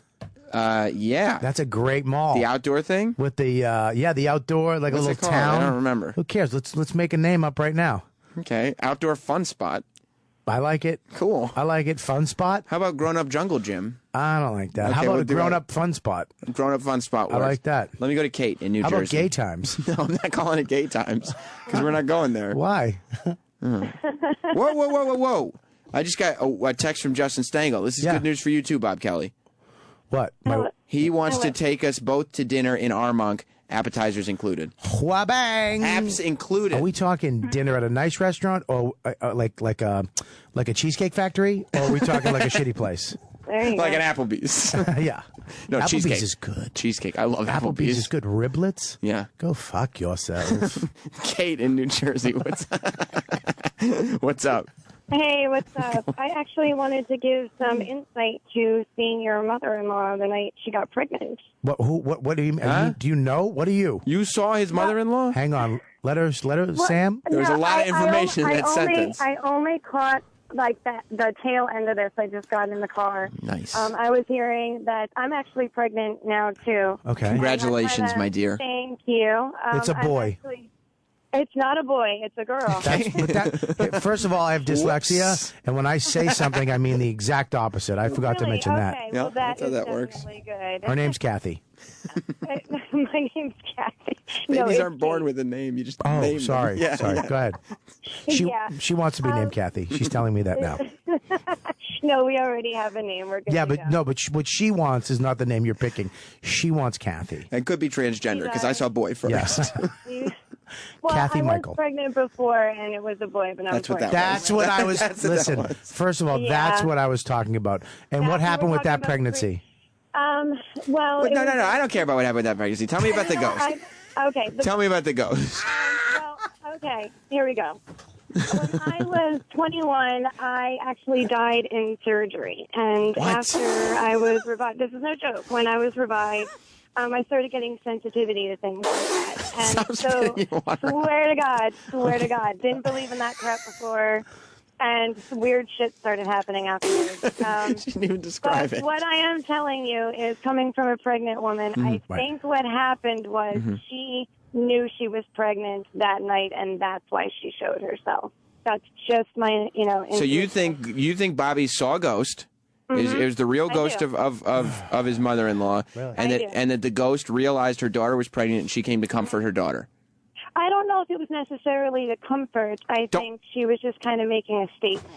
So she's not really a nice mother. Oh, fuck. She was just. I wouldn't Dude, I'm getting know, goosebumps. I'm not a psychic. This shit freaks me out. I would never claim to be. Nothing like that. But I do think that they can see ahead a little bit. I'm sorry, Kate. This is too much for me. Chris. Jesus. It's scaring me. Hey, Yeah. Sam, happy birthday, buddy. I got a nice little song for you that my family's been singing for 20 years. Great. It's going to be a Ku Klux Klan song. Happy birthday to you. Come on. Happy birthday to you. We're having a party. Happy birthday, buddy. Thank you. That's not Chris. from his family. I heard that on a tape. No. You can It's buy family that made tape. it up. No, you can get that on a tape. I think his family did it. It's on a tape. John in South Carolina. What's up, buddy? How you doing? Oh, I never had it so good. Listen. What? What's this show, Bobby? It does amazing things to people. Is it really? Yes. Is this show what makes you have it so good? It's been a good day. How about this? Listen. Would you get blown in a Dunkin' Donuts? Why is it so good? This is one of the old guys that Sal lives with. Oh, this is what, so you had a good art session this morning. I gotta tell you the goddamn story because my arm hairs were standing up when you were telling it. I'm not a spiritual person at all. I never have been. I'm a testicular cancer survivor, so we were having trouble having kids. We were trying for a few years. And he just saw the ghost, that floating testicle just started floating in the room, and he knew his wife was pregnant. Stop. Let him tell his story. You're right, Bob. That was way over the line. Go ahead. So, Go ahead, One Nut. I'm at the gym the next morning, like 6:30 in the morning, running on the treadmill, nothing to do. That's what I always do. And my wife's grandmother, I have this weird vision, my wife's grandmother holding a baby right in front of me while I'm running. And what? I had this weird feeling of like peace.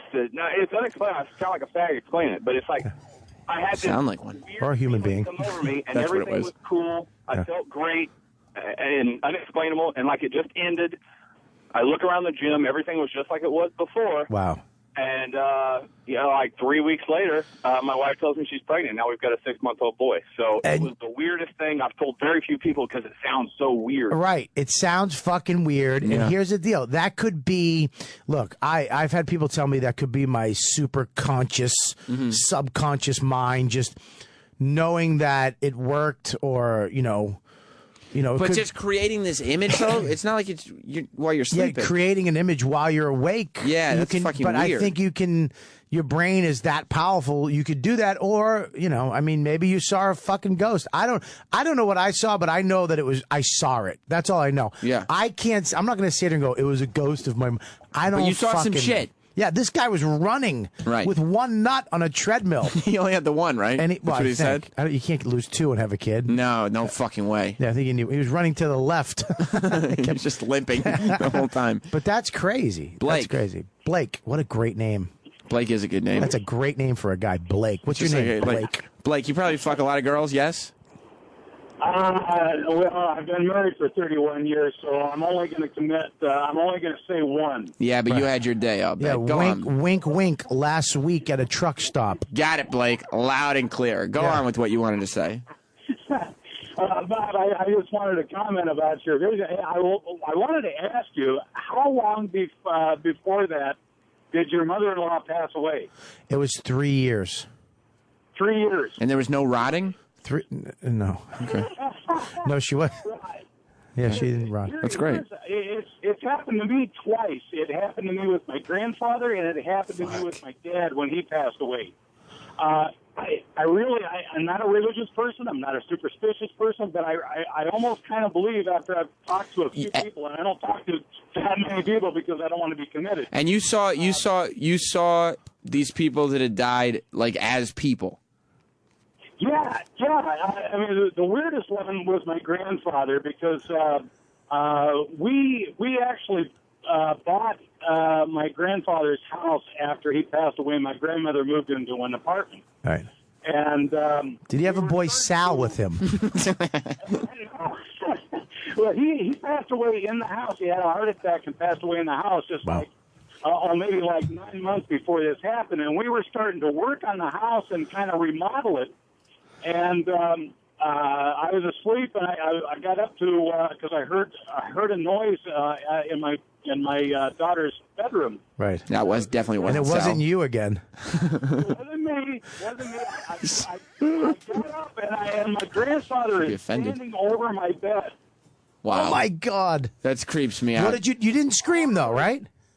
I wanted to scream at the same time. I knew because it was my grandfather. Yeah. I gotta get out of this call. I'm not gonna be able to sleep tonight. These are freaking me out. Justin in Oklahoma. We need a happy birthday call. Justin. Quick. I got one for you. Let's do it. Happy birthday to you. A happy birthday to you. Every day of the year, may you feel Jesus near. A happy birthday. Yeah, JC. Jesus. And the best year you've ever had. Thank you very much, Justin. That was terrific. That was a good one. He threw that really JC was in terrific. there. You know, Bob, as I get older, as I get older, and you're getting older, you're not the twink I once knew. I'm 30 years old, Bob. You're not as hot as you used to be. Why would you put it that way? I'm just saying that you're not as. I wouldn't. You could say young, you could say twinkish, but hot is. I'm not walking in a room and going, "Wow," anymore. I'm less physically attractive. I'm is what just you're saying that you're a good-looking young man. Okay, but you're not a hot twink anymore. I'm just saying. Yeah, I'm saying mortality. I'm saying your hips are wider. Why would you say it? Because I'm looking at. But why bring it up? But I know these pants are tighter than I used to wear. I don't like the hair is on your arm. You live like I've always had hair on my arm. You have the same amount of hair as Ellen now. I don't like it. I was in my 20s. I don't like it. I don't like it. But yes. Like, what the fuck happens after we die? I'll tell you what happens. Tell me. I think you become another human or another animal. Reincarnation? So what happened to the human that your mother-in-law was supposed to be in? Huh? I think I've had a bunch of lives. Really? Yeah, I was told you I was a cowboy once. Okay. Hey, no. I'm serious. You are. I had a psychic tell me it was true. What was your name as a cowboy? I don't know. I don't know my name. I believe it was probably something like Billy. Could have been Buffalo Bob. Well, hey, man, what the fuck is that? No, because cowboys call themselves. That's not a. I swear to God, I had a friend that committed suicide. That she said that he watches over me now, and he's the guy. Every time I get down, he was a goofy, funny guy that committed suicide when I was a cowboy back in those days, and he committed suicide. And he's one of my guardian angels now that watches over me every time I get down and depressed. He's the one who makes me laugh. Something goofy will happen, right, and something silly will happen that will make me laugh and snap me out of it. That's what she said to me. But if he's your guardian angel, right? One of them. I have a few. But if you have guardian angels, why aren't those guardian angels in other people? I don't understand. Why aren't they helping my career? Why aren't they why are they letting other people? Why are other people's guardian angels way better than mine? Yeah. And they fucking help them get TV shows? Apparently Louis C.K. And sell out the fucking Stress Factory tonight and tomorrow? Now, is that true? I heard another rumor. You're going to be at the Stress Factory tonight and tomorrow? I'm at the Stress Factory in New Brunswick. Is that Vinnie Brand's Stress Factory? Yeah, it's my Vinnie Brand. I got a TV show coming out. I will live on a farm. I have 15 kids and 5 goat and a fucking chicken. That's him, right? On the TV show? Yeah, that's me. Hey, how you doing? I'm Vinnie Brand. Vinnie Brand. You'll be. I love Vinnie Brand. Yeah, I'm there tonight. Tonight, 2 shows. Tomorrow, 2 shows, and that's it. Wow, and that's it. Can I give you a big announcement? Oh shit! This better be true. I think it's true. I hope so. This is from Jim Norton, and he doesn't lie to me. Oh God, Jim Norton doesn't lie to anybody. He's one of your guardian angels because he makes you laugh when you feel sad. This is, and I quote from Jim Norton, a text I got from, take a guess. Who? C. M. Punk. Yeah. Okay. Tell Sam Roberts. Yes. That's what he said. Yes. I hate him. Why? And his wife can do better. And happy birthday. From CM Punk. Can we clap? You know why this Can we clap? Because you know why? Eric, clap, Eric. Because he's asshole. He says the truth. Yeah. And you know, because he's saying how he feels, but he's saying happy birthday. But he's saying, but you know what? Happy birthday. I hate you, but I think I like you though. Yeah, your wife. Happy birthday. Should be with me. Because you know what happened last time when I was out in L.A. doing all those wrestling interviews. Yeah. Jess was the camera person for me. Oh God, wrong move. She was just my assistant. Dude, never bring your girl into your business. Well, I don't have anybody to bring with me. Yeah, you do. Get somebody else. You were busy. Well, dude, get somebody. I'll do the camera. You don't bring your girl. You don't want your girl meeting CM Punk. She's my partner in crime. Dude, you don't want your wife meeting somebody better than you. Well, that's what happened. Yeah, of course it happened. And then Punk, he does this move in the interview where he's talking about his sunburn. So he lifts up his shirt. God. And it's like, I don't have, and he's all tatted up and muscular and like, you know, sexy. Yeah, he owns a bus, millions of dollars. Yeah. Lives in a great town. He's a big star. Your girl's out in fucking New Rochelle. Yeah. Ghetto country. It's not ghetto country. We're not in New Rochelle anymore. Ghetto country. But I could be like, that's the guy that said. You have an afro that's fucking falling out like a. It's not falling out. Why would you say You're it? Going bald. I've had the same hairline for the last several years, and you keep saying I'm going bald. Dude, from a guy who used to fucking be into you. You know why You're Jess? Not the same. Yeah. You know why Jess stays with me? Yeah, I do. Why? I don't know. She's weak-willed. No, that's incorrect. Why? You know, and you can tell this to CM Punk if you see him. Yeah, I want to fucking see him. The reason that Jess stays with me, is because CM Punk said happy birthday to me, and because of the I love you gifts. What's the I did love I you give gifts? her? What do you Well, give her? For instance, if you ask any girl, not just Jess, any girl, any woman, what the best gift she ever got was, Yeah. without hesitation, without even thinking about it, she says her engagement ring. Yeah, it is a big one. And I got Jess a beautiful engagement ring. It's so important. It's not just a ring. Yeah. It's not just a sign of affection. It's everything to her. Every time she looks down at her finger, every time she washes her hands, every time someone at the store hands her change, you get credit. Every time she's on the subway, you get nervous that some dude's going to cut her finger off. That's exactly right. Because it's so nice. Especially when she's in Brazil for work. No, we leave those at home, Jess. We leave those at home. Yeah. Every time she shows her friends, you get credit. You get credit for that ring every day. Right. Especially from those robbers. It's actually what it validates what type of man you are to all her friends. Yeah, it's got to be perfect, is what you're the saying. first thing they say is, he asked me, oh, let me see it. Let me see the ring. Oh, and then all these girls go, he did good. Dude, you know your girl. She's texting pictures of the ring to her friends. Yeah, I don't allow her to have a phone, but go ahead. You don't? Okay, well, you get credit for that ring every day. It's got to be perfect. Steven Singer, he knows that. He understands it. He's in the business. Singer. Steven Singer Jewelers is where they have the perfect system to make sure you get the perfect ring. Dude, Steven Singer, kid. He's the best ringmaster in the fucking world. He knows how important it is. Does he? And it's painless. Painless. So many of the guys from this show, after Opie and Anthony Live, have made the trip to Steven Singer. So what are you waiting for? I'm not waiting for nothing. I'm going to get myself... I actually got to get my girl another ring. Well, you know how you can get it. It's easy. Just go online to IHateStevenSinger.com or head to the store at the other corner of 8th and Walnut in Philly. That's what I did. He's got little chocolate chip cookies. Does he? Oh, yeah. He knows how to treat you. With Steven's 100% money-back guarantee, you'll get the best service, best value, and best experience. This is a guy you can trust with the most important gift you'll ever give. Steven Singer Jewelers. The other corner of 8th and Walnut, on the phone at 1-888-I-HATE-STEVEN-SINGER or online at IHateStevenSinger.com. Very important. Well, listen. What? We got to take off. That's the end of the show. That's it? I apprake everybody that called in. I wish I could get to you all. I cannot. We should end on a birthday song. Okay. The most original. Okay, I'm going to end in No, don't do Wisconsin. Okay, we're going to go New Mexico. Whoa, wait a minute. It might not be in English. That could be fun. Oh, that's New Mexico, not Mexico. Oh, Remember, Bobby Kelly's at the Stress Factory. Tonight. Hang on, Aaron. Tonight and tomorrow. I have 2 shows tonight and 2 shows tomorrow. Get your tickets now. Right. Go to stressfactory.com or robertkellylive.com. You got to see him. This is a fucking hilarious dude. It's going to be great. Aaron, end the show. What's up? You remember me, Android Virus in New Mexico? Of course I do. I wanted to give you a birthday, New Mexican. Happy birthday, you nappy-headed wigger. Okay, Well, look, gee, that's what the not. hell? We should have gone to Wisconsin. Eric, what the hell? We Eric, should have went to Wisconsin. You got to watch that. Larry. Sam Roberts, professional broadcaster, on your birthday, like July, Hollywood primetime. Sammy Sweetheart, the F and Roberts. We ended there. We can't end better than Larry. He's a VIP. Ron and Fez are coming up next. Thank you, everybody. Happy birthday. Thank you, Bob. Goodbye.